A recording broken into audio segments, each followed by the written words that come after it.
I support President Bola Ahmed Tinubu. I support Obi. There is nobody on the surface of the earth who can bully me or talk me out of it. Peter Obi that you carry on your head, Peter Obi never built a single primary school or secondary school all through his 8 But years. he fixed all of the schools in Peter Obi is by far a better leader. On what metric are you judging Peter Obi as a better leader than Tinubu? Every 1 naira that Peter Obi has made in his life can be explained. You said Peter Obi's money can be traced. Every single kobo. No. I know. Go ahead. So are you saying that Peter Obi's money cannot be traced, Seyi? Please, Daddy Freeze, I want you to read this. It was Peter Obi.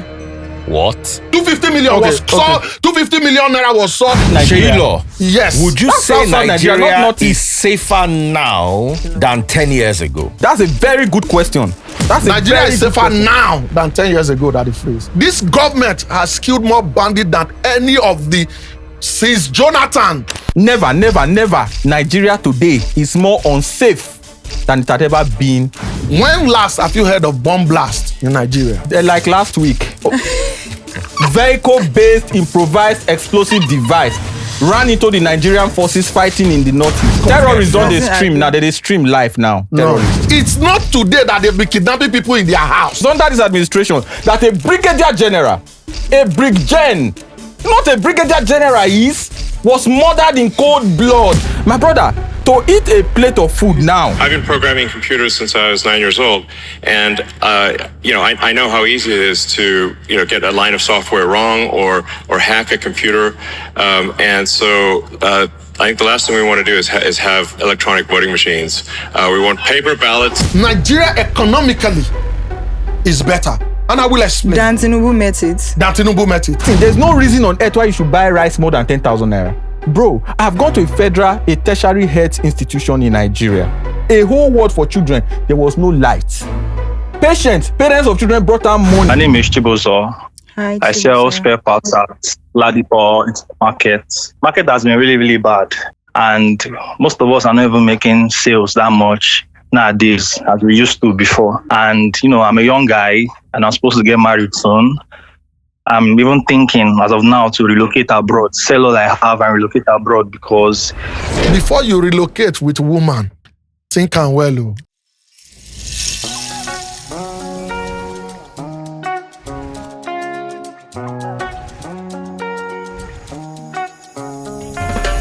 Welcome to the Honest Bunch podcast, New Beginning. May the Almighty God order our steps and direct our path to greatness in Jesus' name. Amen. When I don't hear that amen, when I don't say that very, very full house. But before we look the people who full house, make I tell you now, say, with CD Care, the pay small app, anything we consign gadgets, electronics where you want buy, it don't be very, very easy. All you need to do now to just follow the simple instructions. Then get plan where we say at the midpoint of your installment, where you pay small, they go carry the thing, can't give you in perfect condition. And not get another place where you go see this kind of thing. Now only CD Care and CD Care that they show to you. Now, I always say that everyone deserves to own a piece of the earth. Real estate's not the way to go. Live in my father's house. There are many mansions there. Here too, you deserve mansion, but you must do it the right way. Resida. Now, Resida gets land banking arrangement where you go pay small money, just 150,000 naira. Then go come arrange the land for you. Then go they help you, they cultivate the land. So you will be feeding the nation and you will be feeding your bank account and you will also be okay. Now, only Resida they run out. Nobody don't ever call out Resida. So say, any people who they collaborate with, then they submit their work where. May God no let us put money where we'll come begin they cry. Say, please help me. President Bola Tinubu, help me. May it not be your portion. Ladies and gentlemen, introducing the amazing quartet and our special guests in the studio. I'm going to begin with the lady that talks. Whenever she talks, your ear must stand and you will listen. She speaks with a commanding voice. She's very articulate. She go express herself in a way and say, she go break them down and you go understand. She calls herself the queen of pick me, 001 of pick me. But if you pick on her, you will know that there are some people you cannot pick.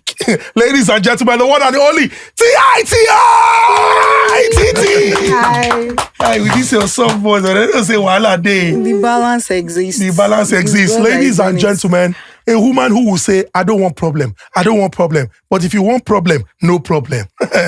This woman when we say, anything when she believe in, she go express herself. She go talk You know if you tell her, and she know they follow the crowd. In fact, sometimes she wakes up and people are shouting Happy New Year. She say, wait, are we really in the new year?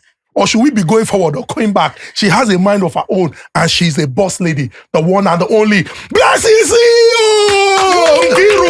What is in front is better. Gracias. Gracias, you're welcome. Yes, ladies and gentlemen, a veteran of the broadcast industry, a man who revolutionized the space. His voice brought calm to the radio. For afternoon, where traffic the day, he they make people they hold their pillow.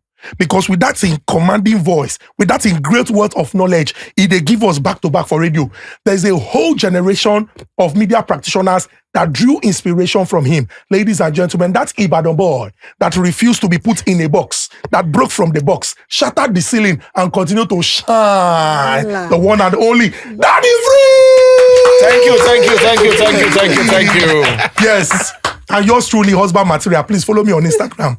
Husband material _HM. Somebody thief my phone, scatter my Instagram. The new one when I manage. Just try, follow me. I think God beg you. Thank you.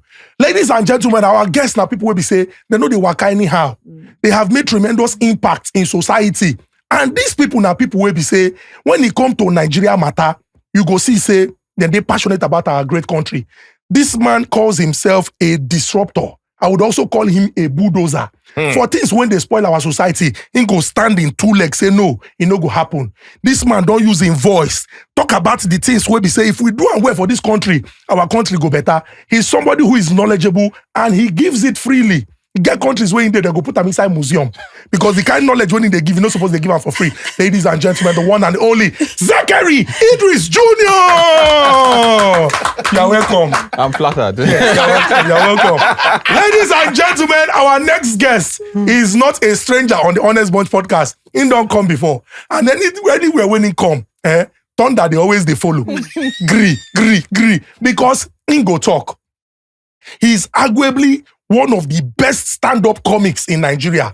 And I am not saying it to flatter him. It is a statement of fact. Men lie, women lie, the records don't lie.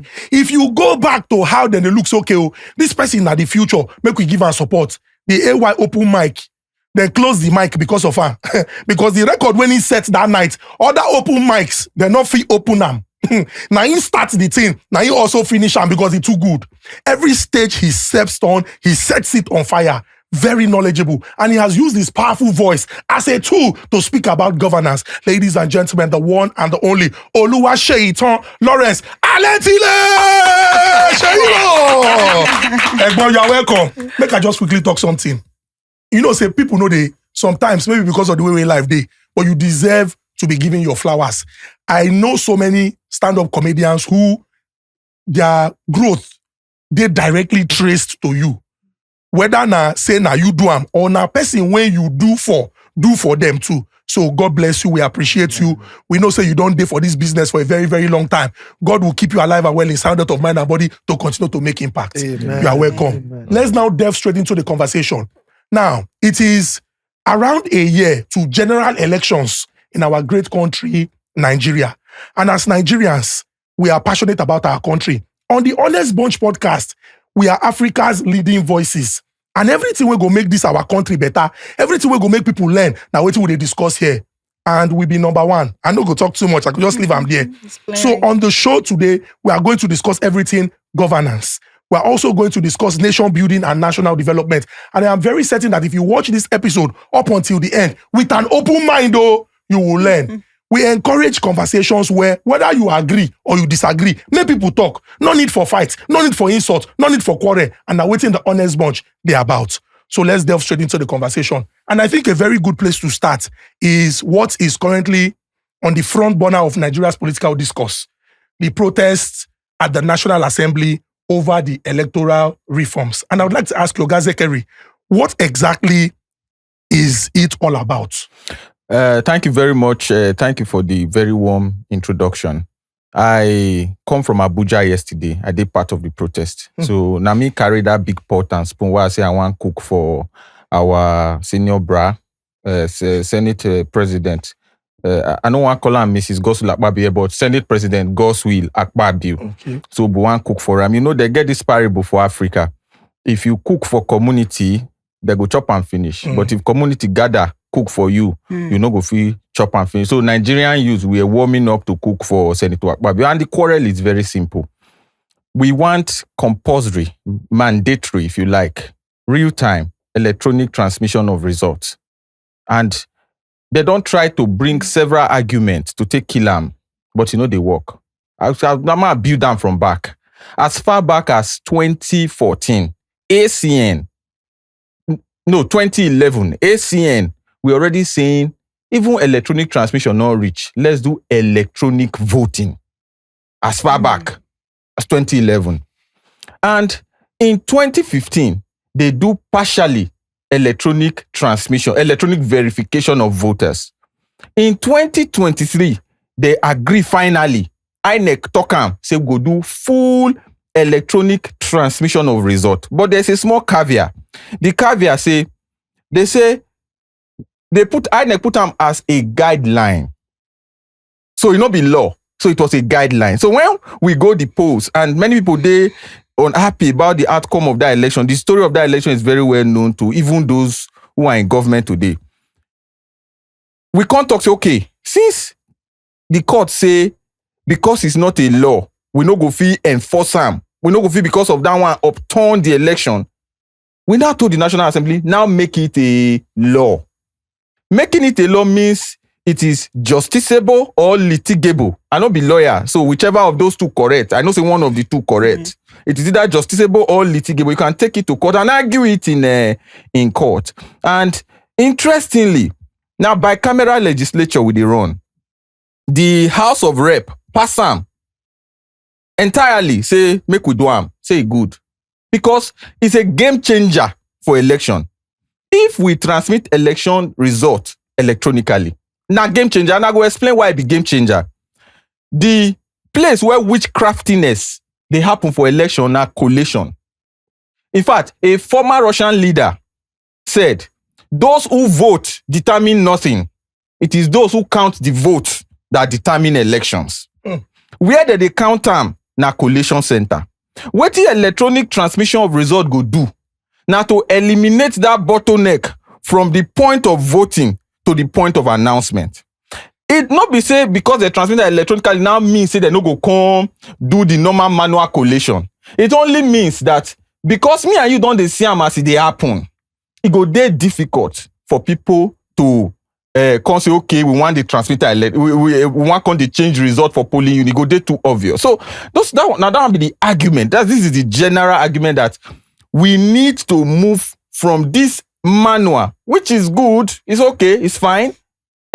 In Lagos today now, here everybody they work from home. You know they go where they say they work from home. That is electronic, you know, and they bring many arguments. I believe in the course of this conversation, any argument where they bring against electronic transmission of results, Idris go tell you, say that argument no go fit hold water in the face of public scrutiny. So are you saying like the electronic version of it cannot be rigged? No, it is nearly impossible for it to be rigged. And I go explain. If na polling unit be this, all of us vote. And we don't vote, they don't counter, they don't put on for what they call form EC8A result sheet. What will be electronic transmission? The person where do the copper being a PO polling officer go take a picture, upload them, and they go collate them online. Okay. Right? Then you still go on with the normal manual collation.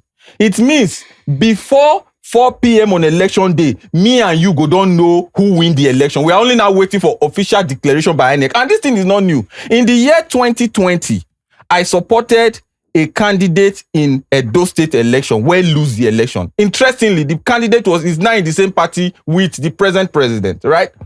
And when we lose that election, even we, where they decide, we know say we lose. Nobody need to tell you. Interestingly, we did not go to court to challenge that election.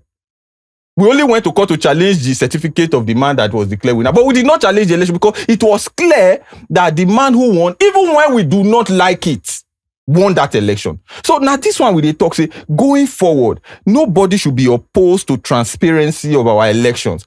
You see this thing called democracy. Once you remove election from the middle, it's no longer democracy. You can call it. Russia say that they do democracy, but me and you know say, na one man go win election. Same as China, same as North Korea. They vote for North Korea. Be no. They think they do their local small election. So if you remove the power of the people to elect their leaders in a democracy, you don't finish. It don't be democracy again. I want to ask. Okay, finish. Okay. And you see, now this thing they lead to coup d'etat. If you look across all the African countries where surround us, where they don't pursue their president, now places where people no believe, say, may they allow the people decide. And again, if you allow the people decide, people where they political office, they go know, say, okay, if I do well, I go remain. If I not do well, I go remain. And even within the APC, I can give you examples of people where do well, where they retain. A good example is my senator representing Edo North when he was governor of Edo State. He did excellently well in his first term.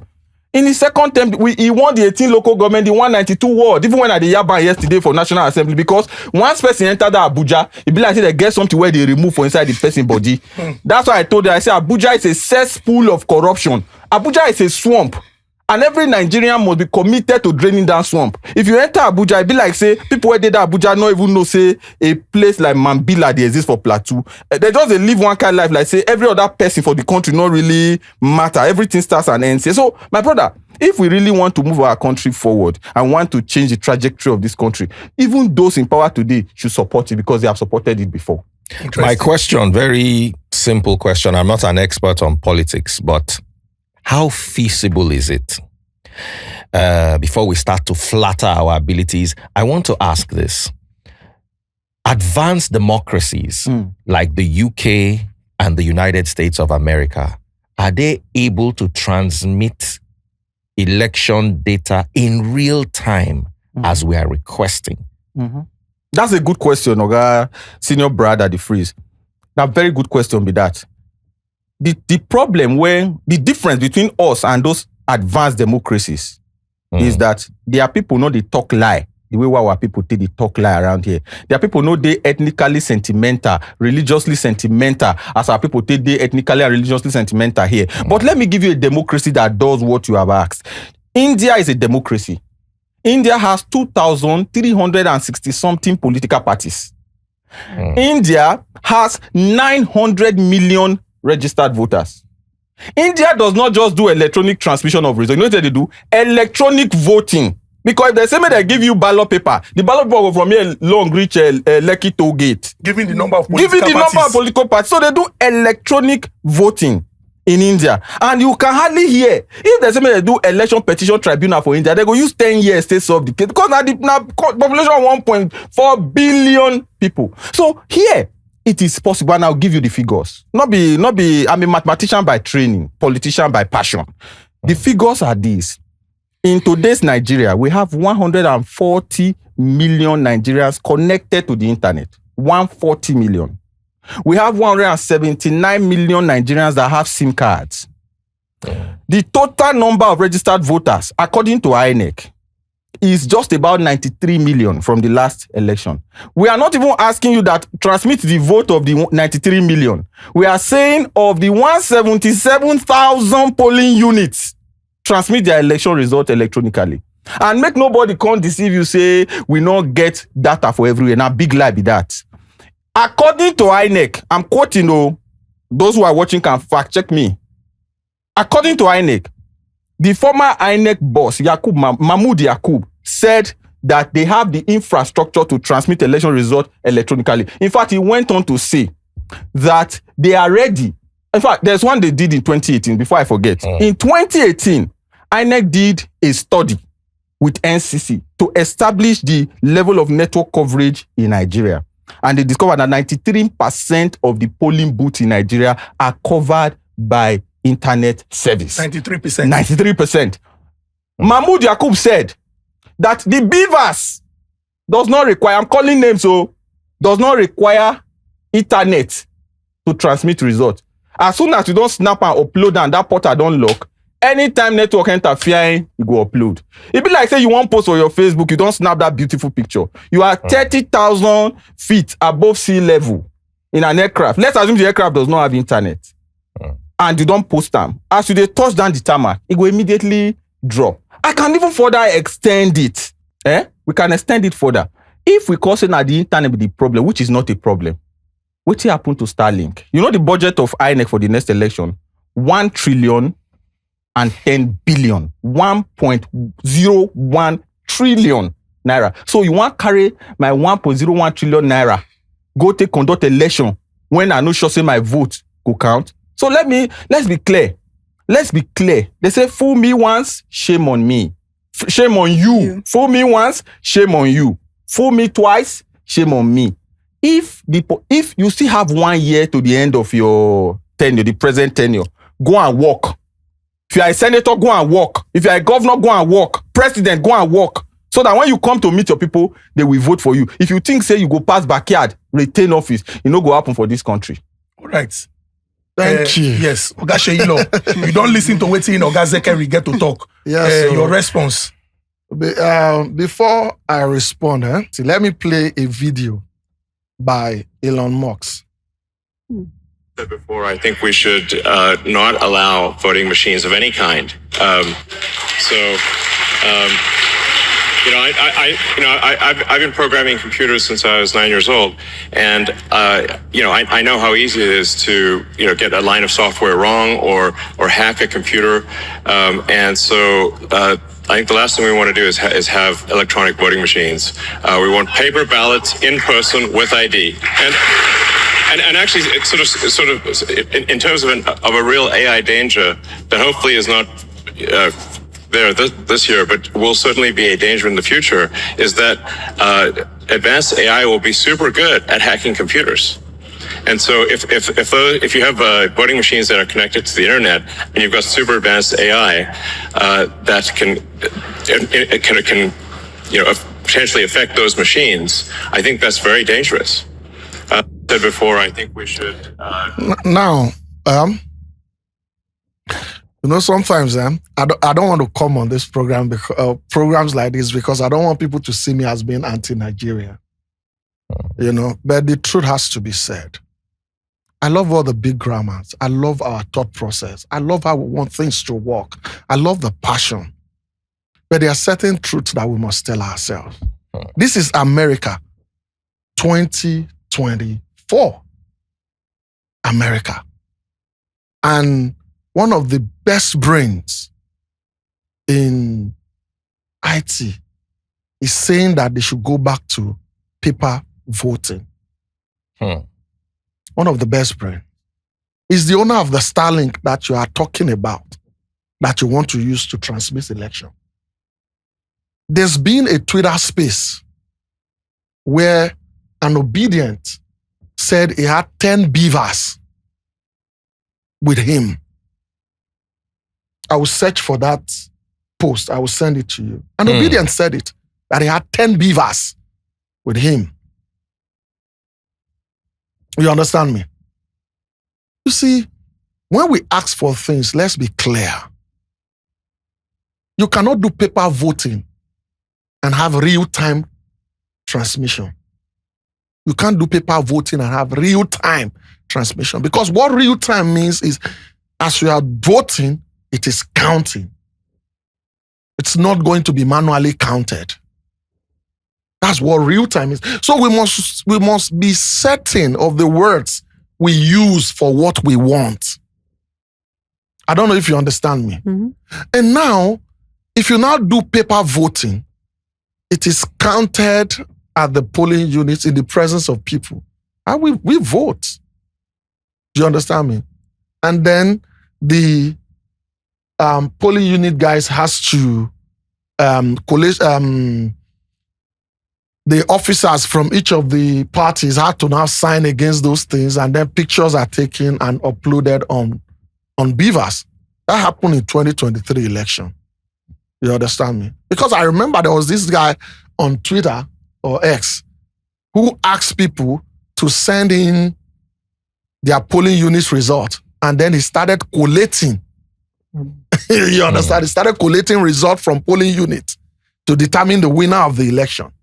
At first, when the guy started, the polling unit results that were coming in, Obi was leading. At some point, Atiku supposed to be at some point. Tinubu now took over. As soon as Tinubu took over, when it was Obi that was first leading, people were cheering the guy up. The moment the guy started posting that Tinubu has started leading, they started abusing him that he's an APC paid person. And you know, when Nigerians talk, we must always be factual and truthful. You know that a lie can become fact because so many people back it. Yes.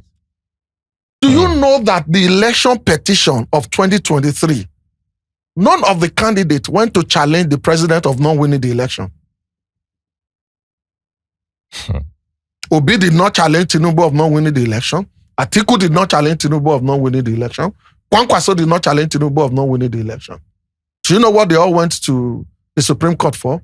Do you know what? No. They went to the Supreme Court to ask for his disqualification because of his education and the forfeiture issue in the US, and asked for a rerun of the election. So you are telling us live on camera that Peter Obi did not challenge that the freeze, election results? That the freeze. If anybody in Nigeria can bring the petition for the election and show me that any of the candidates challenge President Bola Ahmed Tinubu of winning the election, I will give the person 1 million naira here.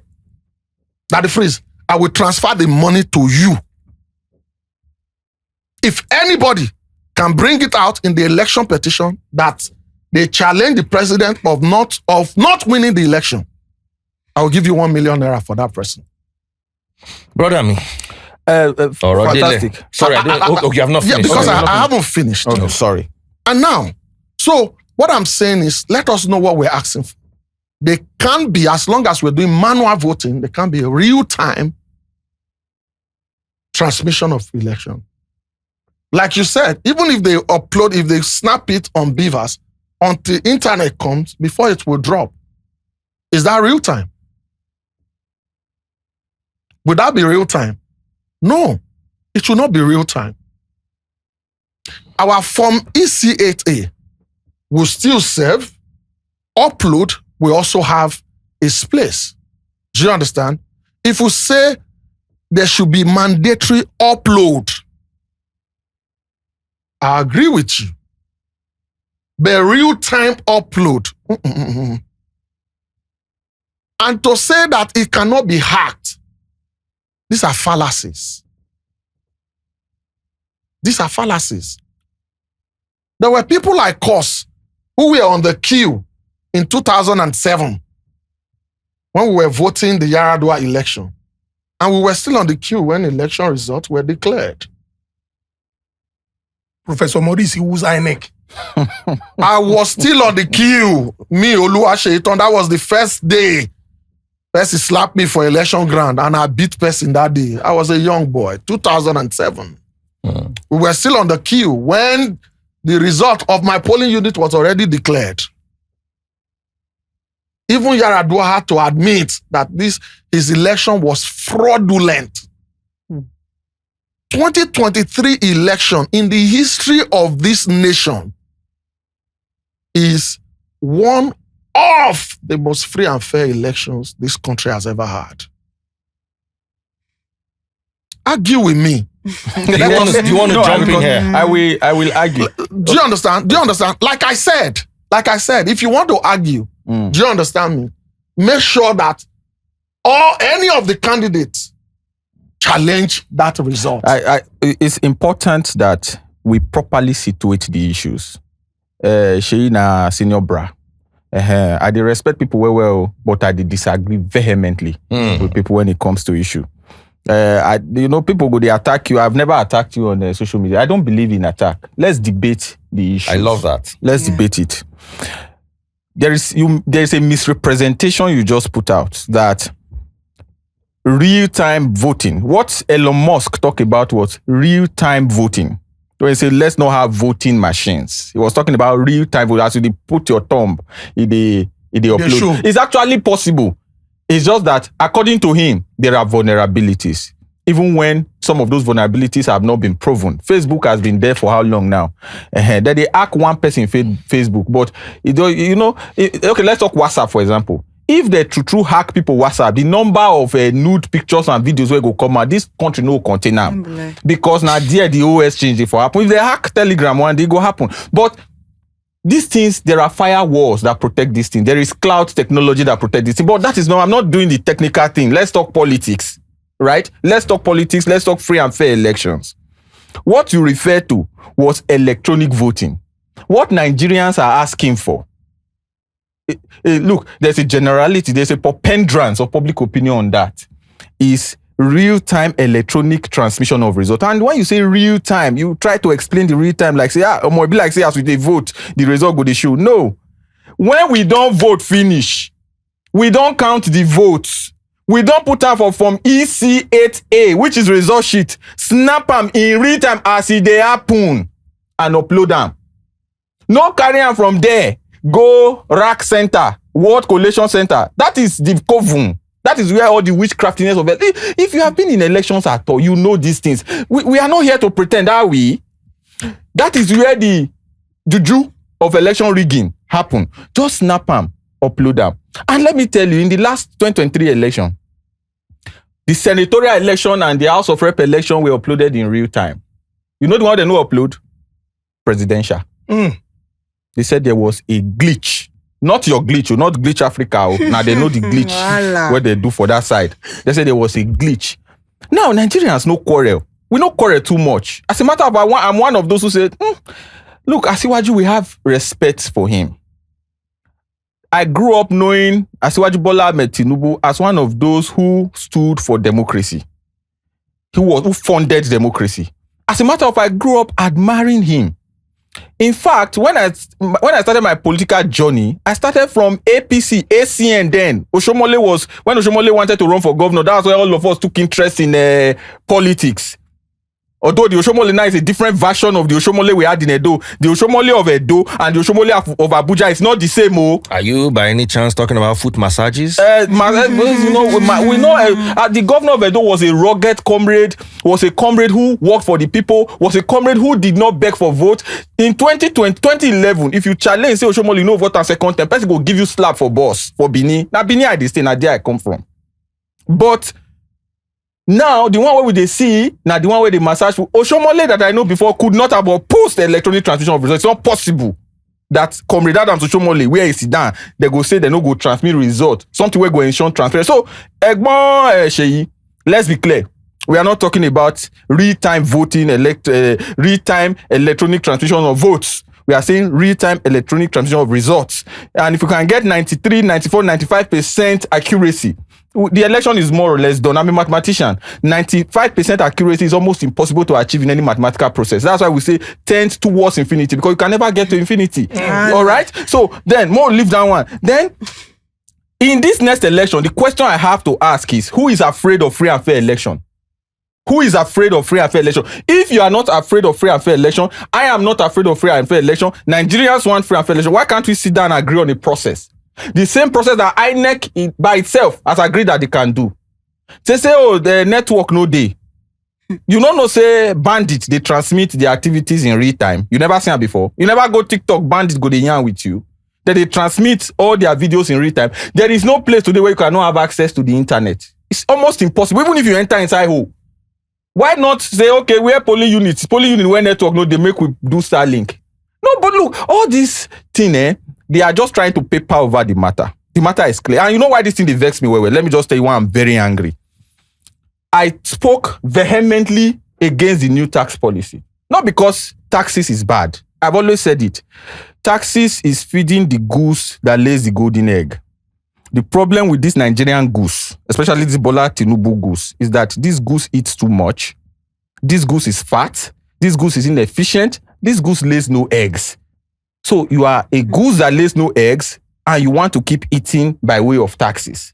Now you have even, they started, no carry the receipt. Yesterday as I entered Lagos for this program, I go one place, one bar where they near that river, close to Ikoyi Link Bridge there. I go sit down there, I drink 2 beer. I don't want to call the name of the beer, maybe they no go charge me for commercial.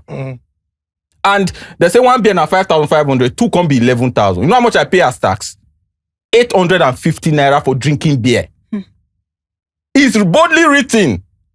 This is your amount. This is the tax you pay on the amount for this same eco. And then you can electronically collect my tax. You know the negotiator with me, but you cannot electronically transfer election results. We are not even talking whether Obi win or Obi no win. I support Obi. I will likely support him again. Not because he's a saint. Saints don't exist on earth. But Obi to me represents the face of the Nigeria that we are looking forward to. The new Nigeria that is possible. All right? Tinubu has had this time. He has done his own democracy. We have seen the best he can do. We have seen his economic reforms that is choking the living. They say we should be patient, but 4 years don't pass. Now so go patient, 8 years go pass. Now so Buhari asks us to be patient. So in all of this, if you just say, okay, let's have free and fair election, let everybody agree. If I lose, I remove my hand. Baba na baba. Before I talk, say when at the Yaban 2023, I say he only want put former president for a CV. He now has it. Why not just allow free and fair election and etch your name in gold? Not be so Jonathan take turn to our hero till tomorrow. Let's allow free and fair election. That's all. Can I say something? Please. You see, like I said something earlier, even before we started this podcast. Don't let us intelligently manipulate people. No, it is not fair. Don't let us do it. Daddy Freeze, there's been entertainment tax in Lagos from time immemorial. There's been commercial tax, consumption tax in Lagos from time immemorial. I drink for that same place last December. I will bring the two receipts. No, I will upload them for Twitter. You will see I'm consumption. I will upload them. Daddy Freeze, consumption tax is 7.5% in Lagos. Sir, Daddy Freeze, is that new? It is not new. Consumption tax is not new. VAT on beer parlor or this eatery is not new. It is not this new tax reform. Can you, anybody out there, that you receive your salary for January and you pay and you're receiving minimum wage or a little above it, and you paid more tax than you have been paying than you paid in 2025, please, can you send it out? Please. So I have to... Hold on. Right. Please, let's have people. Let's be truthful as Nigerians. The new tax reform has reduced taxes for the low-income earners. And again, if you go to some places and they are charging you tax, please find out. Is your business making up to 100 million turnover?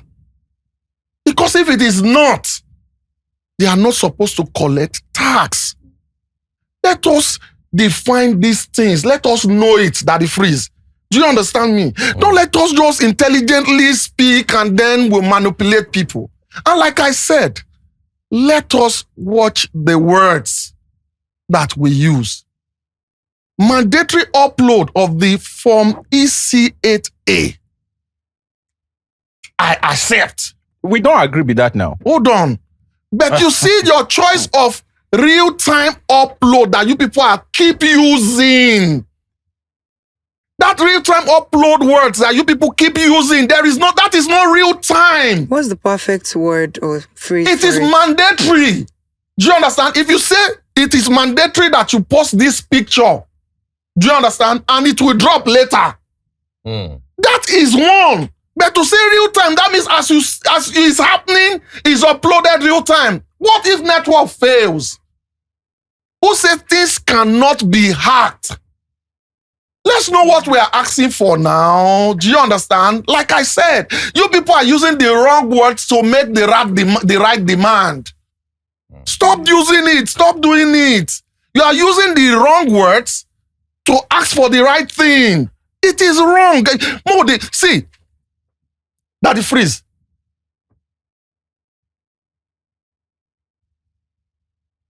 I support President Bola Ahmed Tinubu. And there is nobody on the surface of the earth who can bully me or talk me out of it. In no day.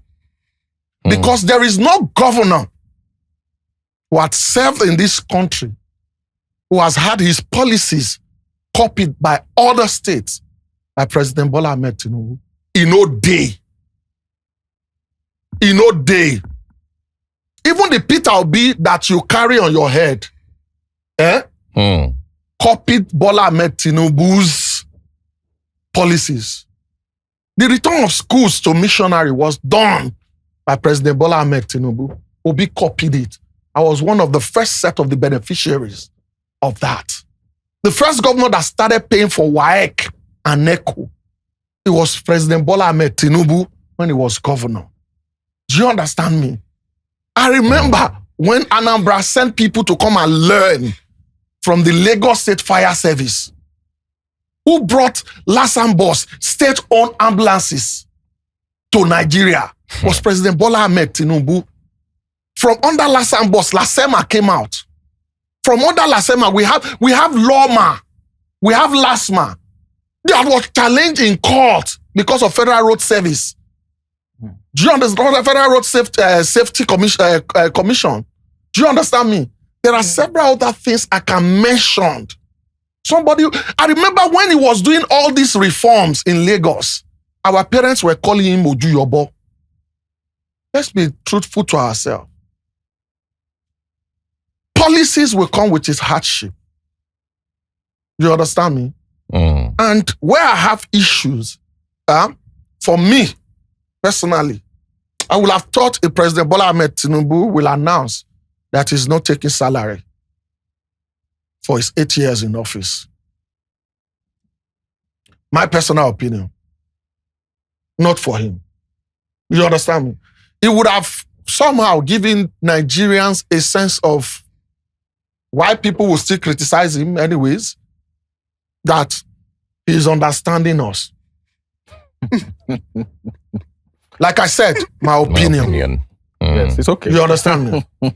Now, when you say the president has not done anything,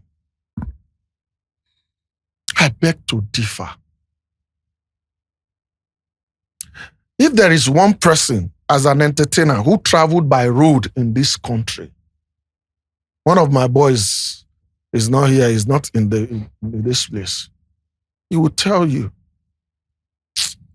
that the phrase, "I dey travel by road." Across Nigeria. And I know Nigeria. You no go fit travel now. I dey travel by, I dey tell you, my boys are here, they are watching me. We wake up 5 a.m. I live in this very close to this place where you guys are recording. We wake up 5 a.m. and we are on the road to Akure. They are my boys are in this place. You can call them to attest to what I'm saying. If you call them Ola, one of my boys probably would drive most of the time. You understand me? They drove my Honda Cross-Tour to Abuja, passing through Akure. We drive from Akure to Benin, passing through all those Owo Ifon Road. Now me, Seyi Law, they tell you, I have never, despite the fact that I have the means to do it, never driven with a police officer in my car. I'm telling you. Now who lie, God go punish. I've never, that the freeze, driven with a police officer in my car. So invariably, the country is safe. See, insecurity persists. For do social experiment. No. Like I dey talk. Do you understand me? I'm not one. See, where I need to blame the president because I voted for him, I will throw him blame seriously.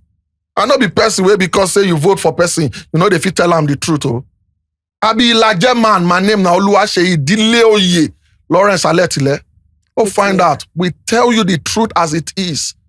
The fact that I support you does not mean, but you cannot tell me that there are no certain. This government has killed more bandits than any of the, since Jonathan through Buhari, they haven't killed as much bandits as this government as have been killed under this government. And I mean, they fact check me that the freeze. There is no data to support that anymore. Me, I they talk. I said fact check me. I know they talk. Say anything where I talk, Daddy Freeze, if you fact check me, you see say what I talk now lie. Do you have any opposing Daddy data? Freeze. Now also under this government, now America for the first time in the history of Nigeria don't fire tomahawk from the Gulf of Guinea. But you know, say No. Donald Trump is hold on now. Allow me That's finish. a violation of our sovereignty. So look, It's not violation of your sovereignty if it is a collaboration with the government. No, there was no collaboration. Let's face it. Who told you there is no collaboration? You cannot speak for the presidency. Listen, let's be clear. No. Are you saying this was a collaborative There was a effort? collaborative. Daddy Freeze. No. Donald Trump's tweet. No. The first tweet. No. He didn't mention Nigeria there. Anybody who Now later they come back. no.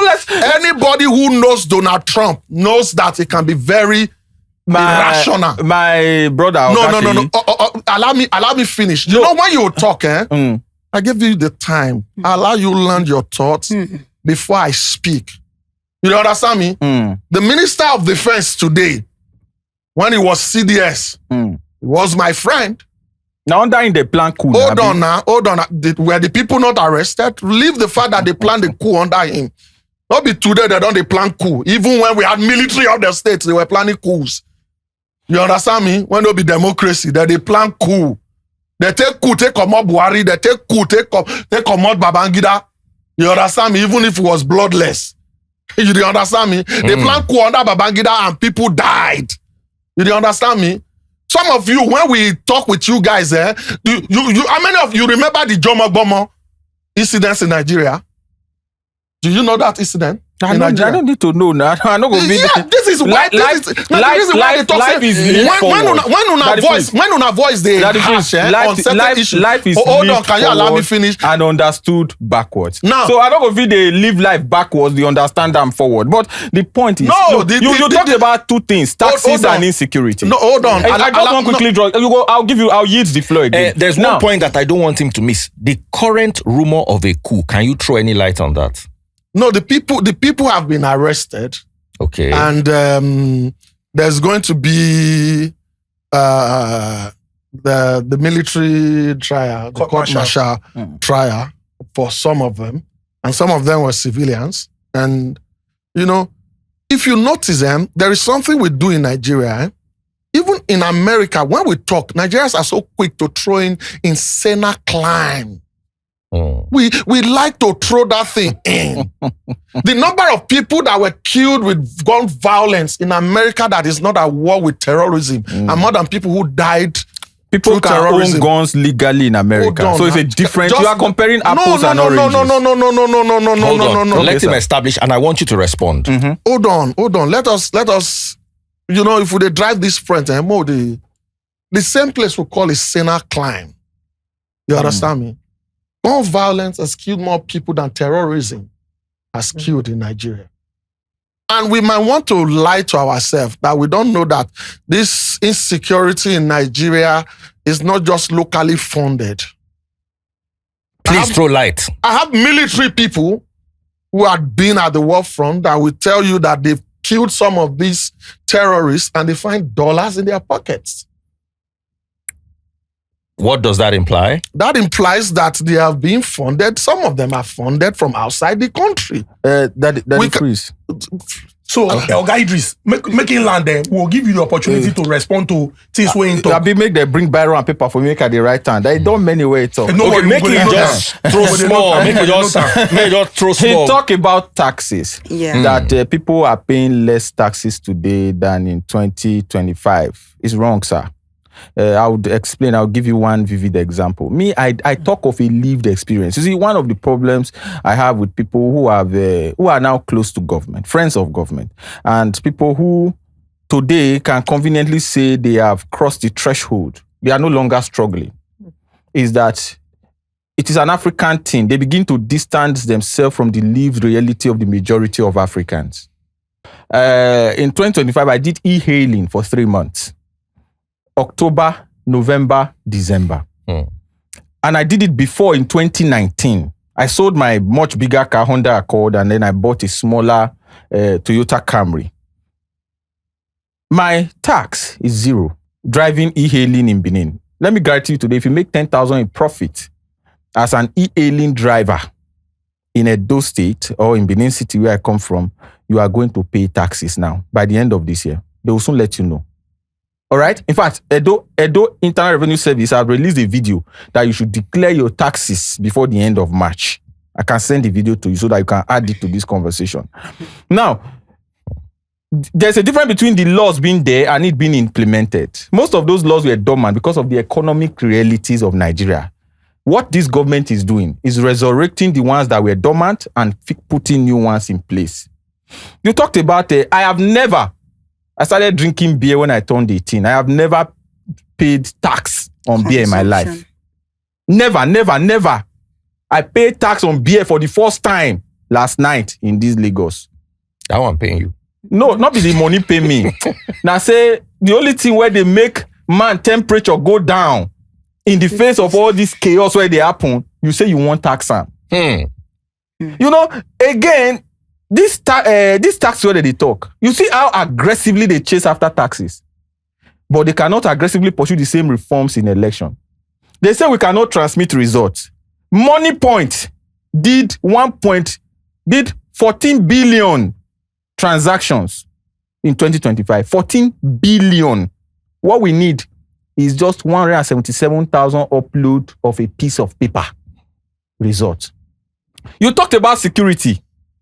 Nigeria today is more unsafe than it had ever been in history. You know why? During the Jonathan and the Buhari, part of the Buhari time, insecurity was contained to a certain section of the country, northeast. Then the ones that will come knock Akpako for Abuja. Today, I was coming from Benin to Lagos. When I want to go for this protest, no flight for Benin. So I enter bus, come fly from Lagos, go Abuja. Because if you go from Benin to Abuja by road now, you no go only need your transport that freeze. In fact, I no go advise me you try am. You go also need to keep kidnap ransom. Or Benin to Lagos by road. From Benin to Abuja by road. Yes, but I came to Lagos because Lagos is a bit safe. But in the last 1 month, there's been consistent kidnapping around Okada in Benin. The woman where sits down next to me for inside bus, he first of all soaked 600 kilometers of road in the precious blood of Jesus so that we can travel safely from Benin to Lagos. He talked about Akure to Benin. I know that road like the back of my palm. My best friend is from Ekiti, Taiwo. I have driven that road. In fact, I'm like a family member. I'm like from Igbaraodo. It's like I'm from Igbaraodo in Ekiti. So I go there. Go there now and pass through that tiny road that leads from Benin to Akure. If you pass on 2 times, you pass on 3 times, go on, whatever you are serving, go pour libation on top. They like you well. At any time of the day. At any time of the day. You can't even try night. When I newly start life that time, if I from Aochi, they come Benin, can't go university. Now night bus at the enter. Because first of all, it's cheaper. And number 2, because you don't get money to take buy bread. As you enter in the night, in the morning when they see you, go be like say you don't day since day before yesterday. But go and drive from Benin to Aochi now. Leave Benin to Aochi. Aochi to Okbela. My mother is from Okbela. My father is from Aochi. Aochi to Okbela is less than 25 kilometers. Go from Aochi to Okbela. Go from Okbela to Ikpeshi. I'm talking on within Edo. I'm not even saying Kogi. My ancestral maternal home now from Okene. You can't go to Okene. As I'm talking to you now, there are people in the bush. Look, this is the lived reality of Nigerians. If you are now among the privileged class, what we can ask of you, the irreducible minimum. I don't have problem with those who support Tinubu, but the irreducible minimum I expect from them, first of all, empathy, and then secondly, truthfulness to the leaders. You may come and lie to us, but be truthful to the leader that more things get as it be for outside. My brother, to eat a plate of food now, I bought a plate of food yesterday. I always, now my live reality, I dey talk, rice, I don't put plantain, rice, chicken, and water, and coke, because I don't get the coke. 10,500 naira. 1 meal. 1 meal. Where did you buy it from? Abuja Airport. Oh, no, they I don't want do this name. I don't thing want now. promote. Abuja Airport. Yes. Oh, they do this Yes, thing now. 10,500. How do you expect the food that you bought in They Abuja come now. Airport Not to be be the quarrel. same thing Not be with this quarrel. thing? We have built it. I'm talking of lived reality. I'm not new. I don't shop for 5-star hotel. I don't shop for 7-star hotel. I don't shop outside Nigeria. I don't still shop for Nigeria. Cairo will be Islamic Sharia capital. I drink beer on top ship. I not pay tax. For Lagos, where be our former capital, I drink beer near water. The water they even they smell. I pay tax. So in all of this, we are not here to water down anybody. You don't know to say, even when I support Obi, I never they rate I not come here call they praise. Because even if Obi be president today, there is work to be done. And we are ready to support him to do that job. Now, what we are asking for, not too much. Do your hand like this. I have nothing to hide. Siamo. Let elections be free and fair. Let elections be free, fair, and credible. If you win, you go. If you don't win, what if we do free and fair election now? Why is Tinubu's people even afraid of free and fair election in the first place? Please, talking about that tax, please. I believe that a lot of Nigerians are confused about it. No, they will soon not be confused. There are just these two things I would like to ask you. So the first one is, as a nation that takes tax from its people, is there a level of expectation that its people are supposed to have towards, the government? Yes. And then, okay, let's say that's for a nation, there's an expectation. We Nigerians now that we want to start paying all this tax, right? Or because the one we used to pay and the one we want to start. What is in for us that we are not understanding, that you can shed light? What is the value that we will get? Exactly, thank you. That phrase, like I said, the truth is not just about support. Husband material, you live in Lagos. That the phrase, you live in Lagos.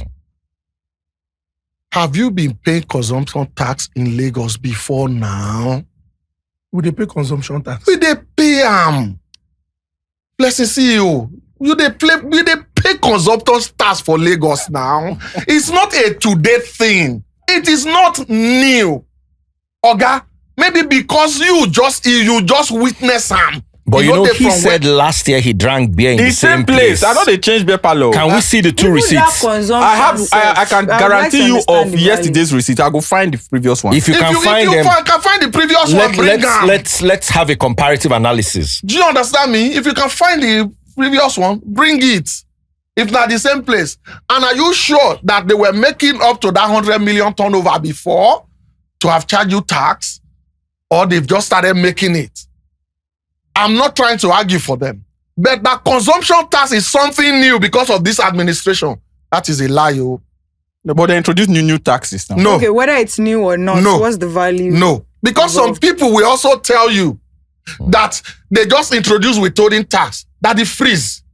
You are an entertainer. We don't depend. We don't pay withholding tax since. We get events. If you don't charge tax by yourself, the company will charge withholding tax. You know this thing. This one will be, see, if I lie, it is between me and God. And let God judge me if I'm just trying to paint this government good. Please, let me call one of my boys. Can you call me Demola? Because that road, that Akure, Benin road that you are talking about, I don't know when you go there last. Now where I did stay, Daddy Freeze. I don't know when you go. Hold on. I can tell you every village on the stretch of that road. I drove through it. This is a lived reality. Daddy Freeze, that place, there was a time I made a post that I said I came across Sobe. Sobe is in the on one west. That this was the plantain capital of Nigeria. My first time driving through that was the first time I see the highest number of plantain. Just after the bridge. So I know precisely what you are talking about. In my life. You don't understand me? And my boys, if they call him, you understand, and he come, he will tell you that we left Akure 5:30 a.m. We drove to Benin. 5:30. Don't do it now. I love you, my brother. We are all Nigerians. I genuinely care about you. You cannot push your own fears into me. So Egmoshe, this is part of the things that we are talking about. Stop pushing your fears onto you. People are projecting. Egmoshe, I think don't project your own fears into me. I think one important fact to point out, and I think both of you agree, is that the government is not folding its arm with respect to dealing with insecurity. No, I agree say they are not folding their hand. Now I agree for that one. Me, I go tell you my own. No, so you they talk say, okay, you know what we go do? We'll take them one after the other. Yes. Now, you know we have said that it is around 1 year. I think the presidential and national assembly elections It's are scheduled February. for February 20th, 2027. Yes. So 1 year from this period where we're now for the elections. Now the question is, has President Bola Ahmed Tinubu done enough in his 3 years to seek and be voted for by the Nigerian people for a second term?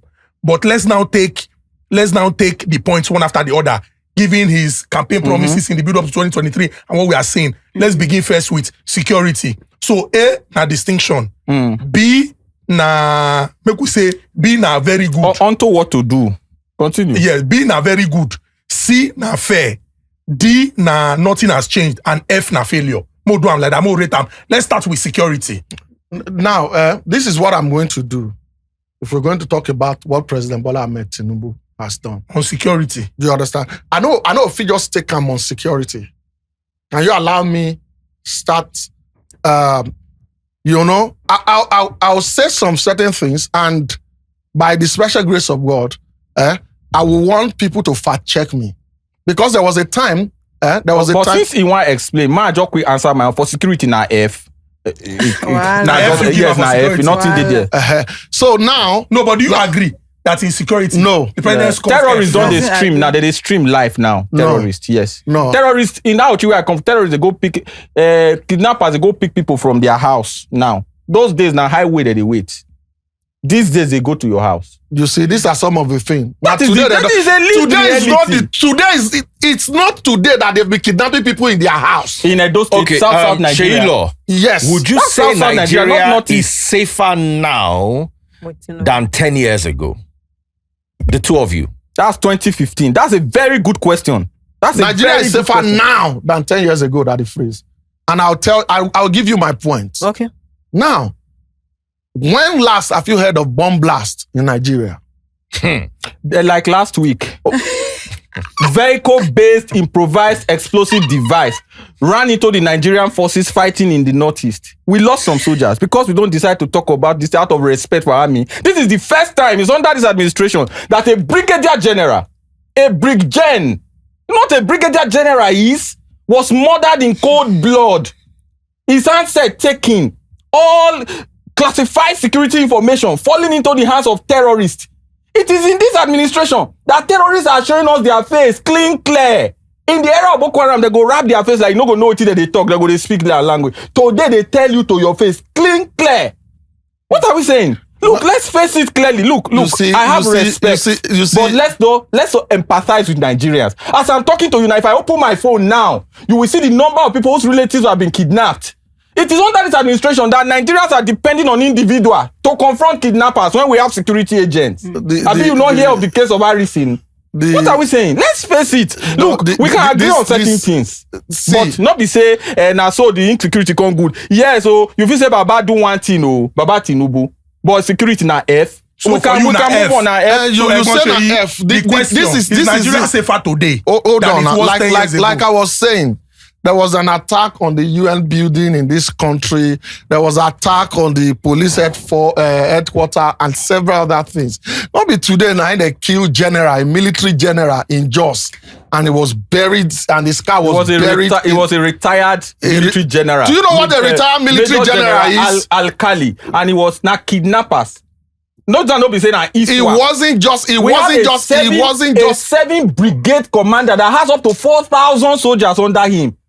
May we respect the life of those people. Nobody is disrespecting anybody. That is where I have issues with you guys. You try to push that somebody is disrespecting a brig gen that was killed. I have brig gens that are my friends.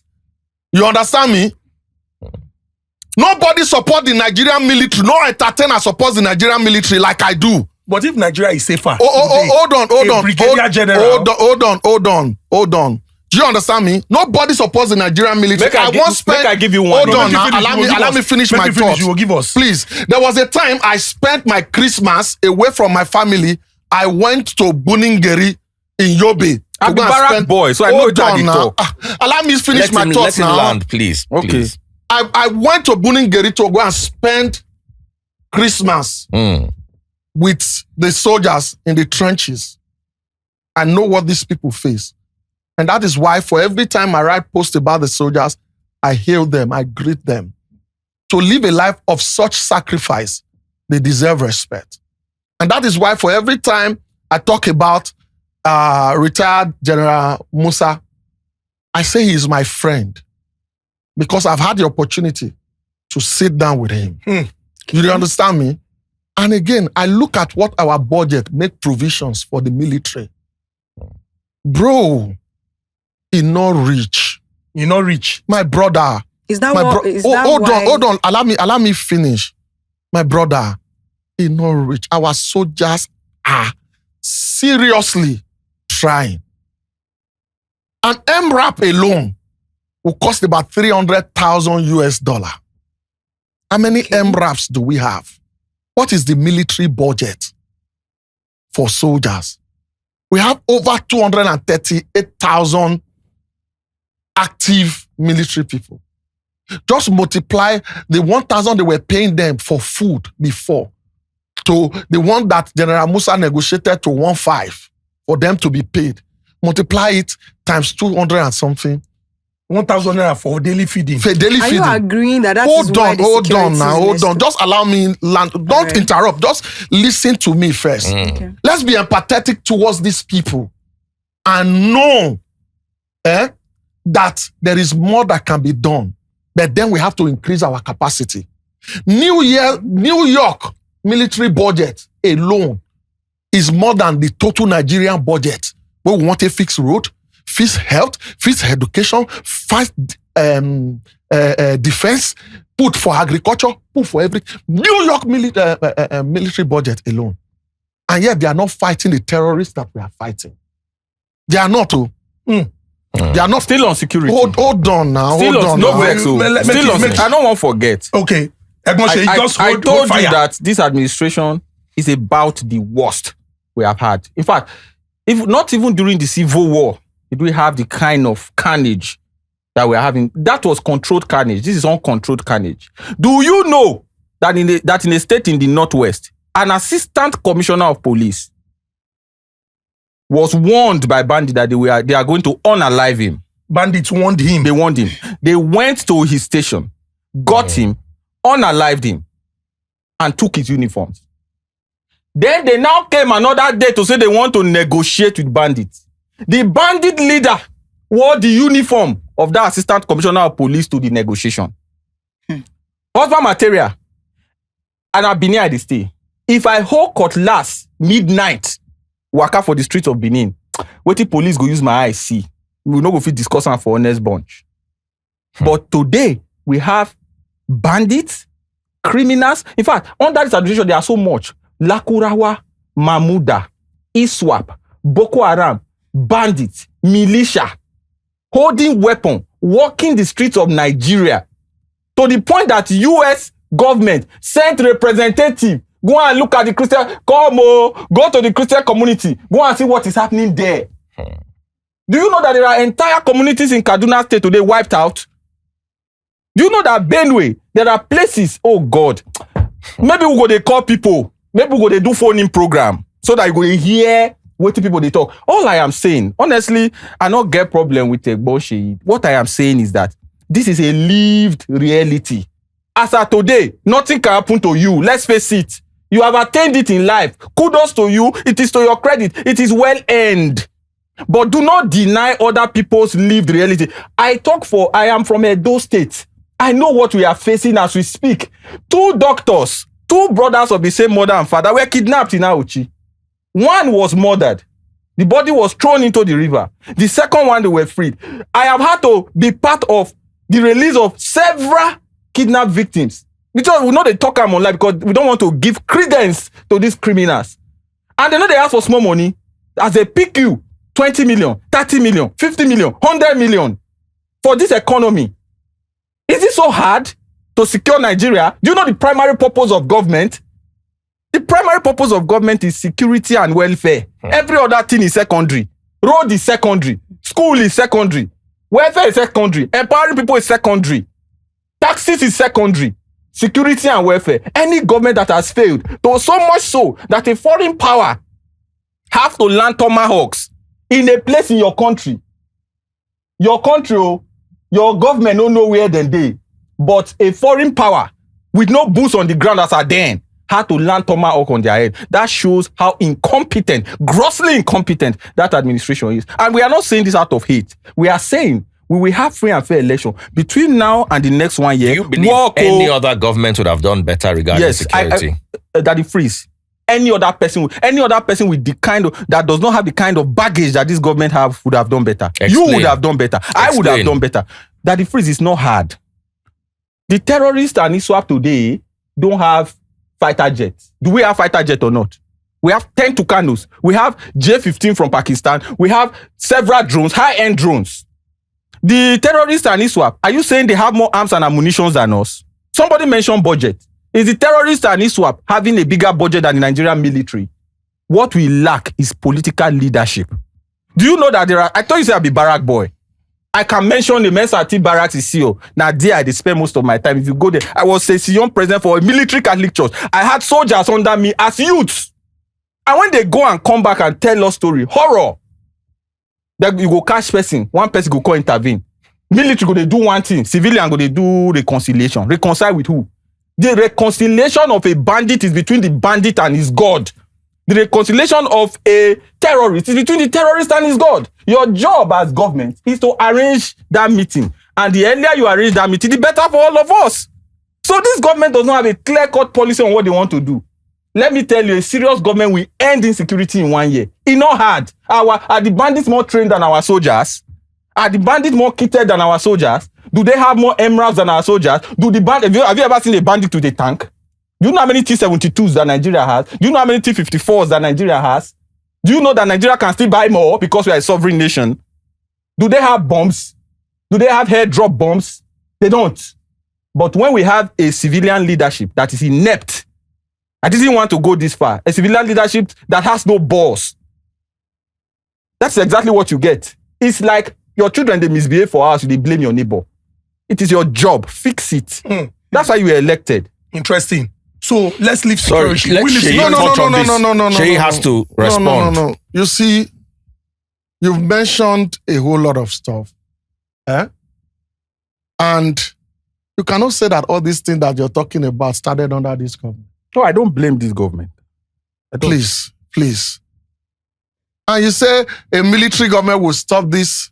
No, I say a proper government, not military. I don't support military government. I'm a Democrat. A core one for that matter. It will stop it. A proper government. How long has Ibrahim Traore been president of that's not a proper government. Of Burkina Faso? That's a military man at the ends of affairs there. Has he stopped the terrorists in Burkina Faso? That Freeze, I need to underline this. I am a core Democrat. I do not support military government. I do not support any junta taking over power. All I am saying is that if we have a proper government that has balls.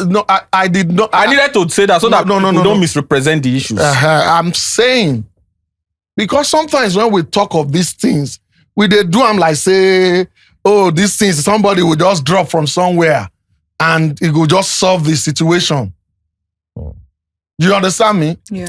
This is a federal government saying, you've heard the new Minister of Defense coming out to say state governments that are negotiating with bandits, that there will be consequences and all those stuff. The government is saying something. You cannot say you don't know that Nigeria is polarized. We get different things where they come in. When they talk about, now only Nigeria will they get this one our thief, that one not their thief. No do our thief like this, no do our thief. And in democracy, you don't just jump and say, okay, jump, enter north, start to just all these Tucano jet you are talking about. Do you know that some of them, from where would they purchase them, some of them are location bound? That you cannot use them in them in certain parts of the country. There is no evidence to support that statement. Bro. I'm being very honest. We can do the research after now. Bro, I know what I'm talking about. I don't know how many... Please explain what location bound is for the layman. You don't understand? There are certain places that you cannot use some of those things that you procure. Okay. Do you understand me? And there is nobody. And that the seller na him dictate say when Obama no allow Jonathan buy weapons. We Na know black- what happened black now. market. At least somebody like me, it is not new that I supported a Jonathan for second term. I never voted for Buhari in my life. Do you understand me? But under Jonathan, we have 17 local government or so in Borno that were under terrorists. Now under Buhari, now they collect back those local governments now. Do you understand me? Does that mean that Buhari has done everything that I wanted the president to do? No. I don't know if you understand what I'm saying. But the thing is this. For Bola Ahmed Tinubu, let us look at things critically. This is the first government that gave military their highest budget ever. This is the government. I gave them their highest budget ever. But don't forget, say these things, not just they happen overnight. Say, okay, like now when we wanted to buy some jets from the US, these things have to be produced before we'll get them. Not be say we pay today, tomorrow we just carry them down, God's will carry them, or maybe it don't day down, then we'll just go pick them. The president went to Saudi Arabia. They were going to give us some jets. Not be one day night they will just carry them. It will just come Nigeria. They will do things, modification and all those stuff. Now in Nigeria, we have private military equipment manufacturing companies. Some they operate from Ogun State. Some they Kaduna. Do you understand me? There's certain things that are changing. You understand me? There's certain things that are changing. But the truth is, we also have to brace up. We have to do more in terms of the provision for the military. And our current budget no carry am. You understand me? Who wants life to just be going and be wasted? Who is the person in the right sense of it that wants life to just be wasted? It be like when some people came on my Twitter and they started saying you are supporting a government where they are killing people. And I just put a prayer there. I say, I pray that if you are happy that Nigerians are being killed, because it will give your candidates an edge to win election, God will do something. They couldn't say amen. Because they think that insecurity is something that we should be happy about, that we give our candidate an edge. No, don't let us do that. Don't let us trivialize insecurity issue. It is something that is painful to anybody. But Nigerians expect results. Now, what I'm saying, the president, they've been, like I said more bandits have been killed by this administration than any previous administration today. Under this administration, about 16 local governments in Benue State were under terrorist fights. It was reduced to 3. Can we eradicate it all? That is what we want. Kwara is suffering. This government needs to be proactive about Kwara. I showed that the freeze, an opinion op-ed that I wrote about Kwara. Do you understand me? That I sent to people in government because I want them to be proactive and do something about what is happening in Kwara. Do you understand me? Nobody in Nigeria deserves to go to bed afraid of what will happen to them. You understand me? This government must do better than they are doing now. Because I support the government does not mean that I shouldn't tell them to do better. But the truth is, have they done better than what I've seen before? Yes. But is they better enough? No. All right. Until every life is safe and everybody is safe and secure, we don't have a country yet. All right. Let's talk about power. And the reason why we're taking these items one after the other is because No forget corruption. yeah, we'll talk about that. do power. In the build up to 2023, there were some items that were very important at the core of the conversations. After power, we'll go do economic reforms. Then we'll come go the fight against corruption. But let's talk about power. Do Nigerians today, after almost 3 years, May 29, go make them 3 years, when Asiwaju be president of Nigeria, do Nigerians today enjoy improved power in comparison to what we were experiencing in 2023? And has the minister appointed by his principal, Has he delivered on his mandates? We have done better in power, improved power than any previous administration in Nigeria. Well, Hold on, Okay, you have to go there. allow me. Yes. Before this administration, household, about 40-something% of Nigerian household had power. You understand? Had access to power. And with this current administration, it has moved to 62.1%. With access to power. With access to power. Fact check me. 30 cents posted it recently. You understand me? I think it was 30 cents or something in terms of the rating of countries with power and all those stuff. But is that enough? No. Now that the freeze, before now, we were generating about 6,000 megawatts to 7,000 megawatts. But our distribution was about 3,000 something. We were losing about almost 3,000 megawatts. But Buhari came and he did something that I like. Despite the fact that I didn't vote him. He struck the deal with Siemens to bring new substations, transformer substations into Nigeria, which they started fixing. But due to the COVID and all those stuff, I think there was a slack, and then that deal was stalled. And when this president came, that was one of the first things that he did to renegotiate that deal for them to now install more of those substations. And don't forget that this administration is the first administration that has gone into schools and they've started installing solar power in schools. Even Unilag, their own solar power will be installed along the lagoon front in Unilag. That's where they're going to install Unilag. And some of the teaching hospitals are being powered with solar currently in this administration. This is not something that is added to the national grid. These are for schools so that they have power.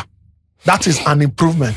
And don't forget, this administration came on board to meet a debt, subsidy debt for electricity up to the tune of almost 4.9 trillion naira that was not paid.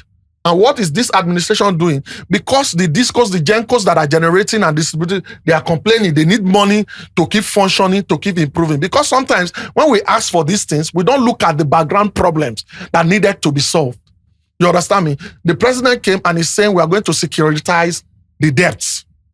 Let us sell them as bond. When this money coming, we'll pay some of these gencos and all this stuff. I think about 500 and something billion is the first tranche that has been done in terms of the securitization of a bond to pay the people so that, you know, they can function more. You can't be owing them money and be asking them to generate more power. Don't forget that when this administration came in, our Zungeru hydro power station was down. And it was contracted out during Buhari's tenure. I think they fixed that, and 700 megawatts have been added to our national grid. Currently, in this administration, about 11,000 megawatts is being generated, and about 7,000 megawatts is being transmitted. You understand me? Which is fine improvement from what we used to have. And again, for this administration, for them to be able to meet the demand and lessen the debt burden. You understand me? To lessen the debt burden, because we can't keep accumulating debt in the names of we want to subsidize power for everybody. It doesn't make any economic sense. You can't keep accumulating debt. I have somebody who is the chairman of Ikeja Electric. You understand me? And there was a time that I attended one of their board, this thing, I was around there. And they were saying that they were losing about 60% of what they're generating. That they were losing about 60%. Nigerians go tap light, that this one, some of them, for them to even make money, they had to, all these multinationals around those areas where they are losing are the ones who are paying heavily for those areas. Nigeria go tap light. This administration has come in. I said, meter is now be given free of charge as long as you make application. You understand me? This is working towards having an improved power. And then they now have to break it down in bands. Let us have band A, band B, band C, band D. And the reason for that is that those who can afford to pay more, let them pay more. And those who can afford to pay more, let them pay a certain amount while government is also subsidizing their own aspect. I remember in this place where this thing is, this Orchid Hotel Road, you understand me? We were under band A. And when people were seeing the bill, they had to go and ask for them to Reduce downgrade, the band. to be downgraded So we to need band. to pay more to utilize power to its fullest potential. It don't reach my tongue. Hold on, just Make it rap. You could just take over after him. You understand me? Now, Man, don't they forget. they had to downgrade them to band B. You understand me? Now, what am I saying?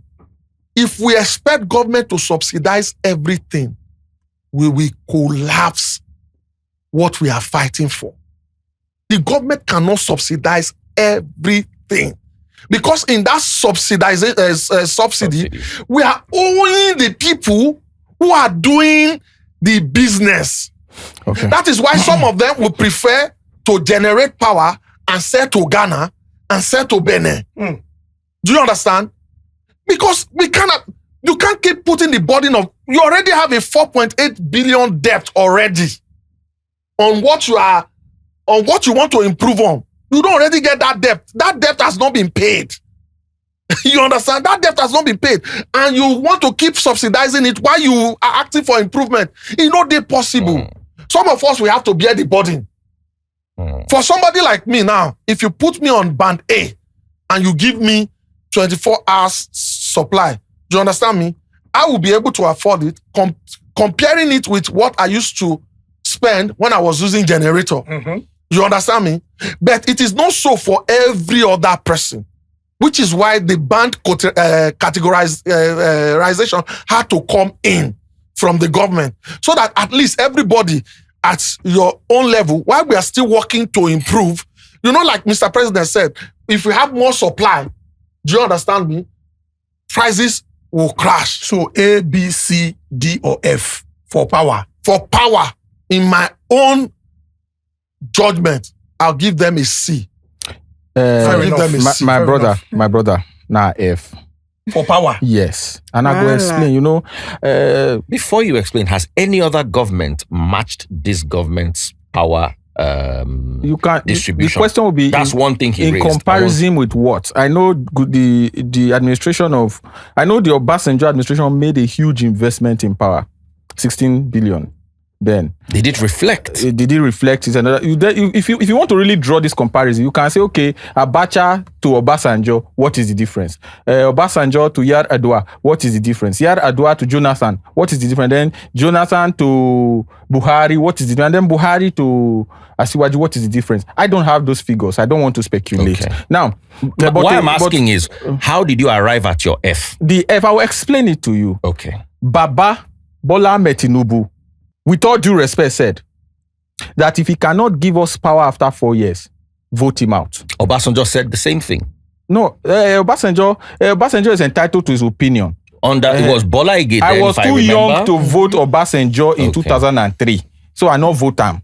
But I vote for this last election. So I can hold this government accountable. And I vote for a few elections before this one. Now, he said it clearly that if he cannot deliver power, that we should not vote him the second time, which we are very determined to do anyway. But apart from that, we have had the highest number of grid collapse under this government. That's not true. You can fact check. That you can is check. not true. No, you go check them later. No. If I say in it fact, is we not have true, had. Let me please try drop using hold on. ChatGPT. Number of grid collapses Grid, under. yes, power grid collapse. under just ask under Obasanjo, under Jonathan, No, but just list it like there that. are many things you said now that this government is generating 11,000 megawatts, which is untrue. But I don't need to debate this thing. But check it. We have had more grid collapse. Of course, you must compare year to year because now 3 years you don't day. You know, if you compare 3 years to 8 years or 3 years to 10 years. So do the comparison. That is one. Then under this administration, now we can't get appetite system for power distribution. Band A, Band B, Band C, which is even unconstitutional. All Nigerians are equal. They should have equal access to power. All right? The meter should read it, and whatever they have spent should be reflected. All right? So this government have not achieved anything when it comes to power. This government has not built a new power generating station in 3 years. Not one. Buhari built one. The one in Taraba, forgotten the name now, whether Zungero or something like that. So, in a nutshell, in terms of power, in fact, let me tell you what this government did. This is the only government in the history of Nigeria, the Tinubu administration, that disconnected from the national grid and built a solar power station for Aso Rock. Which makes better sense. You don't know say they built a solar power station for Aso Rock. We hear the thing. So plenty people your president cannot share from what he's providing for you. You cook food. Other material. You cook food where you know fit chop, but you give your children chop. My brother, like he said, there's movement without motion. What he described is movement without motion. Oh, they are doing this, they are doing this, they are doing this. We have heard these stories before. All we simply need is fixed power. Egypt did it in 10 years, 50,000 megawatts. How much did they borrow to do it? I don't know. If you had borrowed to do it by now, let's be paying the debt. It's better than borrowing to do all the things they are borrowing to do. It's better than borrowing to do coastal road that is flooded now. What's coastal road that is flooded? It was flooded before yesterday. But let me continue. Let me allow you I stayed in the city. I like referring to Africa. Let's not go outside Africa. I stayed in the city of Cairo. If you are flying into Cairo like this and you are looking at the ground, it's like there is fireworks going on there. Every single place is lit up. Fly into Lagos in the night. Fly into Abuja in the night. In fact, Abuja is worse. If you are flying into Abuja, it's like you are landing in enemy territory. Let the leaders of this country wake up. And in fact, you know why I'm very frustrated with this administration? Because we had a lot of confidence in the Tinubu administration, even when I didn't vote for him. I had a lot of confidence because he is he's from the democratic space. It's not like Obasanjo that's from the military space or like Buhari that's from the military space. You know, he's from the core democratic space. He knows what nation building is all about. I think it's either he was pretending to us all along, or he has people around it that are not telling him the truth. So power is F. We can go to the next one. No. You can't say we should go to the next one. Economic reforms, but you respond to him. Yeah. But me will still respond to his response. Because if they go back and forth like that, we'll not come. Because you make some certain assertions that are not true. That the freeze. Obasanjo's administration, 16 billion into power. Nothing was done. $1 billion. $16 billion. Nothing was done. The Siemens deal you talked about. Hold on. We can be going back and forth because general market. No, hold on. Allow me talk now. The Siemens deal you were talking about started in the Obasanjo era. I want to ask, during this regime, yes, I checked ChatGPT and they've had more grid collapses according to ChatGPT than any others. But I want to ask, was there ever an influx of money worth $16 billion in the power sector under this administration? I don't have the figures, but I can tell you for a fact, if we go back 10 years, they have spent 5 times that. Let me be statistically correct. 10 years, that's 2016. 2015. That's when APC came now. Buhari. Yes. Tinubu was the Jagaban of Lagos and was the leader of the APC. So nobody can, they are like umbilical, they are like a Siamese twin. You can't separate them. It's 2015 till now, they have spent at least 5 times that on power. Same as security. He said the budget was not enough. That is not true. Now, but that is not true. Bro, not they throw numbers as if all of us were how can you say they've spent times 5 of 16 billion? You know what times 5 of 16 billion is? How much did Obasanjo spend? How much did Obasanjo voted 16 billion for power? Okay. And you are saying they've spent times 5. The Siemens deal that you referred to in the Tinubu era, when did this start? When did the Siemens? When was it start with Buhari? My brother, the Siemens deal started with Buhari. Beneath people go say it's a titalo. No, too much. Look, the truth is that there's no power, and you promise power. There's no power. You disconnected from national grid. You built a solar panel for you and your family in Aso Rock. So allow me respond because one, you're talking about disconnecting from the solar grid, from the national grid, and doing solar. How much was Nigeria? How much was the budget for diesel in Aso Rock before now? Is it not even a shame that Aso Rock uses diesel? I mean, we can go back and back. If others have done it. No, excuse me. If others have done it. So because others are watching their children to meet it. Others they watch their children smoke igbo. You go let your children smoke igbo. What are you saying? Let's have some verified facts here. According to ChatGPT, the highest spending by Nigerian governments On power. Number one, Obasanjo Yaradua. Number two, Buhari administration 2015 to 2023. And number three, Tinubu administration. Then Add 2015. I said 10 years. Add 2015 to Tinubu. And see the numbers. What do you mean? Add 2015 to Tinubu? No, I said that was not said Tinubu's 10 years. No, you can't disconnect those two now. Tinubu brought. No, that was not Tinubu was not in the government. They are in the same power. No, they are in the same party. Doesn't mean that they are in the same power. Party. Does If we are talking of PDP now, what do we talk? We talk 16 years of PDP. No. When I talk, do you understand me? I separate. I talk about Obasanjo. It is politically convenient for you to separate. No. Don't tell me because it is politically convenient for me to separate. I separate individuals. The same way I cannot blame Obasanjo for Jonathan's misadministration. In Nigeria, Hold on now. Do we vote for individuals? No. It's the party you vote for. I don't care if you vote for party. I am talking about the person who is making. No. The Nigerian law does not work the way you want it to work. It works the way it works. Don't say the Nigerian law does not work the way you want it to work. You cannot project your own. I don't win this argument. You don't win the argument. There is nothing to talk about. You didn't win the argument.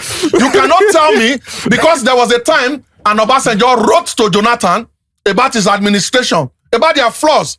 So how do I blame Jonathan? How do I blame an Obasanjo for Jonathan's misfortune? Even though they were of the same party. Obasanjo brought Jonathan and Yaradua. You can still blame them. Care. No. In Edo State, Obasanjo cannot dictate to Jonathan what he should do in his administration. You cannot blame Obasanjo for what Jonathan did with his administration. Economic, what you talking about? Reforms. No, right. Because he go win this one. I think. No, because this man, they interrupt my flow and my thoughts. Sorry, do you understand me? Okay, land. Because this is it. Every time when we talk, you cannot lump Buhari's administration and Tinubu's administration. Don't do that. Like I said, I didn't support Buhari. But come on, you cannot tell me that I see what Buhari did with electricity. Who was the vice president to Buhari? And the chairman National Economic Council under Buhari? I don't care. Who is Professor Yemi Osinbajo to Bola Tinubu? I don't care. I think he contested against Bola Tinubu. No, that is later now. That is a Christ Church of the latter days. We are talking of the former days. This man keeps interrupting me, and I don't like him. Let's hear Sheyi's points. Let's hear Sheyi. Okay, you said Bola Tinubu that Osinbajo is his protege. He brought him. Did he not contest against Bola Tinubu? Doesn't that show that he's a man of his own? Stop it now. I said, why? I didn't vote for Buhari. But for the Siemens deal that Buhari brought, you understand me? One of the most efficient machines ever created is transformer. Go and find out. In science, go and find out. One of the most efficient machines created is transformer. You understand me? We have loads and loads of old transformers in Nigeria. Under this administration, over 20 substations have been fixed. Under this administration. You understand me? And what did Buhari do? They know that the federal government cannot keep driving on power and we want to fully privatize. That was why the electricity bill was passed, that was signed by Bola Ahmed Tinubu, the Electricity Act. You understand me? So that states can generate powers and even individuals can generate. What does that tell you? We start building policies to bring in investment into the space that we want people to invest. And if you want people to invest, you can't keep owing them as government. And you want them to come and invest. So what you have to do is to make sure that those who have been there before are well compensated and paid their debt so that other people that are coming in will be able to do what? Will be willing to invest. You can't keep doing the same thing over and over again and expect the same result. Those things don't happen overnight. Do you just wake up and just pick somebody and say, come and invest in power? When you have not made the environment conducive enough for the person? This is what brought the categorization of bands. It's illegal. I'm telling you, it's Stop saying it is illegal. You can't keep doing the same thing. No, please don't interrupt me. You can't keep doing the same thing and you are expecting a different result. No. Stop interrupting me. No, you don't keep interrupting me. No, I didn't interrupt you. Stop interrupting me. Okay, Daddy Freeze, you can't keep interrupting. That's why I don't want to get into some of these discussions. You can't keep interrupting me, bro. When we keep talking over ourselves, then we are not listening to each other. Okay. What is your solution aside from what the president is doing? What is your solution? That is what would you have suggested that they do? That is a very good question. Okay. First of all, it is that the privatization of power is criminal. It has to be reversed in total, and then there must be ways to negotiate around it. And there are countries that have achieved power sufficiency in a very short period of time. India is 1.4 billion people. They know what they do. South Africa is another one. The very latest one is Egypt. They are not far away. Go ask questions. Get it done. We have the resources. We used to be the biggest. We'll get to that later. We have all the money. We have the expertise that it takes. How did Abba, because I served in Abba, how did Abba achieve energy sufficiency? At least Abba does not have energy sufficiency. This is why I keep saying it. Stop throwing words that are not true. You asked me a question. No. Now I'm interrupting you. Daddy Freeze, this is it. Sorry. Let him establish where the Abba sufficiency. Daddy Freeze, help me Google what Egypt borrowed to fix power. What are you borrowing? You are borrowing to build the coastal road. What can you borrow to fix power? What's your problem against the coastal road?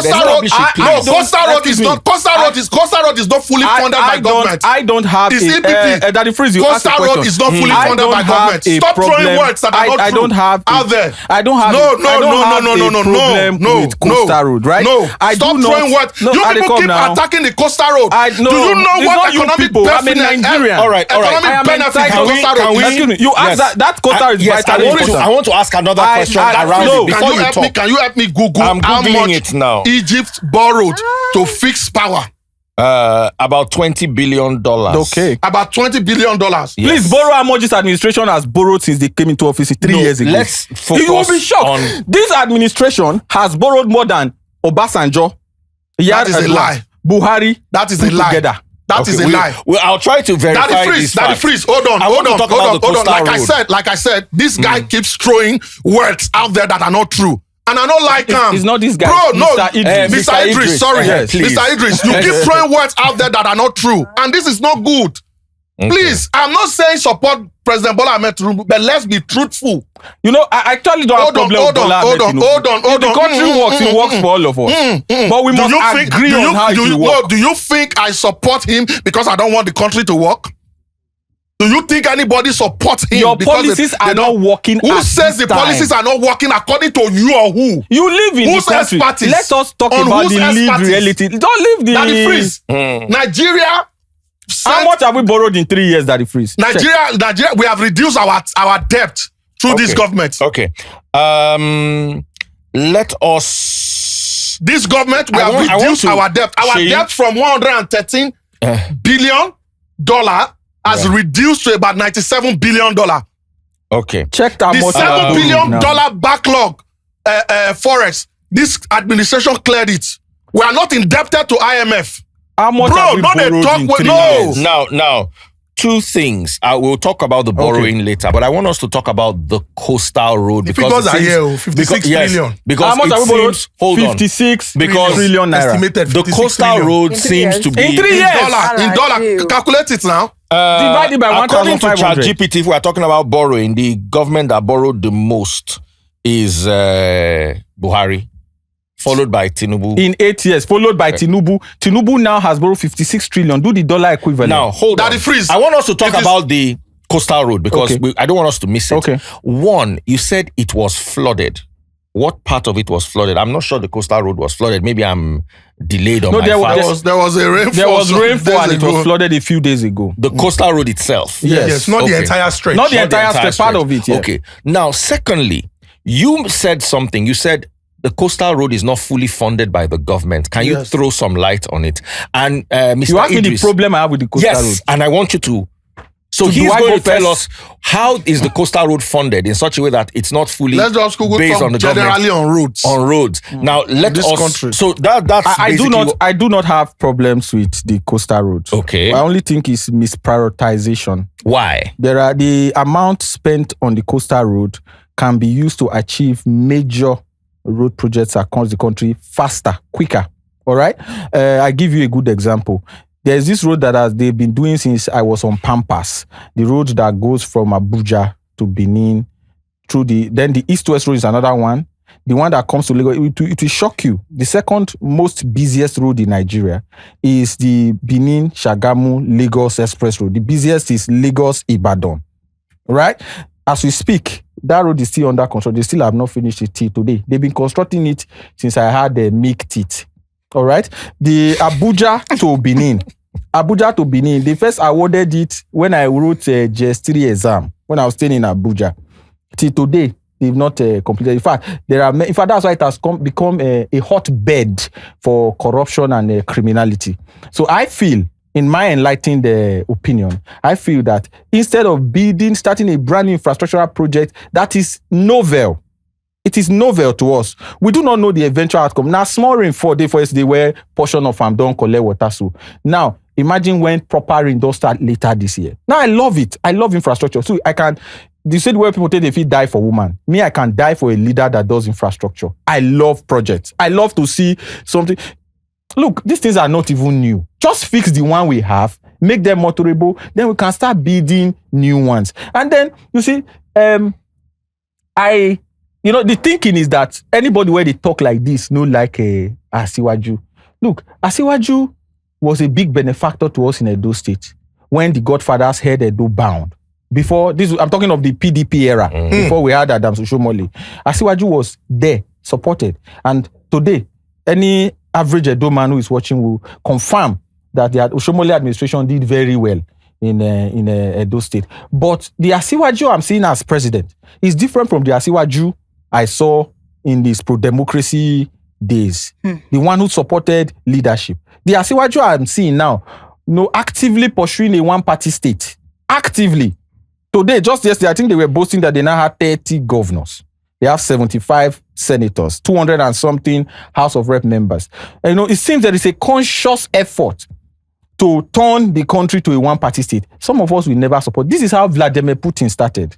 He contested election, won, lost election, came again, won. Today, you can no longer resume. This is how Xi Jinping started. This is how all dictators start. This is how the man in Cameroon, do you know that the man in Cameroon still does elections, even when he's effectively no longer living in Cameroon? Pobia, because of his health. So, no matter how much we support a candidate, we must look at particular interest and the general interest. And the general interest, the overriding public interest, is that first of all, let's have a proper democracy and then let's prioritize properly. So the coastal road is not, to me, at this time, maybe he would have done it if Nigerians voted for a second tenure. He would have maybe done his second tenure. But today, there are more roads that need the money borrowed for that road than the coastal road itself.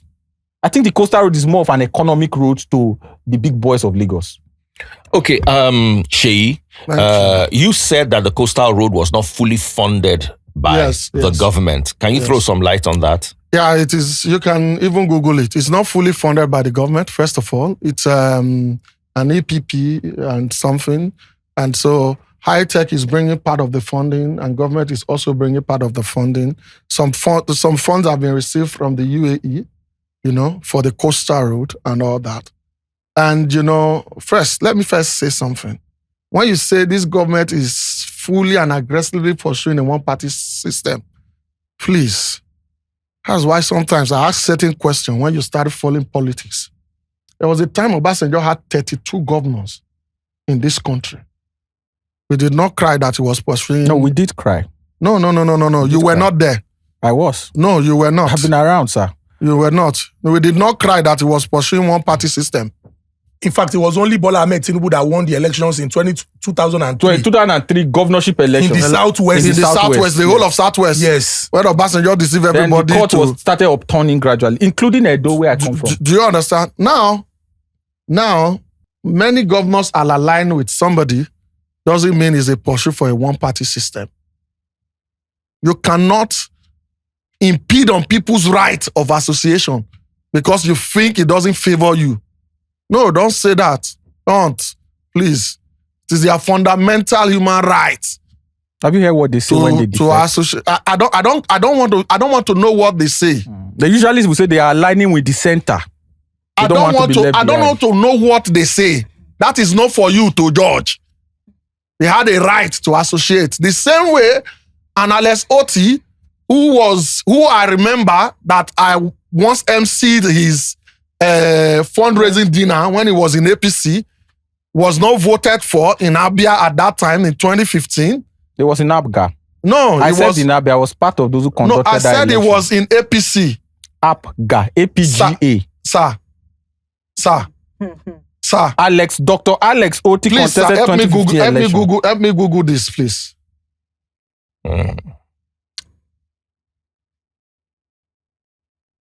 Alex Oti, because I remember I hosted this fundraising dinner with Ali Baba at Clear Essence, California. Oh, wow. It says no. No to... Alex Oti has never been a member of the All Progressive Congress. Alex Oti was in APGA. I was serving All in Progressive Grand Alliance APGA is what it says. There is no credible record that Alex Oti ever joined or contested elections under the APC. I'm not... Okay, I just want... 2015, right? And he came second in the elections. I hate to be right. I just want us to say, this is not to say it's wrong or no. I don't want to claim too much credit. I am saying this, you may not know, but I am saying this because I conducted that election. I was a core member, I was a polling officer in that election. Okay, I accept my mistake. Fully, that's fine. Yeah, I accept because I was with Ali Baba, like I said, you can ask Ali Baba, at the Clear Essence, California in Ikoyi. I was the host of the fundraising dinner with Ali Baba that night. Do you understand? But he was not voted as the governor of Abia. Today, he came in under LP, and trust me, the things that the people of Abia celebrate, do you understand me? The same road infrastructure that Alex Oti is doing, 800-meter route, 1 kilometer route, 1.4 kilometer routes that he is doing, barest minimum that the people of Abia celebrate, is the same way you talk about the coastal road, and some people will say, now road we go chop, why you they celebrate road in 2026, for a whole 2026? Do you understand me? If people who were there before Alex Oti had done those roads, do you think the people will be celebrating it? No. You talked about the Benin, Okene, Lokoja, Abuja road. Do you understand me? And you say that they've awarded that contract when you were in GS3. Currently, work is ongoing on that road. It has been ongoing for no. Hold on. The only problem is that it has never been completed. Hold on. It's always been ongoing. Hold on. Like I said, I don't interrupt you. No, sorry. Respectfully. I don't interrupt you, please. Currently, the level of progress on that road has not been witnessed before. I'm telling you for a fact. Fact check me. You understand me? One, you also mentioned the Shagamu-Biniore Expressway. You understand me? The current ongoing work is from Shagamu to Ijebu-Ode today. And the speed with which that work is going has never been seen before. And it's concrete. I quite disagree, but let me quickly explain why I disagree. President Goodluck Jonathan, in record speed, beat the Benin to Ore section of that road. Record speed, never seen before. The one they are doing, I acknowledge it on concrete. I drove through it. I passed it when I was coming here. All right? When I was going to Abuja, not coming here. So they are doing it. We give him credit. But to make it seem as though nothing like that has ever happened before is inaccurate in the circumstance. Sir, the Benin or a section of that road today, can you tell us the condition of that Benin or 70 to 80% motorable. I drive it often enough.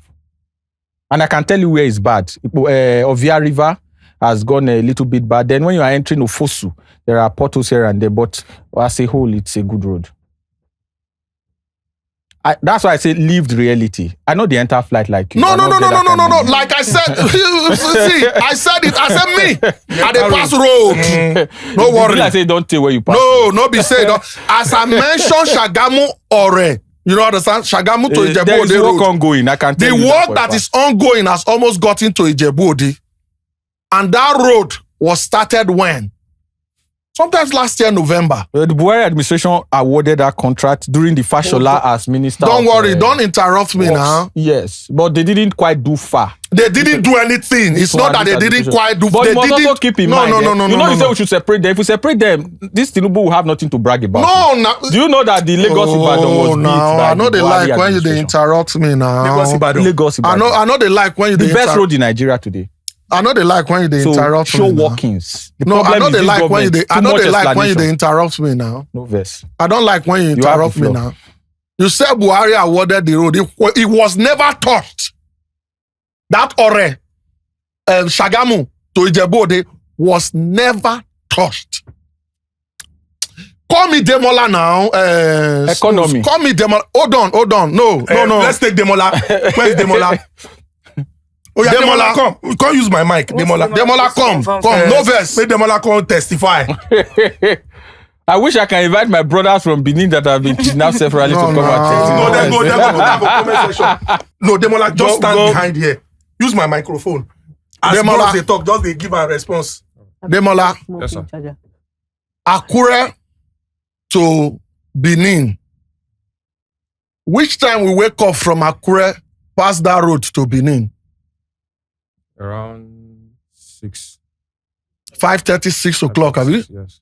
In the morning. Shagamu to Ijebu Ode road. When they start to do am? They started it last year. Late last year, around October, November or so. Yeah. Daddy Freeze, are you listening? Clearly. And the work is currently ongoing. Which year una go that Akure to Benin? Akure we to still Benin. We went there late last year. last week, not be Akure, we not go Akure. Akure went to Akure last week. I thought you said Akure to Benin. Akure to Went to Benin. Akure last week. It was last year. Akure to Benin was last year. And how many times we passed that place? Like 3 or 4 times last year. Yeah.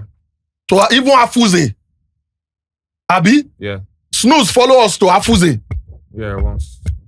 So now, Demola, we've been passing that road. We wake up from this Orchid Road, Orchid here, 5 a.m. We dey go Akure, true or false? True. Now, before now, Ore to Akure, how that place be? Are you talking Ore to Benin or Ore to Ore Akure? to Akure. Okay, there's a different something. Currently, what is happening between Ore to Akure? They are working on the road and it's concrete. It's been dualized, Abi. Yeah. It was a single lane before, Abi. Yeah. One lane coming, one lane going. Now it's been dualized. Yeah. Do you understand me, Daddy Freeze?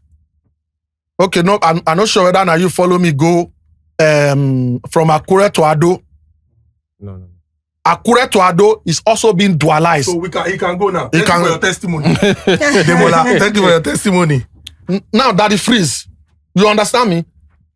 Before now, something that is not being done is now being done. Mm-hmm. You said we should not talk about it. No. I'm not saying you. Okay. They say we should not talk about it or celebrate it. This coastal road, for example, Daddy Freeze. When this coastal road, currently, it is being graded in the Ondo State axis, which is close to my village. If I wake up, by the time that road is done, if I wake up from this Orchid Road, it would take me less than 1 hour, 30 minutes To get to Ondo to State. get to my village, Your village in Ondo State. to go and see my father. Wow. You understand me? And you tell me, in all honesty, not to be happy that that road is being done. Knowing fully well that my lands in those areas would appreciate and I can do things in those areas. But you're Lagos big boy now. No. Forget Lagos big, please. Do you understand me? And I can do things. Who doesn't want his village to improve? Does that make it like a priority for the government? Hold on. Comparing the other roads that we have existing in hold on now. Now, the economic benefits are not people who come to my village every other week to buy stuff. Crayfish, fishes, and all those stuff. I know what the economic benefit of that road will be for the people in my village. To the Benins, to the Delta people, to the Bayelsa people, those in Escravos, those in Port Harcourt, those in Calabar, those in Akwa Ibom. I know what the economic benefit of that road will be for them. I know what a fishery terminal on the stretch of that road will do for this nation. Do you understand me? I know what rice farms in the swamp of those roads can do for Nigeria. Do you understand me? Now, if you don't deliberately think about those economic benefits, you will say it's a waste of money. Now, you're talking about the Lagos-Ibadan Expressway. After Ibadan to Ilesha, to Ife, to Akure, that road has been awarded, and one part of that, one lane is being done, while cars being diverted to one side of the road. I know what that will do for the road at the long run to get to this thing, to get to Akure. Even the Bini Auchi, this road that is being done by BUA is currently ongoing. Do you understand me? You come from that axis. Tell me you are not happy. You won't be happy to drive home on such smooth road when next you are visiting home. Don't criticize others too while they are enjoying their own. There is the Obinwa something flyover that has just been done in Enugu by this administration.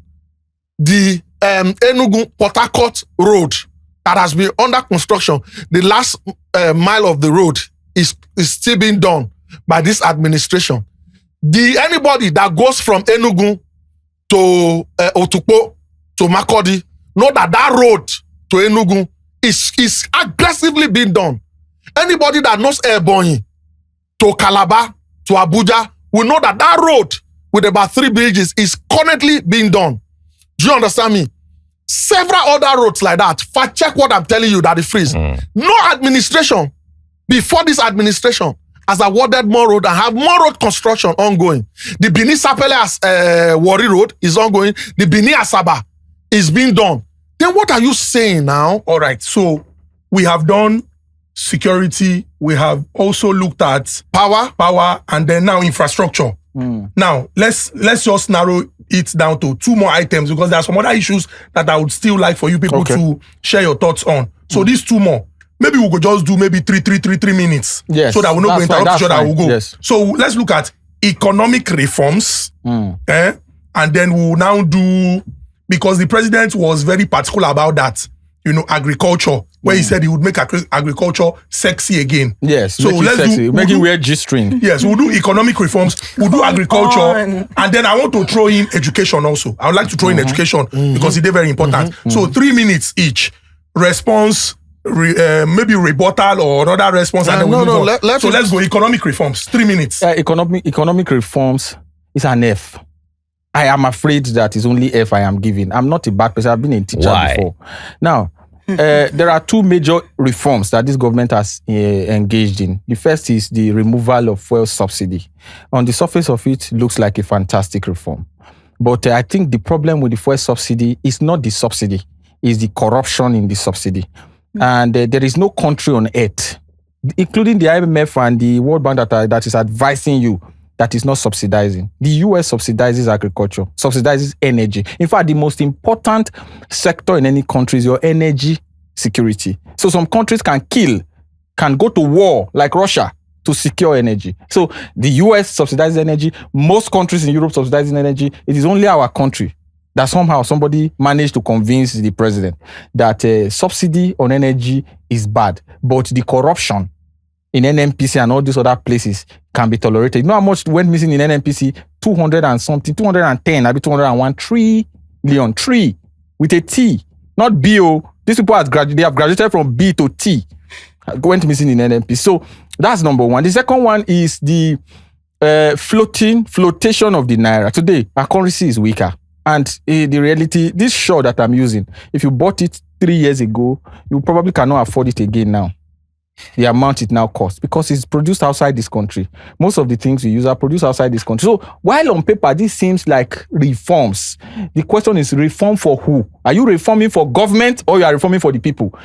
Keep in mind, government is meant to serve the people. I told you before, security and welfare is the primary purpose of government, right? But what we are seeing is you are now pursuing reforms that do not reflect the life or that do not reflect in the life of people. I know they will say fuel has come down. From what? The question is from what? When you entered, fuel was maybe 200, 2 something. Now fuel is 800 plus. You will say it came down from 1.5. Who took it to 1.5? You. So now you carry and go up. Now you still bring it and come small. You not bring it and come down, finish. Same as dollar. People now go and pay school fees in the UK. It's right. Okay, I don't know if this is appropriate, but you mentioned that I have some people in the UK. You now know how much it costs you to service them as opposed to before now. I mean, this is lived reality. All right. Then go and buy car now. When I bought my first Toyota Camry in the year 2016, 2017, 1.3 million. That same Toyota Camry now is nearly 10 million. In fact, the one I bought second hand recently, I sold the second hand 4.2 million. I mean, a car that was made in 2002 is more expensive today than it was in 2002. That is the economic reality. So, in terms of the economy, and it does not reflect on the life of the people. That is my frustration. Yes, the governors, he said the people will have more money, but it's the governors that have more money.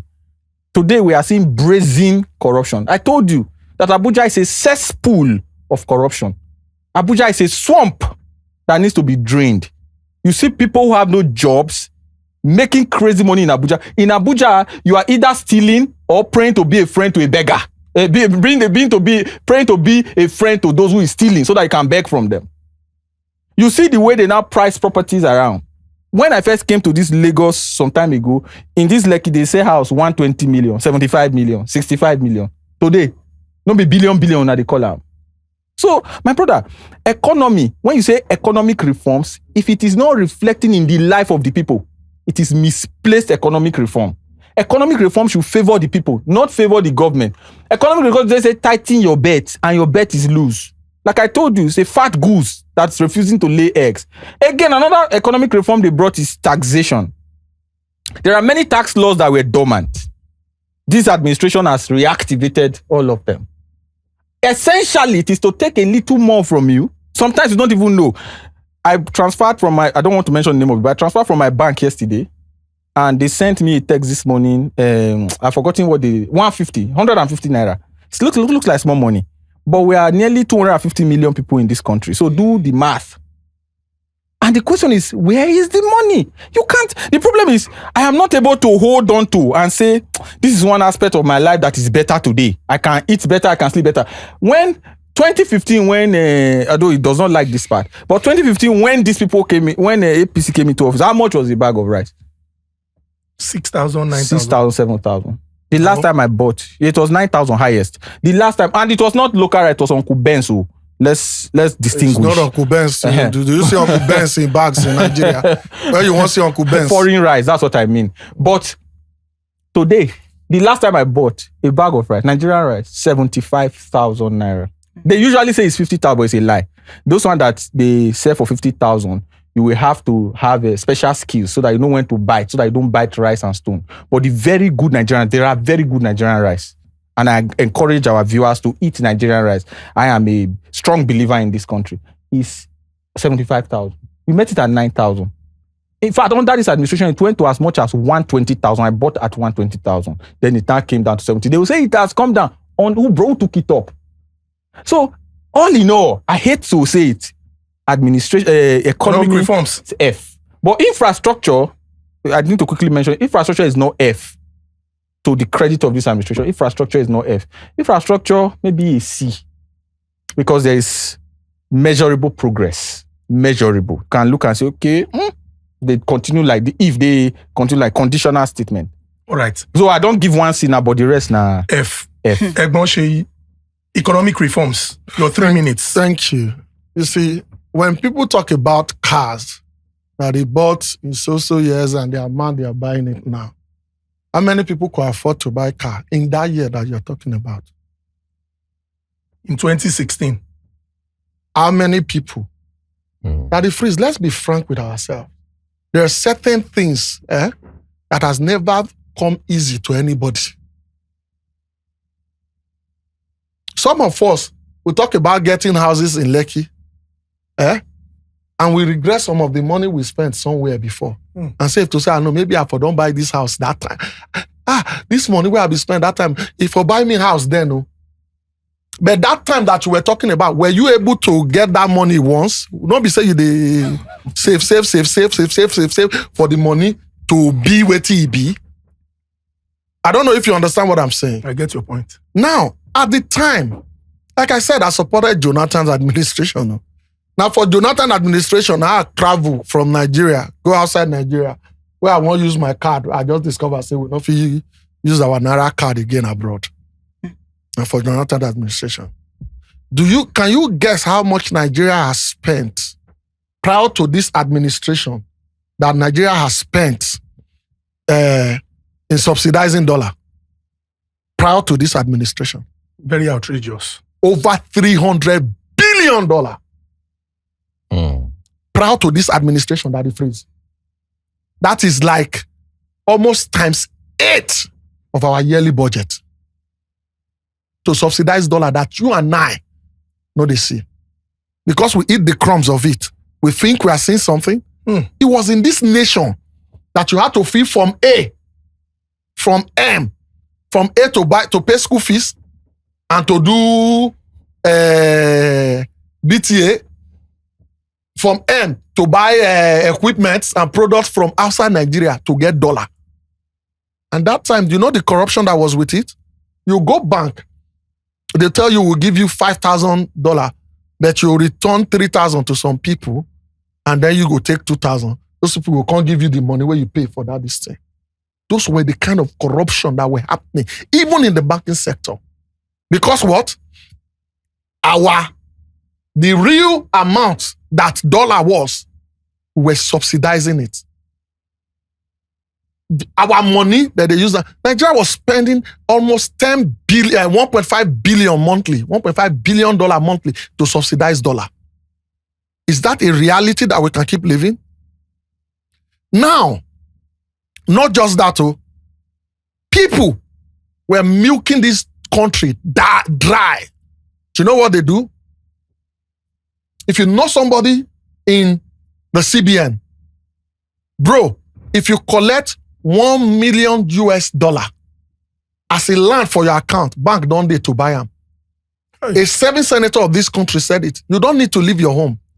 Automatically, by the time the bank buys it, you're already 230-something million naira rich without leaving the comfort of your home.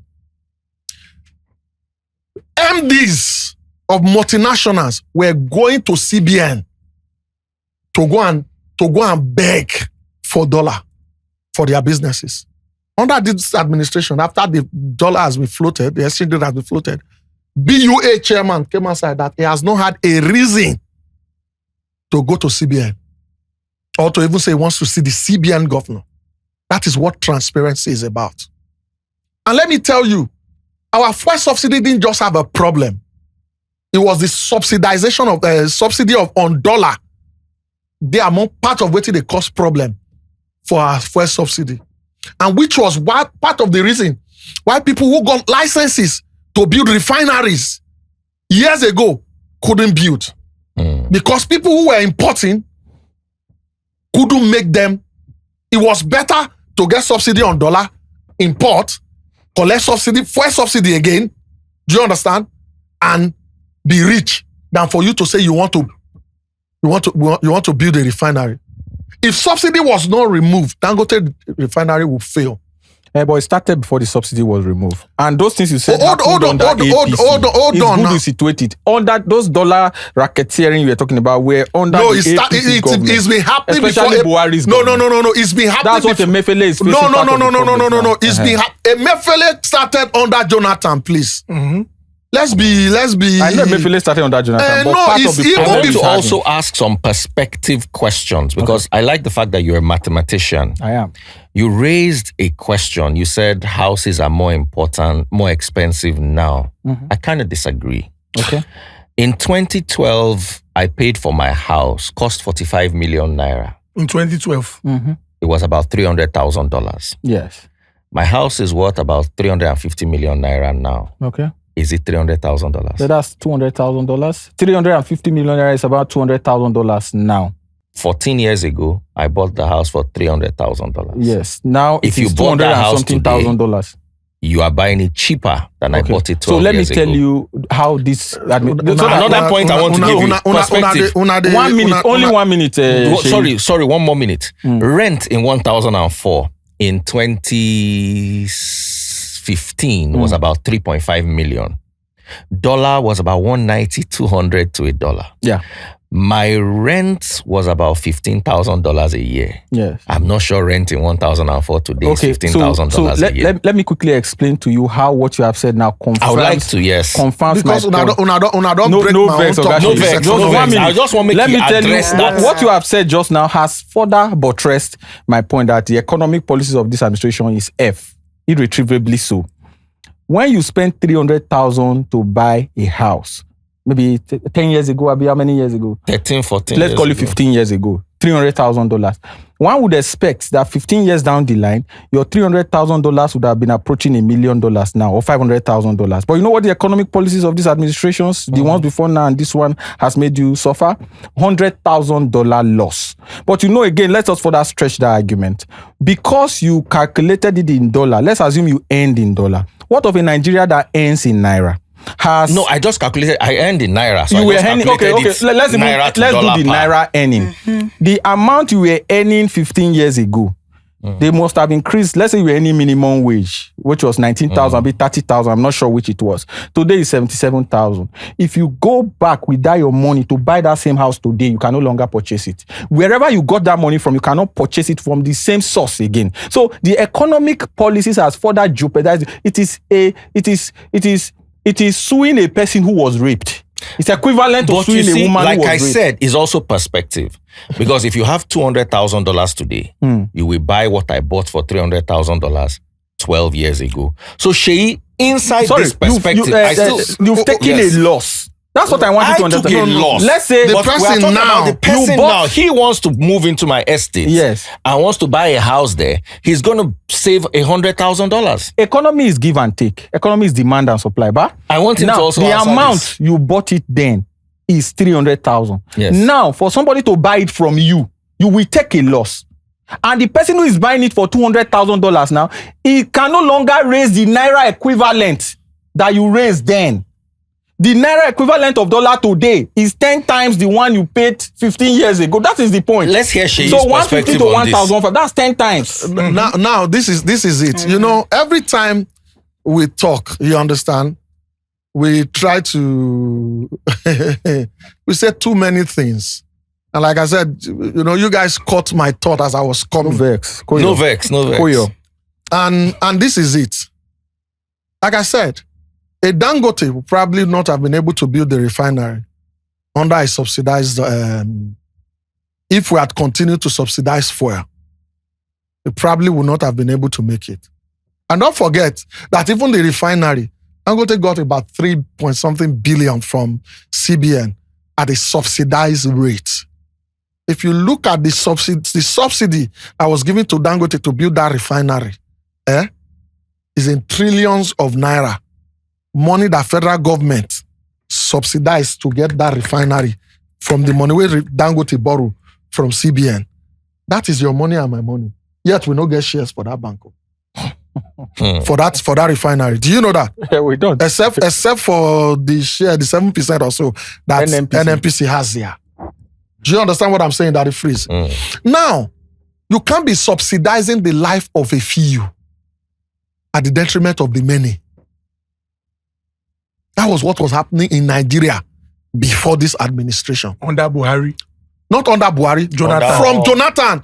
As at the time that Jonathan, we were paying 200, as at the time we were paying 200 for dollar, 199 for dollar under Jonathan. Dollar was already about 800 naira. Dollar, the real actual value of dollar was about 800 naira under Jonathan. Daddy Freeze, Google what I'm telling you. That in 2003, what was the actual exchange rate of dollar? It was about 1,900 before this administration came. In 2023. In 2023. That was the actual rate. So the rest, government was bearing the bonds. And defend it. They were and not be us, they benefit and per se. So sometimes it is not the food that we want to chop that we should concentrate on. We should concentrate about the entire well-being of the nation. It is easy for this administration to be corrupt if they keep subsidizing dollar. The administration is very corrupt. Hold on. Just don't worry. Let me. The reason why I said, you understand? That the freeze. If this administration has continued in the line of what was being done before this administration, and that the freeze. That means somebody, if you get a $10 million from CBN, that the freeze. Even if it's monthly, you get $10 million from CBN. You're about 2.3 billion naira rich every month. Without having to, you don't need to do anything. Now just make the money drop for your account. You don't get money. I actually want to ask something. If not in this incoming election, if it is not Tinubu, who else do you think is fit to rule the country? If it's not Tinubu, I don't see yet. The person I will want to see rule this country, do you understand, is not on the ballot or anything. Do you want to mention? No, I will keep that because I'm hoping that maybe after 2031, the person will surface on the ballot. So you believe that currently only Tinubu has the people that are fighting features currently and characteristics? No, the people that are fighting currently, based on my own assessment, and part of what I'm saying. Do you understand? Because now when they cut me, when I not allow me fully nod my thought. Because wait again, I'm so sorry that I didn't answer that your question. I just want you to wait. Now, did you Google what dollar was at 2020? I have an idea what it was. It was actually over subsidized. Over subsidized. So these things are not realistic for a nation that is borrowing to subsidize it. It is not. Sorry, I don't want you to interrupt me. No, I wanted to correct something, but just go on. No, it is not. It is not good for a nation that is. Do you understand? It is not good for a nation that is borrowing to do that. You understand? Before this administration, Nigeria was near collapse. Our net foreign reserve, that it freeze. Please fault me if I'm lying. Our net foreign reserve before this administration came in is $3.9 billion. Our net foreign reserve. When people say Jonathan did not borrow much compared to Tinubu, do you want me to explain? Jonathan met an economy that has over $40 billion reserve. And Jonathan depleted it to $28 billion. Jonathan depleted it to $28 billion. Buhari came. Now 3 minutes will be talk. Hold on now. Because you interrupt me now. You've interrupted me. You've interrupted me. You've spoken. Jonathan depleted it to 28 billion. Buhari came and we have an imaginary 33 billion reserve. But our net reserve was 3.9 billion. That means we were owing because ways and means have been printed. We had backlog of over 7 million to airlines and some other backlog and some other loan that we have borrowed against our foreign reserve. Now, this administration came in. Today, as I'm talking with you, we have 49 billion in our foreign reserve with a net of 30-something billion dollar. It has never happened after Obasanjo. It has never happened after Obasanjo. So is Nigeria today better? Like did Tinubu the Nigerian? Yeah, hold on. Nigeria economically is better. And I will explain. Dan Tinubu met it. For the first time, our stock exchange reached over 100 trillion. Hi. Do you understand me? Now, somebody will say, how does this affect The average Nigerian. the average Nigerian? That is where I'm coming to. Don't worry. I'm coming there. We deal with you. Because the truth is this. You cannot build a microeconomy on a false macroeconomy. No. You cannot build that. The macro is what trickles down to the micro. Don't forget that when this administration came in and fuel subsidy was stopped and dollar subsidy was stopped, several companies were planning to exit Nigeria. They did exit. Hold on. Let him finish. Okay. Oh, now. Sorry, go ahead. But those companies today, the Nessus of today, are declaring profit now. Record profits. What is working? There is something working at the macro level. And what does that mean? If it's working, who are the people who are working at the macro level? Your brothers, your sisters who work with Nessu, who work with all these things, they're working at the macro level. Do you understand me? Your first banks who are having recapitalization and sales are being sold, bonds are being given out from government and all those stuff. You understand? These are the things that affect the macro level. Do you understand? And when somebody who works at the macro level earns money, it trickles down to the person who is at the micro level. Because you come from the micro to purchase at the micro. I don't know if you understand me, Daddy Freeze. 100%. And sometimes, some of us, some Nigerians, they live above their means. We'll tell ourselves the truth. Some people, you know that your current situation, now this mama where they sell apple for roadside, now you supposed buy apple from. You say now the one where they inside one big store, you won't go buy. Then you can't complain. Because something happened recently. I was in Akure, bag of rice. My boys are here, they will attest to it. We bought those bag of rice in October last year. Bag of gari. We bought those bag of gari in October last year at 30,000 naira. Bag of gari. By January this year, we bought those bag of gari at 18,000. 13. 18. It's easy now. Okay. Go and ask anybody who is a farmer of what is happening with cassava production right now. Don't say it's easy now. Are they into farming? My boys are here, they will tell you. I planted, Abi, I don't do yam farming.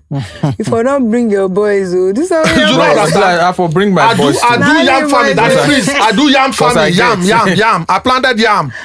I brought them to Lagos to sell. Do you understand me? Nobody in Nigeria today, unless you want to lie, that from last year to this year, that there's not been crash in prices of food. That is where they took it to now. It's crashed from where they took it to. Again, you know, the dollar you mentioned. Keep in mind that there was the official rate and there was the black market rate. Black market was the prevailing market price. So there was no time that the prevailing market price was up to 1,900. What happened is that when there was this economic whirlwind policies from this government, removing subsidy, removing the backing of the dollar and all of that, the dollar, we went into what they call it, hyperinflation. That's when prices skyrocket. If you remember, just the beginning. In fact, January 1st it's not January 1st. The day President Tinubu was sworn into, when he said on that podium that subsidy is gone, prices spiraled out of control. And that is how also the dollar spiraled out of control. So it has taken almost 3 years to arrest the drift. We're drifting really fast. So let nobody convince us that dollar was so high, but somebody was holding it down. The official rate was price being held down, the one you get from CBN. The black market was the prevailing market price. That is why people were able to make money, because they buy at official rate and then exchange at the black market rate. But won't you agree that corruption has been eradicated? No, but the corruption has been eradicated at what cost? That is the question. At what cost? Then again, so that I will answer both together. The fuel subsidy you talked about has been removed. Yes, macroeconomic stability and all of that. At what cost? Who is paying? You say you do not rob the few. You don't really rob the majority to give to the few. Who is paying now? Are you not buying fuel more expensive than it was in 2023? Are you not buying a dollar more expensive? The truth is, 200 million Nigerians are paying more now. That is the economic, that is the lived reality. And Daddy Freeze, you are very well traveled. If prices go up elsewhere, what do you see? Mass action. Mass action. In fact, what caused the Arab Spring was increase in bread in Tunisia. I got that right. Yes. The guy was so frustrated. He carried fuel, turned on his head. Yes, gasoline. And burnt at a junction, set himself ablaze. Tunisia went down. Ben Ali's government went down. Egypt followed it today. Egypt has not fully recovered. Yemen. Today, Yemen has not fully recovered.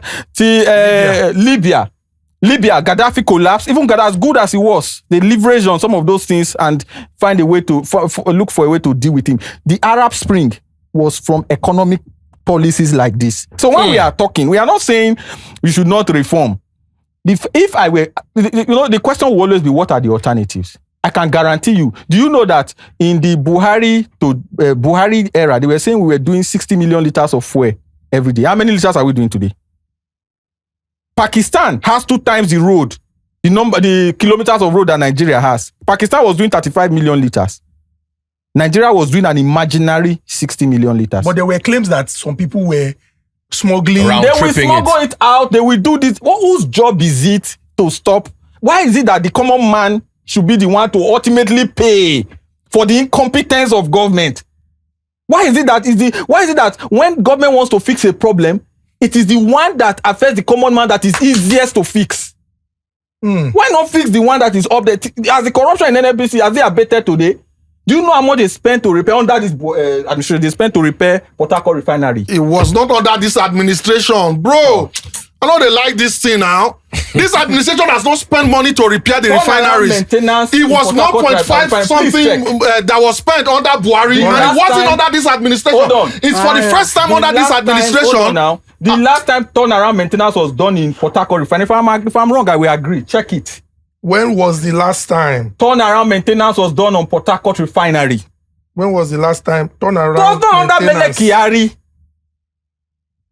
It was done under Mele Kyari. 3 billion, I be 2 billion. Flushed down the drain.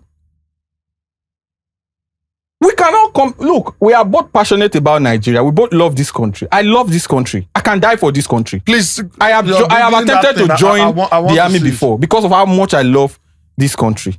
But can you allow me? Can you allow me land my? You have the floor, sir. All right. Have you googled it? Port Harcourt refinery in March 2021. The Federal Executive Council approved 1.5 billion for rehabilitation, while NNPC announced the completion of the mechanical phase in December 2023. December 2023. The refinery did not consistently start production and was again scheduled for maintenance and shutdowns in May 2025. 2025. Yes. Following reports of limited functionality. Warri Refinery. I don't even want you to read far. You have mentioned the year. It was awarded and then it was done in this administration. No, now. That is the whole thing. How can you be saying this now? This administration. Hold on. No. Daddy Freeze, one last question. Then you have Daddy Freeze. If the federal government award the contract, and they say they don't complete them, and you are the president, who do they hand over to? No. Who do they give certificate of payment? No. Let him answer first. No. That is the truth. No. That is not the truth, bro. That is not the truth. Mr. Idris. No, Mr. Idris. No, that is not the truth. All right. That is not the truth. You just heard it. It was approved in 2021. This administration didn't come and delivered to the Tinubu administration. No, bro. Now, Mr. Idris. No, stop interrupting me. Okay, you know what? Let me read it again. No. You don't need to read them again. No. You don't need to read it again. I will talk on it. Husband material. We are rapping. No, Mr. Freeze. Hold on. let's understand this thing now. It was awarded in 2021. $1.5 billion. 1.5 billion. Do you understand me? And they said they delivered the mechanical phase in December. In December 2023. That was 7 months after this administration came in. The work has been ongoing since 2021. It So was approved. who took certificate of completion? Oh, now can Yeah, you allow me? the Can you allow me? Who took the certificate Can of you allow? completion? Can you allow me? I don't understand. No, Wait, you were let blaming him this finish. administration of spending that money, Yeah. and it wasn't this administration that So, spent the money. if you do am, you no do am bro, well. now, No, we go blame. We no people pay. No, Mr. no, Idris. bro, Yes, no. Go ahead. No, Mr. Idris, Yeah, no, don't do correct that. No, they do am. I don't like him. I don't like him. I don't interrupt you now. I don't interrupt you. You have the floor. No. That the freeze, I know they like him. And they talk something. See, I tell people something, The things we put on the internet today, we say today, becomes the fact that our children will live in tomorrow. That's why the fact that it might not be the truth. You understand me? Apportion blame where it is necessary. Do you understand me? It was the person that this government appointed as NNPC chairman, Bayo Ojulari, that came out to say, for the first time, let's be truthful, it is nonsense that has been done, that is being done with our refinery. It is the person that this administration appointed for the first time, an NNPC chairman said that it is nonsense that is being done with our refinery. And they were thinking of getting a management company to take it over. And he said it, that Dangote refinery is a blessing to this country. Do you understand me? Until we begin to be truthful about our problem, we will not find the right solution to it. It wasn't this administration that spent that money. Let's first allow that be known first. When we need to tell this administration that they mess up, let us tell them that they have not done well. For the first time, this administration is what is bringing investment back into our oil sector. This administration, look at what Shell is investing. Look at what Belema is doing. Do you understand me, Daddy Freeze? Clearly. And all these things, are they not going to appoint to employ people to work? The economic benefit, that is how it trickles down to the microeconomy. Do you understand me, Daddy Freeze? These things are there. Don't let us act as if. Do you think that for the first time, our non-oil export hit $6.1 billion?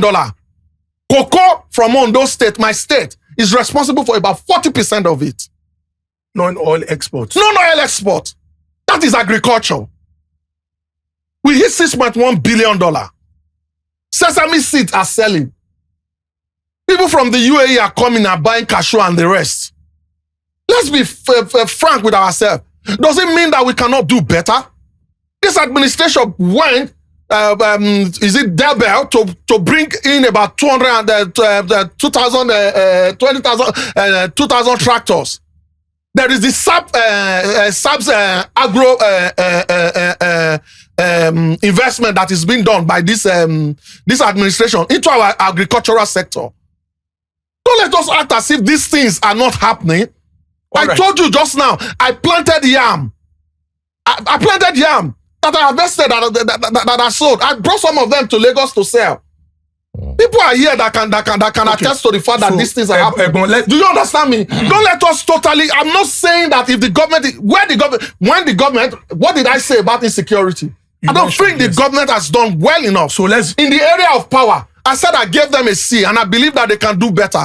If we clear our debts that we owe to the Gencos and the Disco and the rest, we should be able to have better improved power. All right. In economy, no, you cannot fault this administration. None has done it since Obasanjo's administration. All right, so let's wrap scorecard now. In the next 60 seconds, A, distinction, B, very good, C, fair, D, struggling, F, for failure. I would mention sectors. I would just want your straight grades. Finish. Before we now, I would want us for 2 minutes to focus on corruption because it's something that we have dealt with for a very long You time. haven't spoken about education. Now, as soon as they can't talk, we give you 3 minutes. We can't gather now. No, okay, but the educational sector is something that we should talk about. You know what? We'll do agriculture, health. I'll give you people 120 seconds for education. Then we'll now do 3 minutes each for corruption. And we are timing it. Yes, we are timing it. So let's go.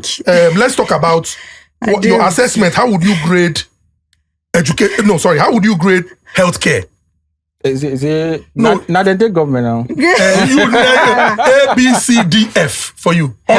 Under President Bola Ahmed Tinubu. Healthcare is a weak D.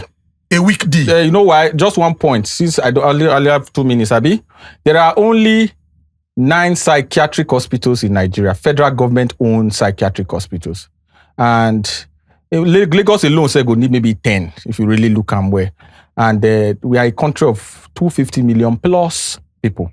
And I think what, so that I don't, because there are a lot of facts I can point to, but what finally, seals that deal is that a country that cannot, a leader that cannot take treatment for his ailment in his country has failed in the sector of that country. Whatever you are cooking for your people, you should be able to eat. All right. So, Egbon Seyi, healthcare. For the healthcare, I'll give them a C.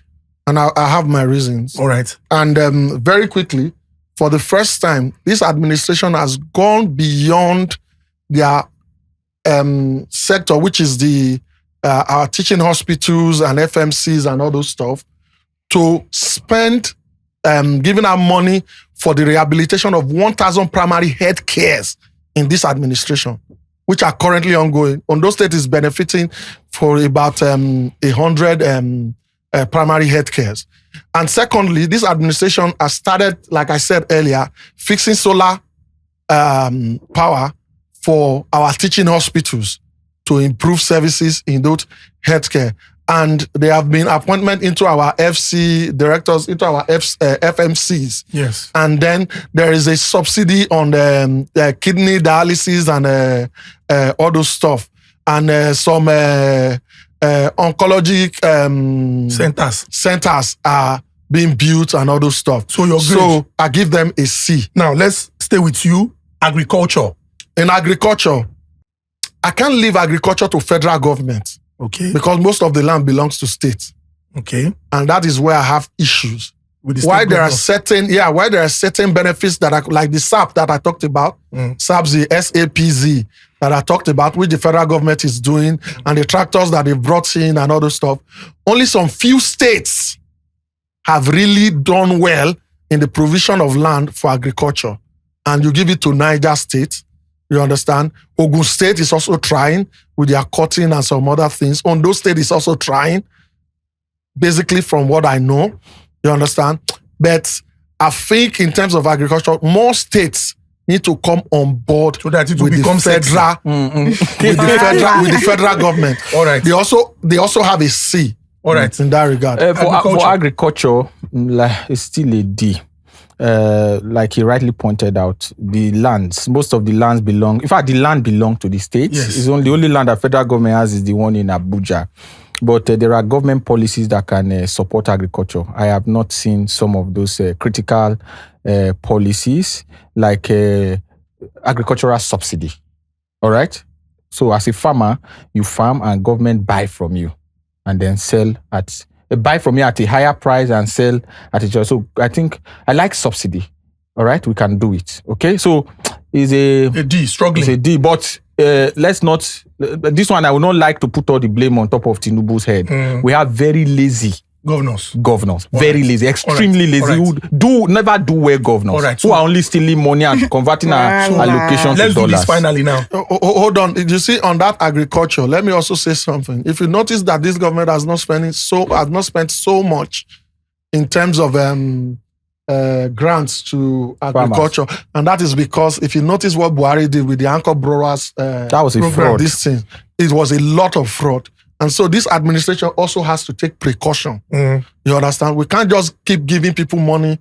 And like I said, state also has to come to play. State government has to come to play, like what Lagos State is doing with the one they are building in Mushin, the one they are building in Ekpe and all those stuff. So state government has a huge role to play when it comes to agriculture. All right. And like I said, is a C for me. So 60 seconds now. I don't timer. Education.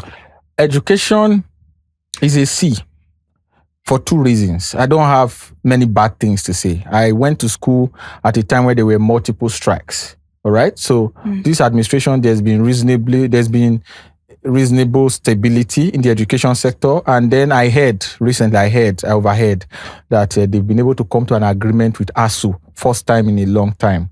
I also heard they give loan. I have not seen anybody that received, but the thought process alone to come up with that is ingenious, even when the money is paltry.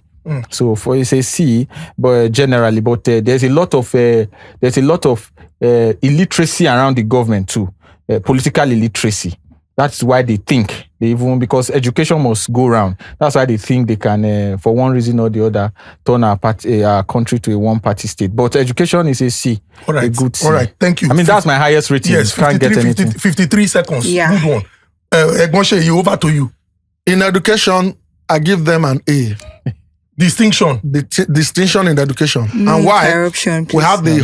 we have the shortest strike ever recorded from any administration, and it was just a warning strike that was quickly quenched. And now they signed the MOU with ASU with a 40% increase in salary. And then there are certain grants when it comes to research and all those stuff that is going to be given. And then Tenford is receiving more fund. And then there is the NEL fund. And it's not just the NEL fund. You need to understand that the NEL fund comes with a stipend, which is given to the student, which is 20,000 naira on a monthly basis. And like I said, if state government also pay the due bursaries to those students, it means that a student can be in school without depending on funds from home. And secondly, this administration has built about, I think it's about 38 new technical colleges.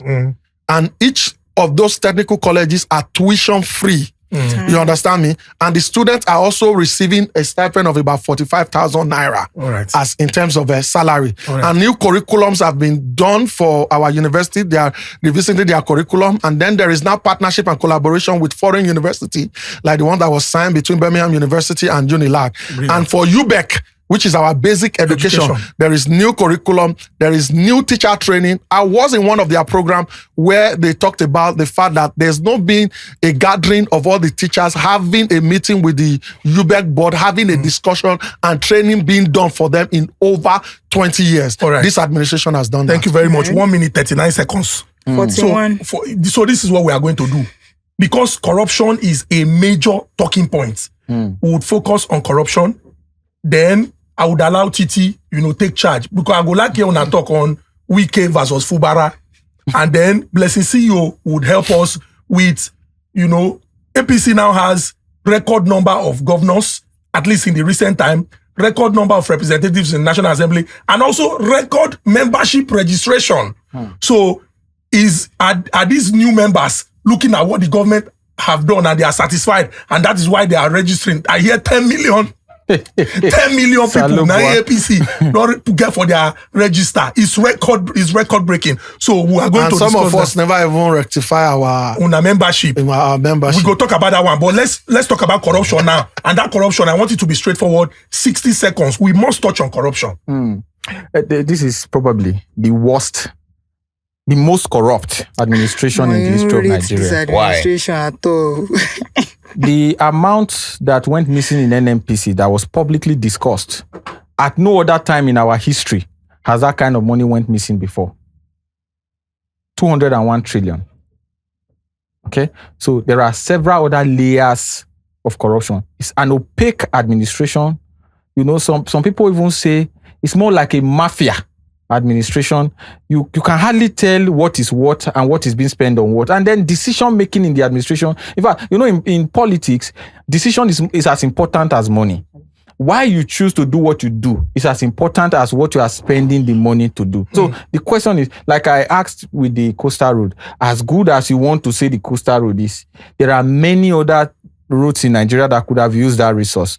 I think that coastal road was only awarded because somebody somewhere will benefit from it. I don't want to mention. It's not like I'm afraid, I've passed that level. The worst that can happen is arrest. Do you want to mention it? Well, there's no need. There's not, just out of respect, not out of fear. So that some of those other things. So I think this administration must do an internal purge. All right, they have to purge themselves. They have to take it's not Flagy. Flagy will stop. They have to take Flagy to stop the corruption that is ongoing in the administration. I think they can do a lot better. I think if the resources they get, in fact, if you trickle it down to governors, it's worse. I give you one. There is hardly any local government. There's no local government. Let's say maybe one. There are only few local government today in Nigeria that receive less than 1 billion a year. 1 billion a month. Some 600, some 700, some 1.2 billion. But there's hardly anything you can point to your local government that is done by the local government. Some don't even have a local government administration. The EFCC today, the ego is highest at tide. You know what the EFCC is very effective at? Just point them to a hotel where there is hookup girls and Yahoo boys. They will raid it. But when it comes to the real corruption, it is under this administration that Yaya Bello, or it was this administration that attempted to prosecute Yaya Bello unsuccessfully, arrest Yaya Bello, where he paid school fees up front for a student, 81 billion, and is now planning to even run for election. So there are many more. I don't like mentioning names, but there are many more we can. All right. Can go into. Egbonshe, over to you. First, when we talk about corruption, you can't be shouting corruption without actually dealing on facts. The 210 trillion that you talked about from NNPC is not true. Because it's not missing. Because I remember that panel with the Senate, and when the guy mentioned that, the Senate guy said, oh, this one was, and it was later, because people didn't watch the full stuff, it was later debunked that no. That 210 is not missing, and the money was accounted for. And I remember Peter Obi running to social media to write about the trillion that was missing, that was not actually missing. And again, once you mention something, try to put it under the real administration where those things happen. That didn't happen under this administration.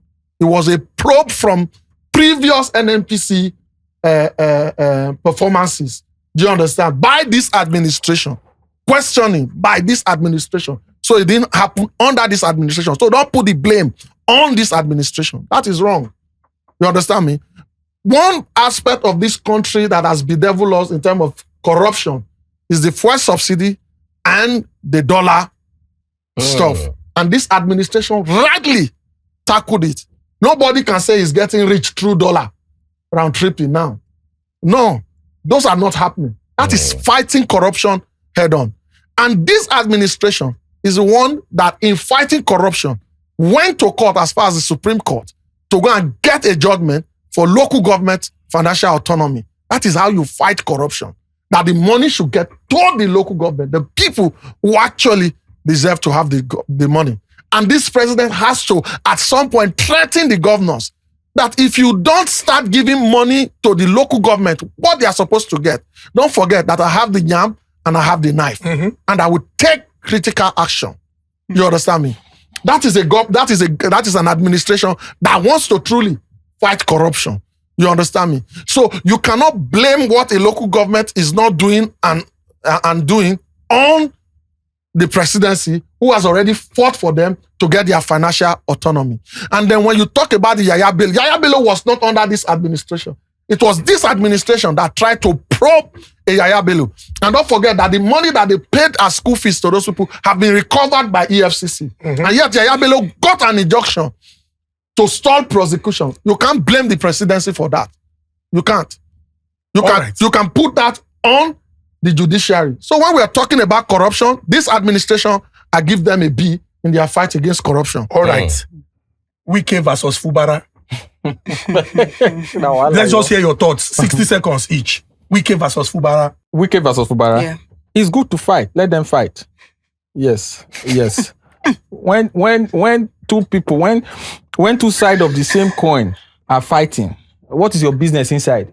Godfather and Godson are fighting. What is your business? If they were not fighting, would you have heard? It's a family affair. It's a family affair. Would you have heard that Rivers State has 600 billion in their account? You would never have known. So it's good to fight. Fighting is good.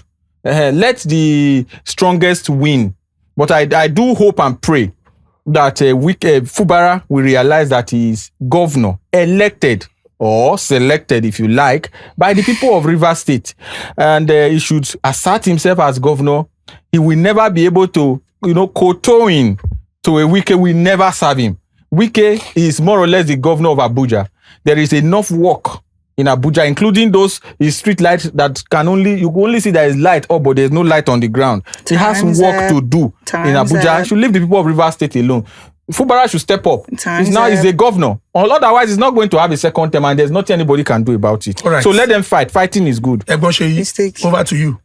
When it comes to fight, I always say fight well. Don't fight wrongly. And Wike is fighting on the side of legality. You understand me? And some of Fubara's fights is fighting in a way that his arm can be twisted through legal process. So if you want to fight, please fight legally. And the reason why I say that, you cannot fight for 3 people or 4 people to preside over a national house of assembly, a state house of assembly. No, you will be fighting wrongly because you are depriving other constituencies their due representation. So if you want to fight, fight well. And sometimes it is good to know when to fight. So Wike and Fubara, if you want to fight, fight legally. Whoever wins the legal fight wins the fight. This unprecedented membership registration of the APC, never ever seen. APC now, according to party stalwarts, you take rub shoulders with ANC, ZANU-PF. Members they rush APC based on their registration.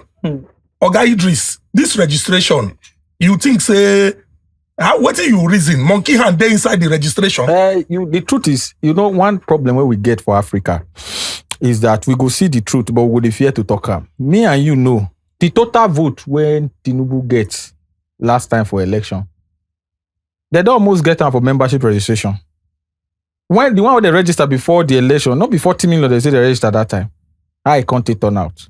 So make we just tell ourselves the truth. And interesting, you need to know that they are doing online registration of their members, but it is impossible to transmit results online in real time according to them. So for me, I'm not a supporter of the APC. I'm not a member of the APC. I've supported APC in the past.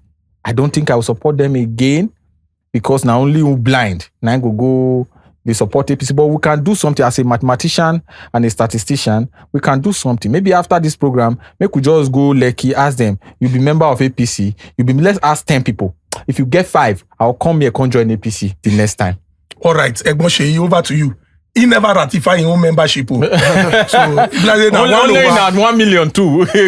you know the thing is this. Don't forget that this registration is being done with your NIN or BVN and your voter's card. You understand me?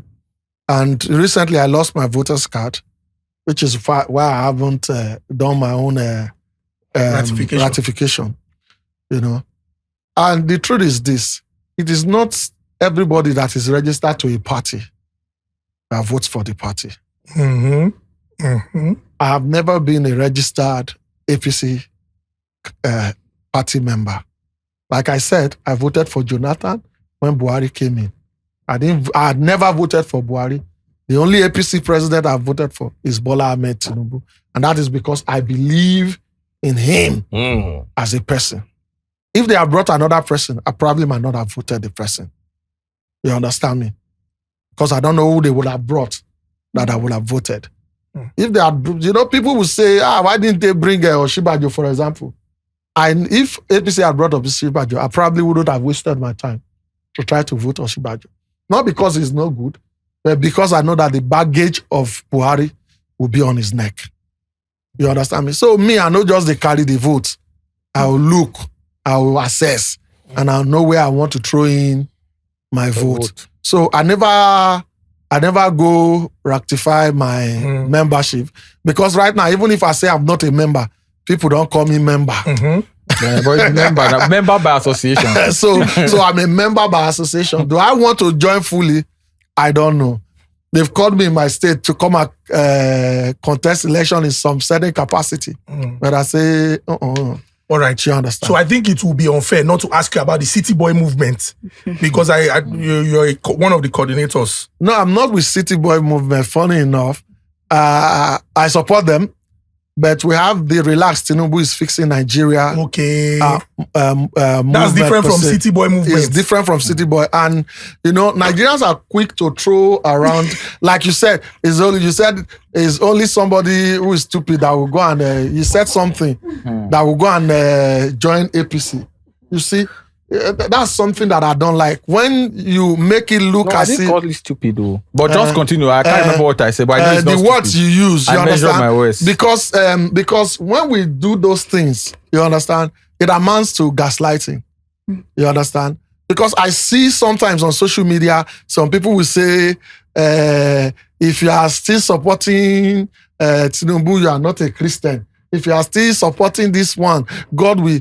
When does party supporting one party now becomes a criterion to make heaven, to be assistant be Jesus? like When does it become a criterion to measure intelligence? When did it become, to become different ways of gaslighting people?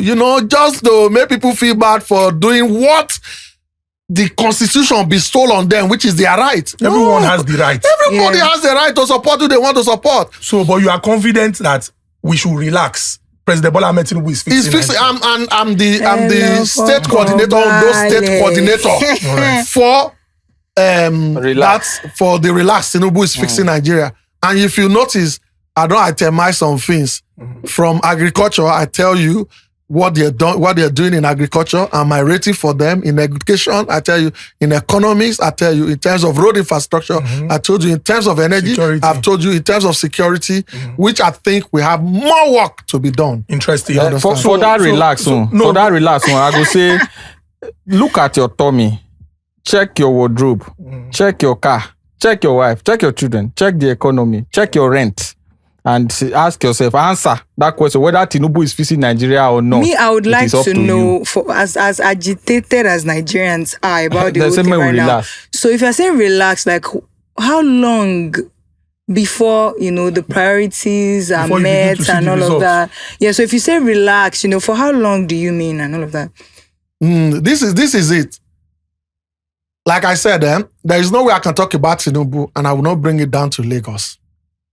You understand me? There's no way I can talk about him and then I will not bring it a bit back to Lagos and then now use this to juxtapose with what is happening at the federal level. Yeah. When Tinubu came, he was the one that came up with the Lagos blueprint of the 50 years Lagos blueprint. And fortunately enough, I was part of the people who sensitized the public about some of his policies and ideas. I remember I was on the bus going around talking to people about BRT to sensitize the public. I remember that I was there for Loma as a young comedian, talking to people about proper disposal of waste and all those stuff. And when they inaugurated the highway managers and the rest, you understand me? I witnessed the LASMA era in Lagos, the Lasambos, the Lasema, and all those stuff. And I remember that when all these things started, you understand, the proposition for the train, that the freeze, I wanted to say something. If you remember today, we are benefiting, a local government is benefiting seriously from a policy of the government, which is the free trade zone. And the Dangote refinery that is there, and the seaport, and the airport that is coming, and the smart city that they're planning to build in Ibejuleki. But don't forget that Lagos State once has a man as the MD to see the Lekki Worldwide, MD of Lekki Worldwide, and then the Lagos Free Trade Zone project. And because of land issue, this man was shot and killed. Mr. Tajuddin Disu. He was shot and killed because some people didn't see the prospect of what was coming to their local government. Impatient. They were angry, and that man was killed. But today, their community is better because of that process, because of that policy, because of what they did there. So sometimes, if we fight a little too early, some people might be lost who could benefit from the success that is coming and the progress that is coming ahead. Interesting. Don't let us do it. So, to be fair to you, you have said you voted for Peter Obi in 2023, and you may likely I still- will. so you I will. I'll vote for him. So, Unless, if you don't talk about relax, Tinubu is fixing Nigeria. So, you now, why do you think that of all the the candidates, nobody don't be candidate now. prospects. Yes, of all the prospective candidates. people who would present themselves, Mr. Peter Obi is your most preferred. The primary purpose of government is security first and then welfare. I would support a leader that prioritizes the welfare of the people. I've heard Peter Obi talk, and even when he was governor, although some people try to water it down a bit unsuccessfully.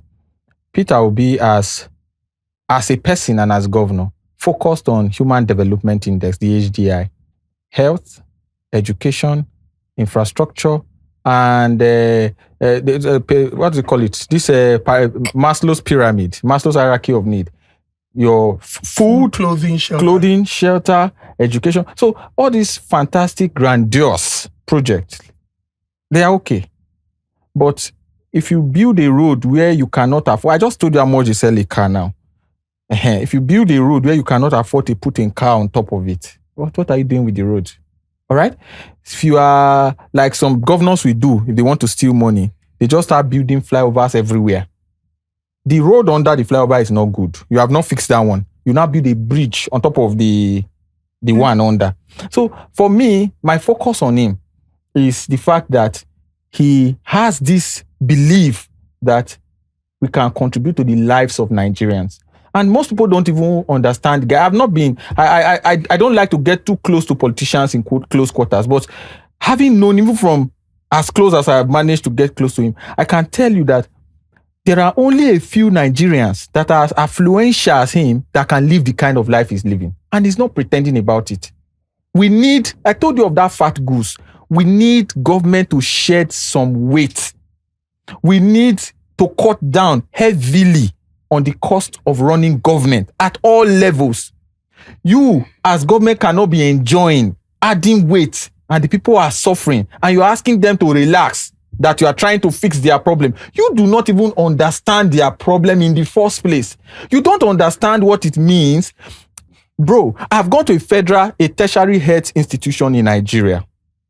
Let me say it, but I will not say it. The tertiary health institution in Nigeria in Benin City. It's only one. So whoever is watching knows what I'm talking about. A whole ward for children. A whole ward for children. There was no light. Parents of children brought out money to buy bulb to fix. Today, there is nothing, there's no reason on earth why you should buy rice more than 10,000 naira. The government should be conscious enough to subsidize. You know why? Food is a security matter. A hungry man, they say, is an angry man. When person chop, you see, if you want to see people who really are foolish, may they just chop. You say they'll just lie down and forget everything. But when a man is eating, when a man is not eating, is hungry, is agitated. So food security, today, Nigeria is still not food secure. Where we come from, if you go to the farm, maybe that day your people will go pay 20 million. They bring you out. Sad.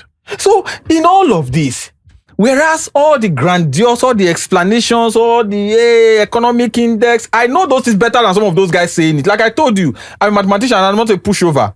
Right? If I sit down and say, let us discuss it, we'll discuss it from now till next year. I will tell you why even these economic policies are pulling us back into the abyss as compared to, I will ask you, these economic policies that you are instituting, when will it yield results?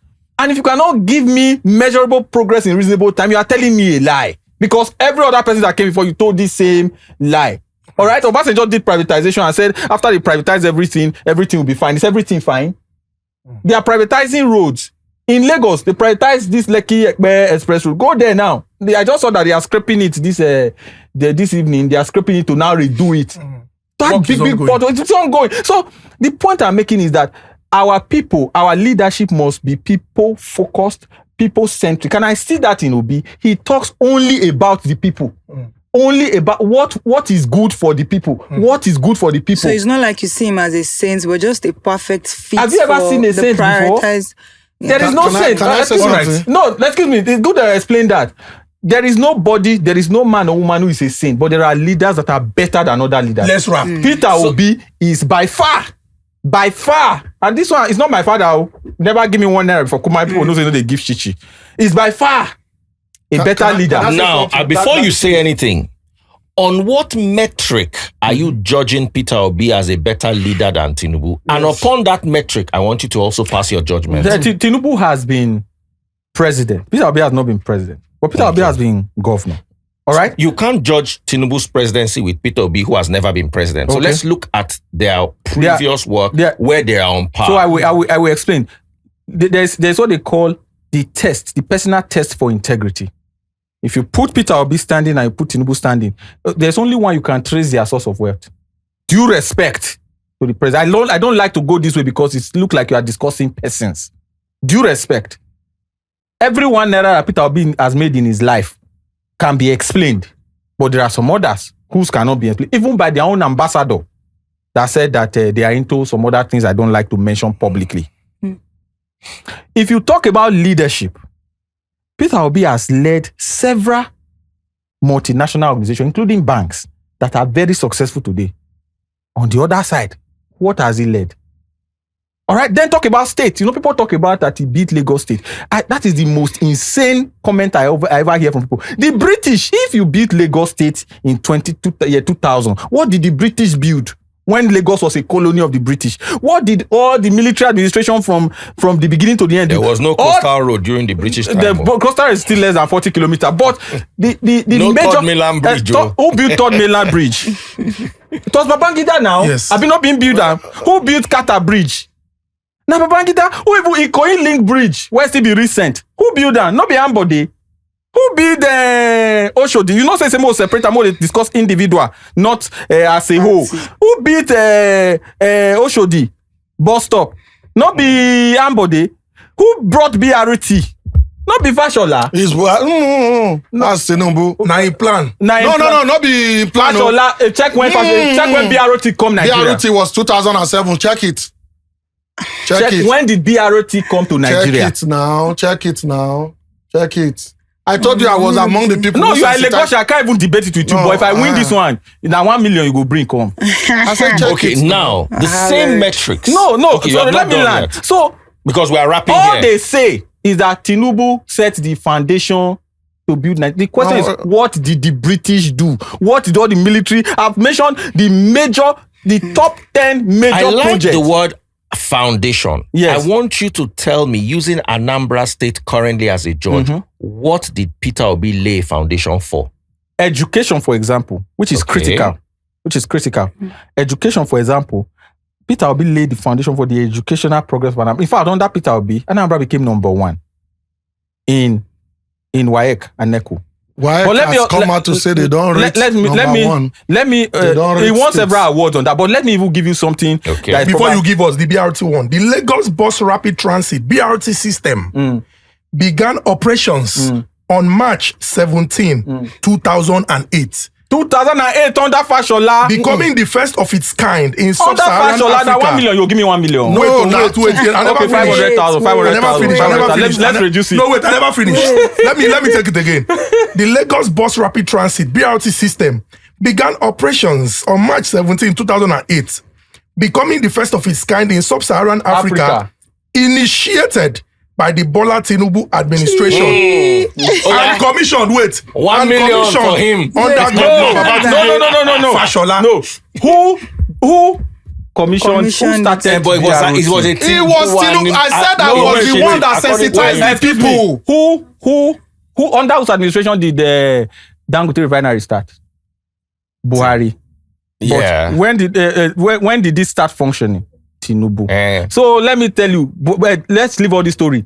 But Fashola was governor when BRO. No, 2008. no, Yes. as 2008. So leave Daddy that freeze. initiative was Daddy freeze. But wait. If we Hold on. What be initiative matter this? What if the initiative? If we juxtapose this with what is the definition of the argument about the Port Harcourt Port refinery, Harcourt refinery where it was approved in By 2001. But 2021. by 2021. Buhari. That is why But what I'm, the only thing I'm commissioned in trying to December establish. of 2022. You say why The I only don't dey thing for the I'm top. trying to No, establish are the lines are very blurry. They are very blurry. Let's be Daddy freeze. Daddy freeze. Hold on. Osman material. Let me even explain. I feel land. Hold on. No, hold you know on. say that maybe I dey get the flow. But you owe am 500,000. No, now they owe me. No, now you they owe me. No, now they owe me. Hold on. Let me say something. Now they owe me. Now Fashola. No, it Oh, yeah. wasn't Fashola. Final It wasn't Fashola. If you thoughts on remember, this. if you remember, I said Buhari was the one that spent the 1.5 billion on Port Harcourt refinery. Do you understand me? And I never gave that credit to Bola Ahmed Tinubu. And like the same way that the BRT was started by Bola Ahmed Tinubu, and I will tell you why I It give. did not start. He Hold- initiated it. The Hold English on clear now. now. Initiate means start. Hold on. Can you allow Initiate me land? is a Daddy synonym Freeze, of start. I said I was the MC. Ask any people, Blue World, and Lamata, they were the one that gave me that event in 2007. Blue World Communication and Lamata. Go and find out. They were the one that gave me that event in 2007. All the BRT corridor has been marked. They don't Do you mark understand me? them down, They yeah. marked it. They've done the BRT this thing. But what happened was in 2007, we started doing the sensitization to people, how they will be queuing, how they will be entering the bus from Ikorodu to Lagos Island. That was the first route. Daddy freeze. That was the first route. It was Ikorodu Road. That was the first route before it was extended to other places. Daddy Freeze. In a nutshell, Hold on now. in a nutshell, Hold on now. I can tell you 10 major projects in Lagos, and maybe only 1 or 2 will be Bola Tinubu's administration. 10 major Commissioned or initiated. commissioned. Now, when they commissioned, they started to use them. Even the train now was not Bola Tinubu.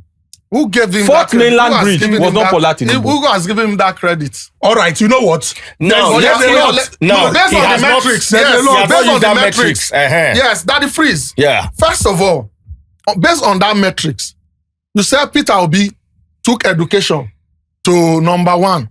Peter Obi never built a single primary school or secondary school all through his 8 But he years. fixed all of the schools in there. Allow me It's talk. important. It's important to know that. Let him talk. Please Yes. don't interrupt. There's one more I need to tell you about Anambra. Hold on, when he hold on now. finishes. Hold on now. He never built one primary school or secondary school. Bola Ahmed Tinubu built 4 millennium schools, secondary schools in Nigeria, in Lagos State, I mean. Bola Ahmed Tinubu built 4. He gave school back to missionary, which I said was copied by Peter Obi. Yes, now. He gave school back to missionary, which was copied by Peter Obi. And others said had done it before even Peter Obi came up. You understand me? And secondly, Bola Ahmed Tinubu was the one, in terms of education, that started paying for WAEC and NECO for schools. Bola Ahmed Tinubu, in order to admit more students into schools, divided secondary schools into 2, where we have the junior secondary schools and they built other sections for senior secondary schools to admit more students into schools. That is in terms of education. Google what I'm telling you, if I'm lying or not. Okay. Secondly, in terms of security, you talked about Anambra. It was under Peter Obi that we have the Ezu River incident where Anambra youths were killed in the river. And during NSAS, when Peter Obi was invited to come and talk, he got a court injunction for them not to question him.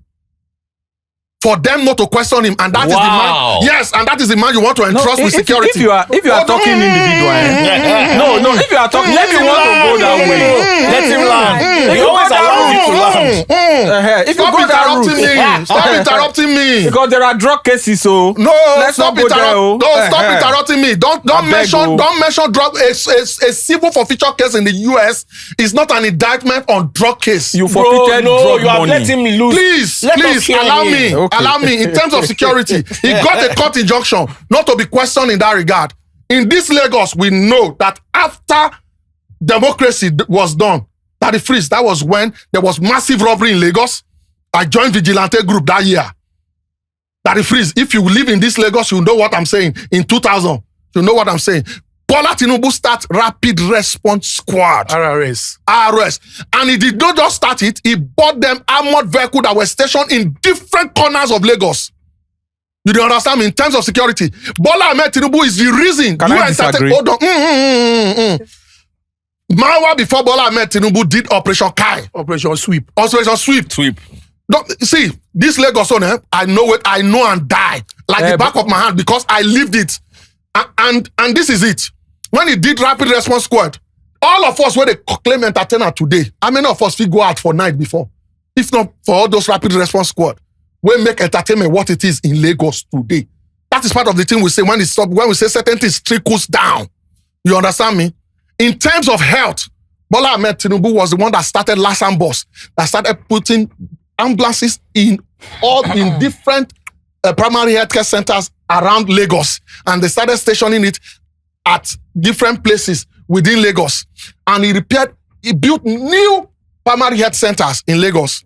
And in terms of governance, bringing governance close to the people, Bola Ahmed Tinubu was the one that started LCDAs to bring governance close to people. Some people before they would travel from Ekpe to come to Aja to come and do ordinary birth certificate, declaration of birth certificate, until they started breaking local government to give people closer access to governance. You understand me? And in terms of Lamata, they are the one in charge of BRT. It was founded by Bola Ahmed Tinubu, and I said it that I was the one that sensitized people in 2007 about BRT before they commenced operation. Because they have to sensitize the people before you commence operation. You don't just throw something open and people misuse it. They have to do it before they commence operation. Lamata, LASMA, they went even as far as to court. You understand me? For LASMA to stand in Lagos. Who started LASMA? LASMA started with Bola Ahmed Tinubu. Can you hear me fact check that? I think he's right. I think he's right. I don't know. I'm not I came to arguing. Lagos in 2001, and that's when I remember that they were enforcing seatbelt. That's when they started. I said everybody must wear seatbelt. My car, where they use that time, not gonna get seatbelt. So my Rossi bag, you don't see pass through a lot. my Rossi bag, I just unhook that thing. Come, took one here, put the other one for my chest. 15th of July 2000. Okay. That Tinubu, that one I can verify. See, don't, Daddy Freeze. No, I want to worries. learn from you now. Daddy Freeze, no worry. In terms of road infrastructure in this Lagos, you understand me? Tinubu did amazingly well. Go and look at the year that Tinubu inaugurated the roads within this same called Lekki Phase 1. Go and check it. Fact check me, Daddy Freeze. Yeah, 2002. This Lekki Phase 1 where everybody they shout. I mean Lekki Express Road. Lekki Phase 1, inside Lekki Phase 1, the roads inside Lekki Phase 1 was bush. Who did Lekki Ekpe? Eh? Lekki Ekpe. I want to know. I'm asking. This is for information purpose only. Yes, it was. Who That did- one was Fashola. Alhaji Lateef Jakonde. Lateef Jokonde. No. To open this place up. No, it was at least that. Then the road was realized by Who did Fashola. Lekki Ekpe? Eh? Fashola ba? Yes. Okay. Do you understand me?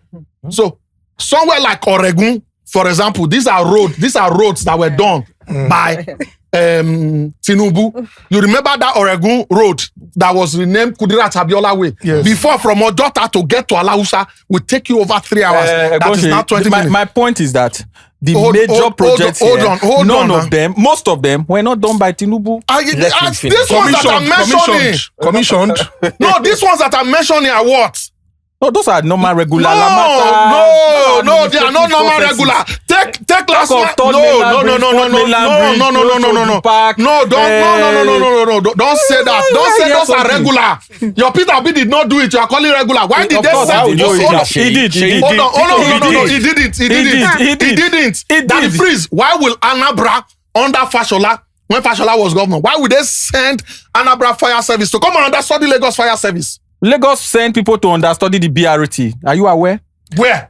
South Africa. And so? Okay. So No, what what are you he's talking saying about? is Anambra understudied Lagos, but at no point did Lagos understudy Anambra. Give Daddy clarification. Freeze. You Daddy Freeze. Please, Hold on, Daddy please, Freeze. hold on. Allow me finish No matter how old, hold on, you ask me a question. No. Just at one line. Wait, No make it matter how finish now. old I get, I can never be your elder brother. Okay. You don't dey here. You don't see him. Okay. I might be smarter. I feel also make money. I feel just do one thing, but I cannot be your elder brother. If you cannot be my elder brother, so why are you arguing that you are better than me? No, we are not. In Nobody is asking who is better. Nobody's arguing who is better. That is what you are All right? arguing now. The Lagos. You say you cannot the be my Lagos elder that brother, but you you see argue today. with me with The age. Lagos that you see today has been built. Has been a process of building from the military, from the colonial masters, so then to 1999 by the military. Then Tinubu did his 8 years and left. Then Tinubu's boys even surpassed Tinubu. That is the bitter truth. All right, you know what? No. I love that thing you said, and I want us to just touch about. Don't say anything, Seyi. Just allow me to land this question. We are done here. Tinubu's boys surpassed Tinubu. Yes. You are admitting to a succession plan Tinubu had That worked. that seemingly worked. Yes. Let's talk about Peter Obi's succession plan. The problem, there's a big problem with a succession plan in a democracy. Democracy is not a monarchy. Where But it seemingly worked. That it worked for you does not mean it's working for me. Go to under the bridge in Oshodi. But you said it Hold worked. on now. I said they surpassed him. That means it works. If he had done 2% and people come and do 10%, they surpassed him. But I'm not even discussing the percentage now. What I am saying is that it worked for you does not mean it worked for me. People under the bridge in Lagos are not having this debate we're having. What I am saying, in a democracy, there is no such thing as a succession plan. What you should have in it, you are not Igwe, you are not Oba that will pick his son to continue. What in a democracy, what you do is institute free and fair election, put institutions in place. Many people don't like Trump. There are many people who did not like Biden. Many people don't like Kamala. The difference is that they are able to pick and choose. And whatever they choose, they live with the consequences. Today, a lot of people are living with the consequences of Trump. When time still reach, now they go still vote another person enter. Then so it be. What we have in Lagos is state capture. That what you are calling a succession plan is state capture. No. When you set up the state in such a way that no other party can win. All right. election. And that is what they are replicating in Nigeria. No, Let him please, respond. you know that when they do something and they pay me, Oh, God, Seyi. I go they talk, when I go cut Oh, yeah, me. okay, you know what it is. No. Now you go get the final say. Final no, say. this No, But before I I yield. get the final say. I yield. No, I because yield. we are talking about merit Okay. Yes. as governors. Yes. Till we got here. Yes. And I have mentioned in terms of education, how Tinubu surpassed Peter Obi. I've mentioned in terms of health, how he I don't surpassed Peter agree, Obi. but no wahala. I've mentioned in terms of roads, how he surpassed Peter Obi. I mentioned in terms of transportation, how he surpassed Peter Obi. I've talked about the LRS. Can is you a give me game changer. 1 minute Hold when it's hold done? 1 minute. I've talked about in LRS. Okay, once it's done, 1 minute. And One. then we move to the final segment. Sir, in LRS, every state, almost all the states have come to understudy Lagos in terms of Revenue service. Yeah, they know how to collect taxes. Tinubu is an expert at that. I give it to him. Honestly, I will not argue that one. No. I don't want you. I don't even want you to agree with me. I don't want you to agree with me. Yeah, Mike. Seyi, sorry. Do you understand? I don't even want you to agree with me. In that regard, he pass am. You understand me? Different policies from Lagos State, even the Anambra. Let me say After- one thing hold on on. road. One. If you allow me, I beg. God go bless No, let you. him finish. Then you go say your own and we'll go final segment. Okay. Egbon, you have 60 seconds, please. I know there's a lot of achievements, but you have 60 seconds. Oh my God. So when I see all these things that Tinubu did in Lagos that I witnessed, including security, and you are telling me the same Anambra that I visited when Peter Obi was the governor, that you want to compare the two. No. In all fairness, do you understand me? You can like a man for his personality. Frugality does not mean productivity. Frugality does not mean leadership. We get plenty people. You know how many baba parents where they frugal, fathers that are frugal, where their children turn out badly? No, don't let us judge political leadership with frugality. And then we need to also understand something. Before you say something, you say Tinubu is state capture in Lagos State. Yet, everybody that has come under Tinubu, you couldn't have voted another president that was better than them that was on the ballot. They were. I could have voted the PDP guy, not Jando, the one before Jando. I don't vote here, so I don't. Jimmy Agbaje. Jimmy Agbaje. I like the gentleman. That is my own opinion. That is your own He's opinion. allowed Yes. an opinion. That's- And And then the Anambra, your opinion- he talked about hold on, road. hold on now. You hold can't on, compare. Hold on now. Hold on. Hold on. You cannot no, compare. no. Allow me finish. So, allow me we finish. go sleep here. Let him No, finish. no, only one minute. No. Allow me finish. After Peter And Masus, then when we talk, I say we don't reach where we will mentioned sleep. Daddy Freeze. You mentioned corruption. Yeah. You understand? You said Peter Obi's money can be traced. Every single kobo. No, please don't argue what you don't know. I know. Go So ahead. are you Please. saying that Peter Obi's money cannot be traced, Seyi? Please see. There is. See. I don't want to. I No, don't want- no, I you don't- can't make I that don't- claim I don't- now. Daddy Freeze. Daddy Let Freeze. them not sue you. Daddy No Freeze. talk Let them not No, sue Daddy you. Freeze. There is an investment company in this Lagos where some people get money. Where we say if we talk, it go be like say. One of my friends work in that company, and there was a time I made a post. Daddy Freeze. I will show you that post. You understand me? When I made a post about the person, my friend came to me and told me to bring down that post because they will trace him to be probably the person that I got that information from. Daddy Freeze, I want you to read this. He said, please, can you take out this, don't call this investment company, matter out of this for my sake? Please, this will affect my consulting agreement and no disclosure agreement with them and might affect me legally. Did you see that? This was because of a post that I made concerning Peter Obi. You understand me?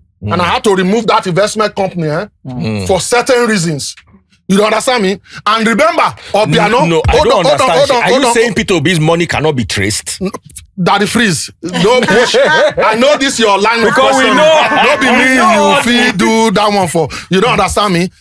And Obiano came out to say that Peter Obi demanded 7.5 billion from him, that the money is spent on his election. Peter Obi has never denied that claim till today. I don't have the facts. Hold on. Hold on. No, my reaction. Seyi must allow him to respond Hold now. on now. Hold on now. Let me finish. Once I finish, they said they will give you 1 minute to talk. And then there was a time I said I was talking to somebody, and I said a governor once had 250 million in the vehicle of one of his aides that police stopped, and the governor said it was money for payment for a contractor. And this one, and he was questioned. He said the contractor wanted cash, this one and that. And the person told me, he said, that governor na thief, this one and that one. Do you know who that happened to? It was Peter Obi. What? Daddy Freeze, Google what I'm saying. 250 million was saw. 250 million naira was saw in Peter Obi's aids car cash that he said is for contractor. Who does that nonsense? Daddy Freeze. No, they paint. You have made some very damning allegations. I want to hear the from allegation Mr. is not Idris. even damning. Is hearsay.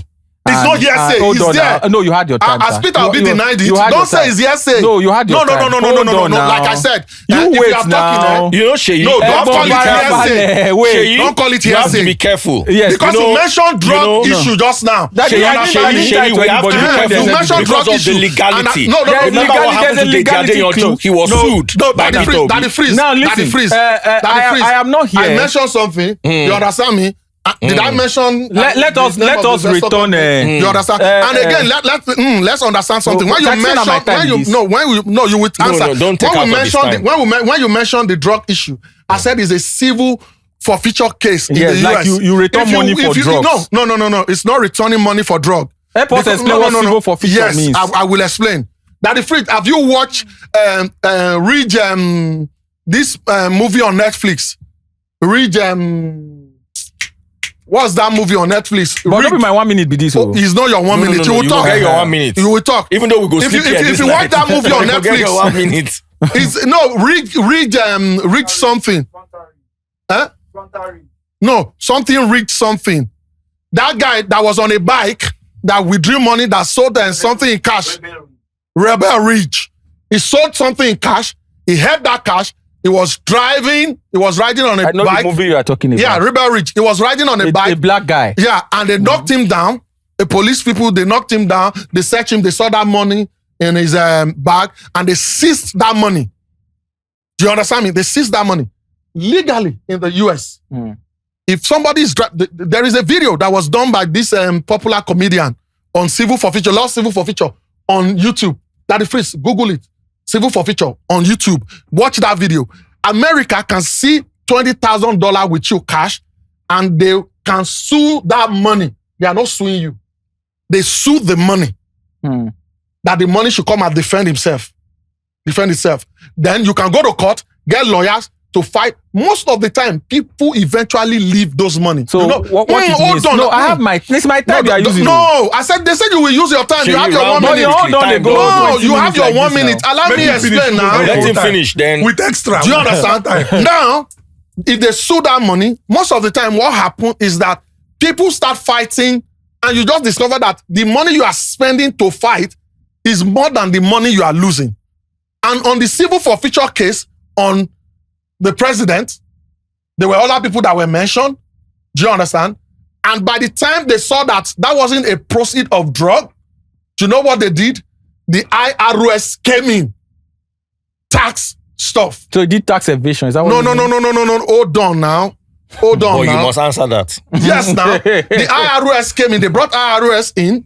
They said this one, that, okay, it wasn't, it's not a drug, Proceeds from drug, this one and that, but they don't feel that he's paid enough tax and that he kept money for some people, and they said he should forfeit part of that money, which was $460,000 that he should forfeit. As at that time, Hold on now. Don't forget that he was working with Deloitte at that time.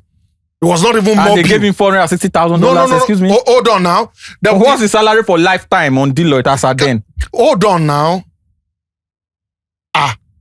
That money even involved his family, you know, all those family money, his uncle Kabiru Tinubu, is it Kabiru Tinubu that is his name, that they named this new police station, Area C police station that you are talking about, after, I think so, and all those stuff, where, like, you know, like family pool of money and all those stuff. And they've told him to forfeit 460 out of that money. No country asks you to forfeit drug money that it frees. No country asks you to forfeit drug money without sending you to jail. It has never happened in the history. They actually do. No, they actually do. No, if they are not so- able to tie you Okay, with Idris, the no, drug- no. So I now have If they my are not own. able, they are not able to tie you to the, you said they are not able to No, tie if you they are to not, the if they are drug. not, if they are not able business. to prosecute you with the for the So for the, why for the why crime. are you women not don't saying, tire, why so are you go why fit are do you house. why are you not saying that it was now drug? again quickly All let right. me let me Okay, Oga Idris, No, you have hold on. now it's That important process- it's important Okay, it's let's important end so that, that he can- you know he you have was 1 minute to- he was no it should be more, but I would close Okay, in 1 minute 3 because minutes, time we him. have oversaid. All right, 3 we minutes, have 3 we have minutes. overflogged the issue. 3 You know, minutes, let's go. he mentioned the roads and the rest. There's only one road that now in Anambra that Peter Obi did that nothing in this Lagos today compares to it. Built under all the governors of Lagos combined.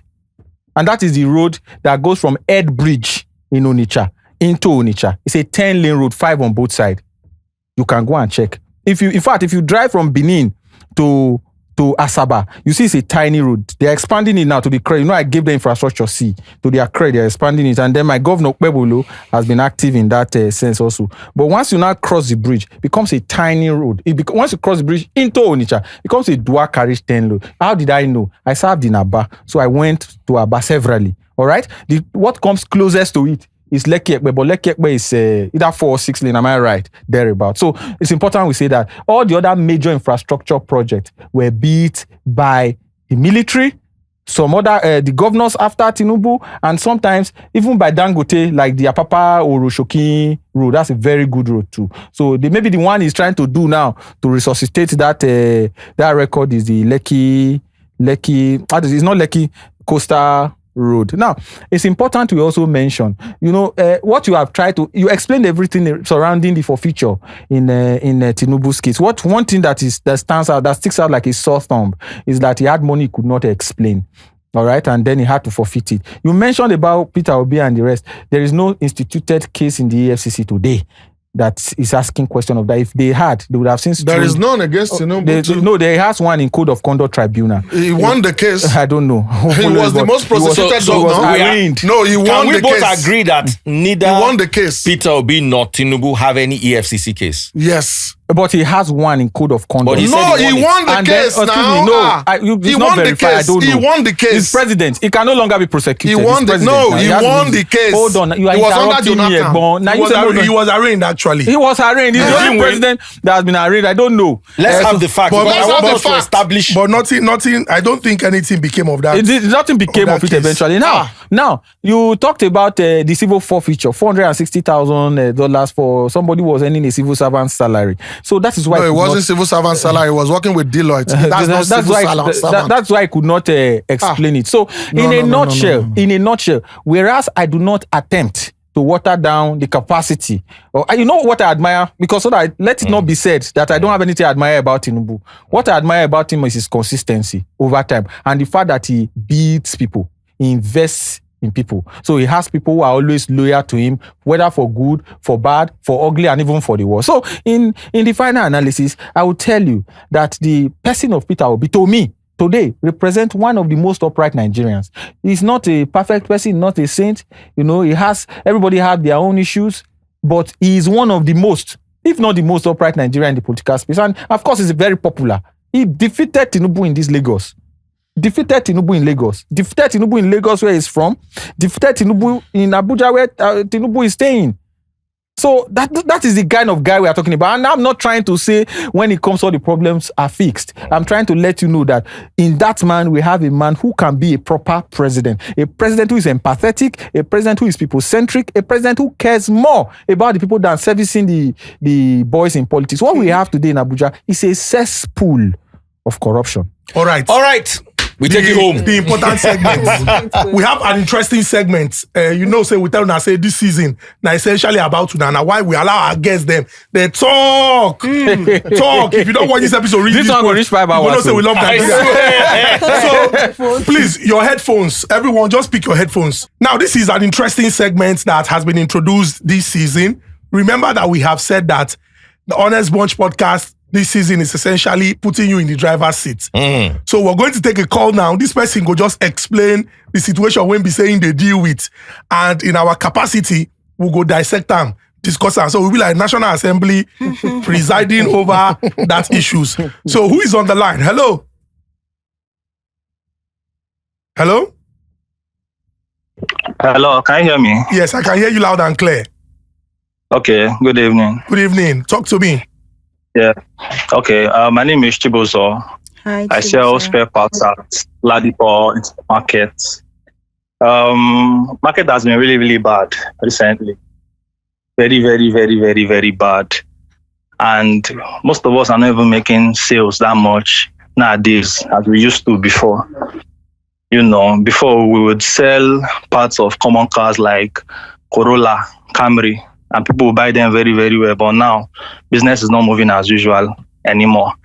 And, I'm a young guy and I'm supposed to get married soon. I'm even thinking, as of now, to relocate abroad, sell all I have and relocate abroad because Nigeria is hard. Nigeria is difficult and it has not been easy. But then I'm just thinking and planning because, is it the best thing to do? Does the country have chances of getting better? And this business we're doing, we're selling common car parts that people use regularly. So for people not to be buying, it means that things are really, really, really difficult. All right, Chibuzo. So you are asking if it is in your interest advisable for him to jackpot. to jackpot, and Yes, you want to know yes. whether things will get better in Nigeria. Yes, hopefully, yes. All right, hopefully. Oh yeah, now just stay on the line. We go allow our Ogbonge guests them just dissect and give you the advice. Look, we don't talk too much. So Egbon Seyi, over to you. Why you say that? Because You one, don't say relax. Tinubu is That fixing say relax, Nigeria say now. Tinubu is fixing Nigeria. you see the thing now, they say, one, my family, they abroad. You understand? And if I say, no go abroad, they go be like, say, I don't want to make you enjoy what my family, they enjoy. And if I say, go, you understand me? at the same time, I might not have been advising you rightly. Yeah. You understand me? And at the end of the day, the decision still remains in your hand. Like me, when people, if they want to abuse me now, they say you carry your family around and you say renewed hope in Nigeria. And the truth is, my wife actually went to school in the UK as far back as 2019. And when she finished, she decided to stay. Remember, now marriage, I cannot take a unilateral decision. And I had to come to an agreement with my wife. And at that time, I looked at it and I said to myself, okay, what she needed, what they will need for support, I'm able to provide it from Nigeria. You understand? I'm able to provide some sort of support to them from Nigeria. Because if I leave only my wife there, I not just say my children go live where. I don't know the work which she won't do with the. And even with this administration having come on board and this removal, the floating of the naira, you understand? You don't even, the money where they send every month don't double. You understand? It don't double. But personally, I can fund it. Maybe because of my job and other things. You would need to sell things to go. Do you understand? But in a case where you have to sell your property to go, my brother, other people are doing it and they are succeeding.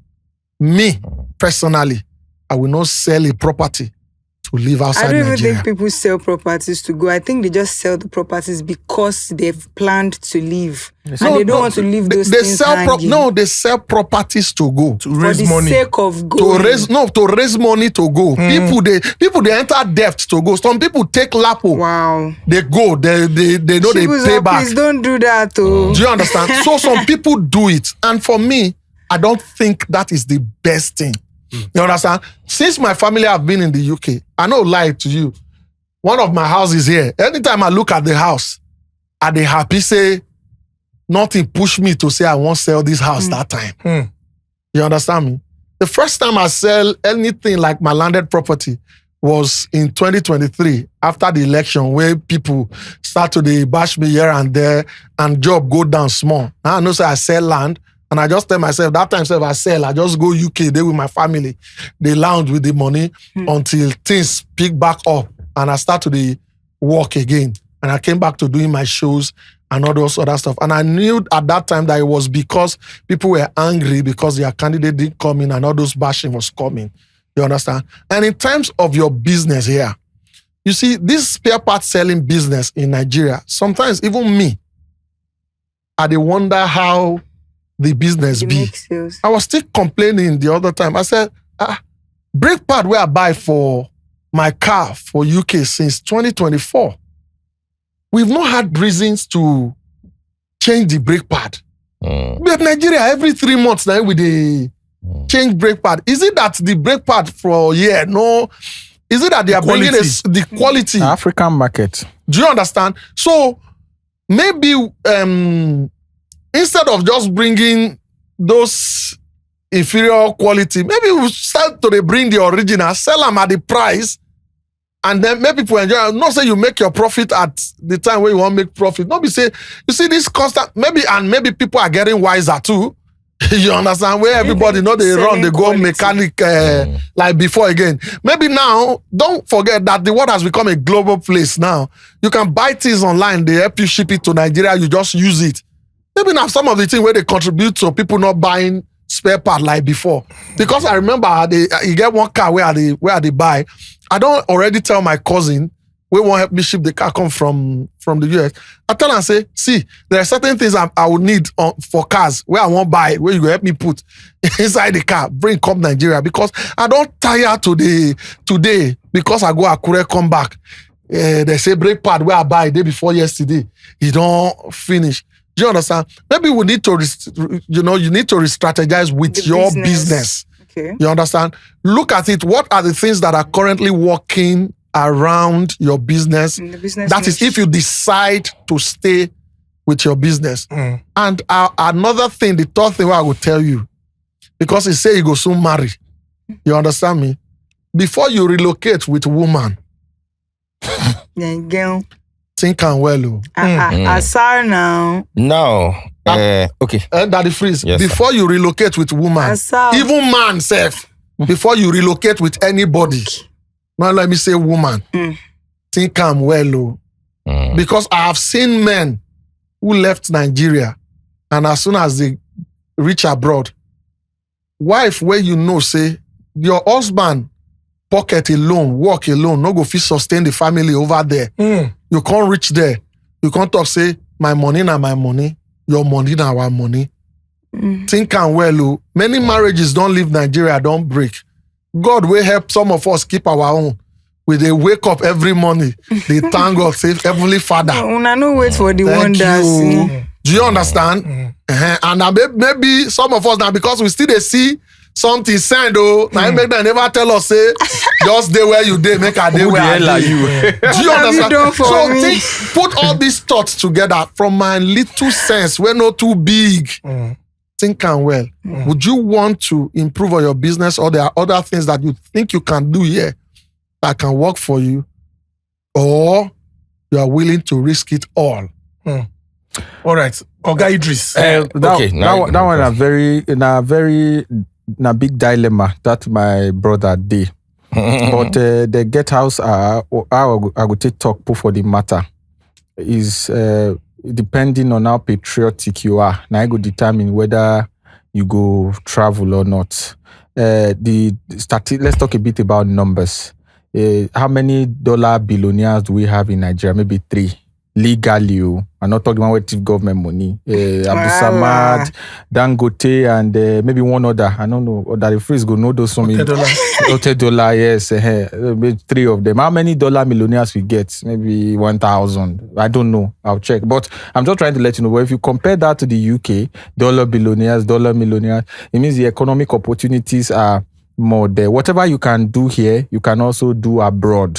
In fact, it depends on where the jackpot they go. If now USF, I say carry your kaya, run. If you not see plane, enter jetty, they go. And I'm not saying run away from your country. I am saying if you go, in fact, let me say it publicly today, every family needs 1 or 2 people living abroad. Every family in Nigeria today, if you now be 4 boys, when your mama and papa born, 1 or 2, suppose they are abroad. It's called insurance. Now that be your insurance. Now that one I go help you cover in case things no dey okay here. In case your business they go down here, that go help you cover. But people they suffer for there too. Now. Yes, you work. The truth is the opportunities are there. My best friend, Taiwo, I mentioned him twice now. The time he said the job why they do as a nurse for this hospital. If I did Nigeria, I go need to know senator to get that job. I'm quoting him.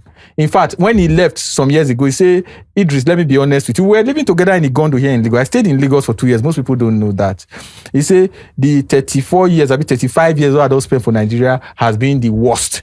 But there are many others. He gets where he hang put. When he come, he get people where he encourage him. He get where he talk to, get where he stay. He get people where he house him. It's different from when you just go and now you be the only person. You have to start from the scratch. You have to start from the scratch. So every family need an insurance policy of one person living abroad. Nigeria go good. Some of us, in fact, if you look what it cost to take comot 5 years ago, 6 years ago, 7 years ago, and what it cost today, problem. You go see say if better say you won't come out, maybe you can't come back. I am a patriot. I am a patriot to the core.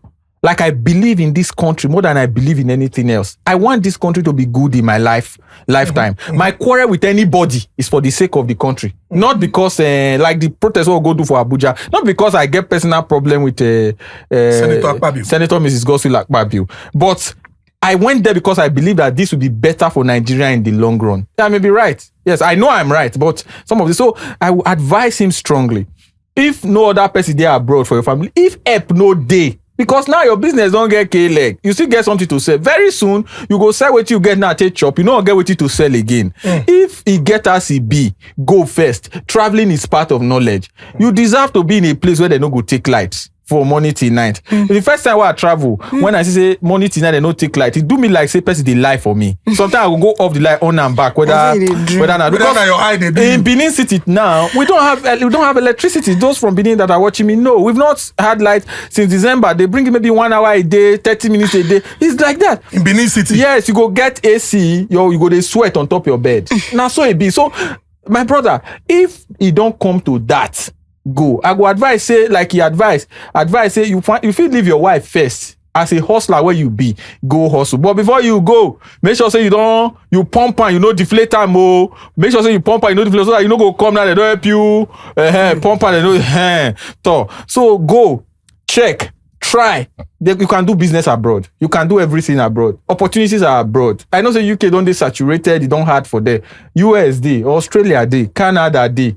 All right, people even they get Igbo boys like you where they make money for Singapore, not before the wrong side though, for the positive side. So you can make that move. But again, for Nigeria, as an incurable optimist where me be, I believe say this country go good. I believe say you don't need to go be politician friend before you make money. Inside this Lagos, inside Anambra, even inside Benin, I dey see people where they make legitimate means of income. I have a friend where when we day school, I'm shy, they said, or cut bread, put fried egg for the middle.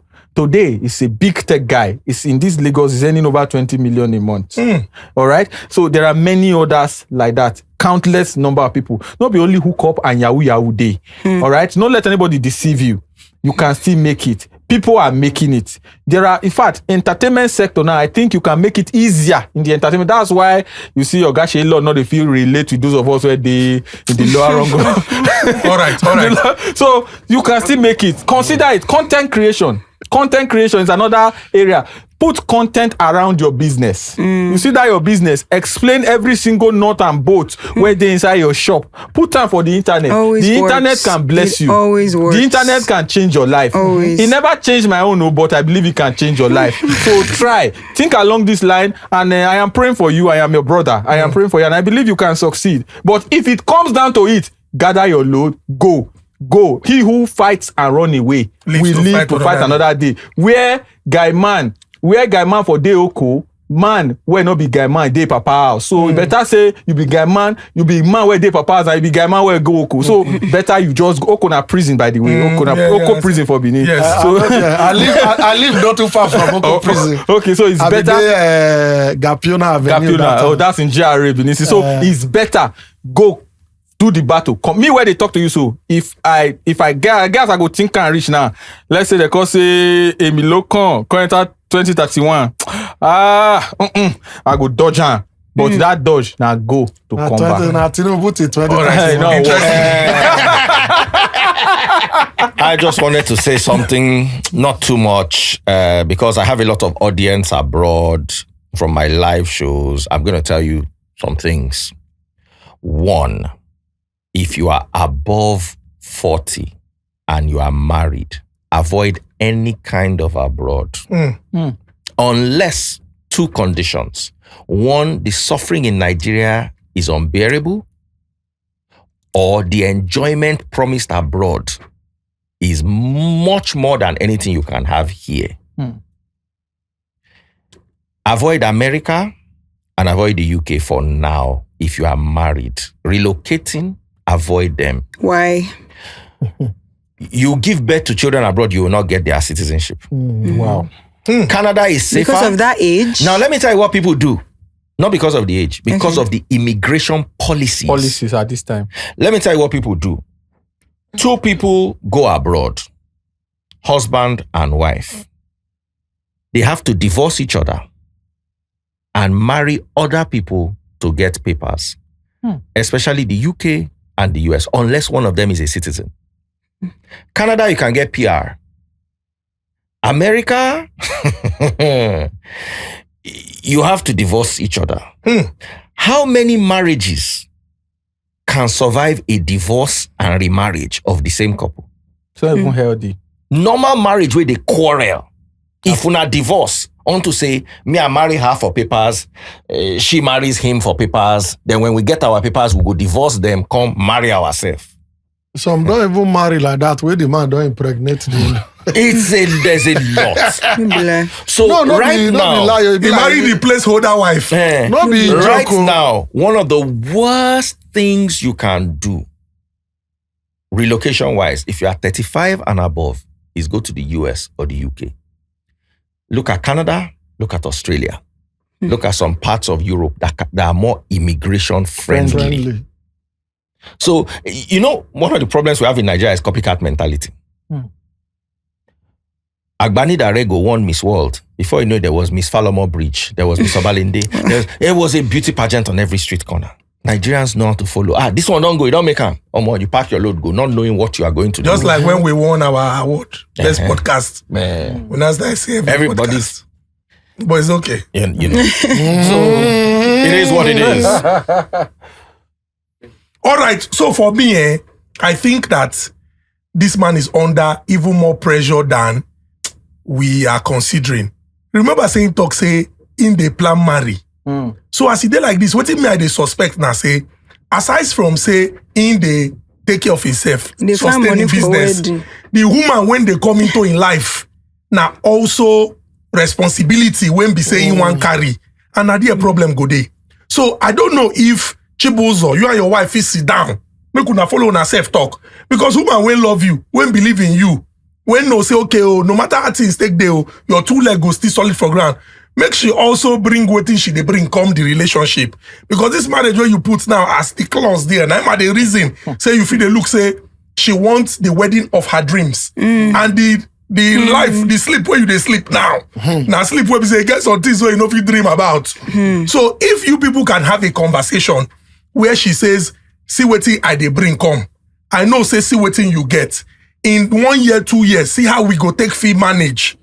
Make we see how we go take fit do ourselves, and then if it don't work, you as the man fit go out, go see what you fit do, then come back.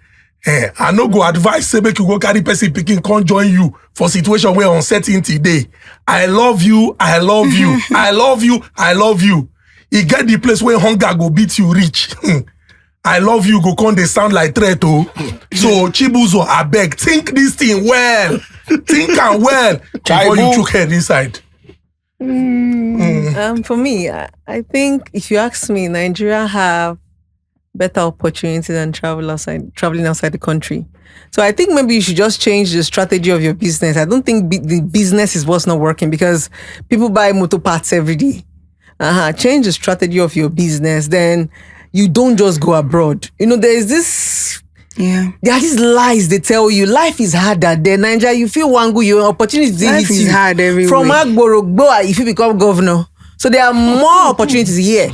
So I only tell people to travel out if you want to go work or you want to go to school. Not to say, okay, you want to leave Nigeria and travel out for a better future. You go see Shege Banza.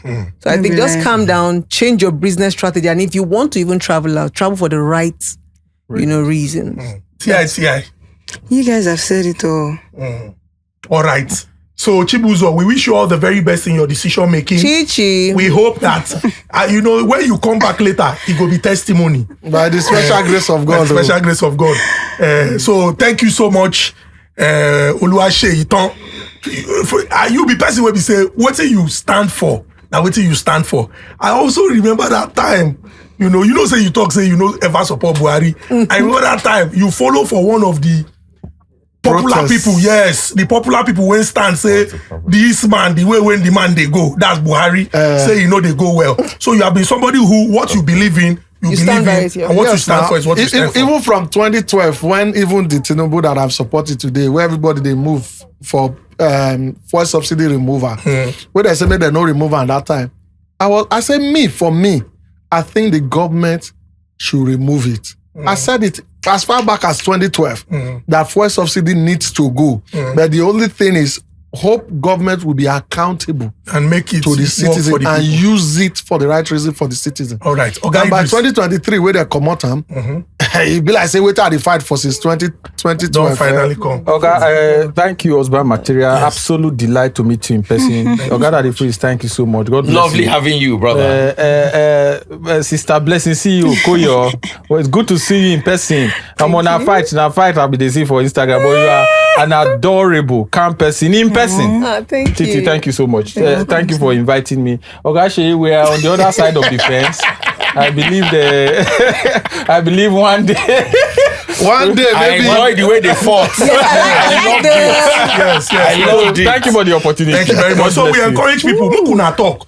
You don't need to fight who you disagree with. Una see am say as we dey here Feels now, fun. we discuss extensively and everybody agree with wetin we talk. So thank you so much. Welcome to the new season. Bye.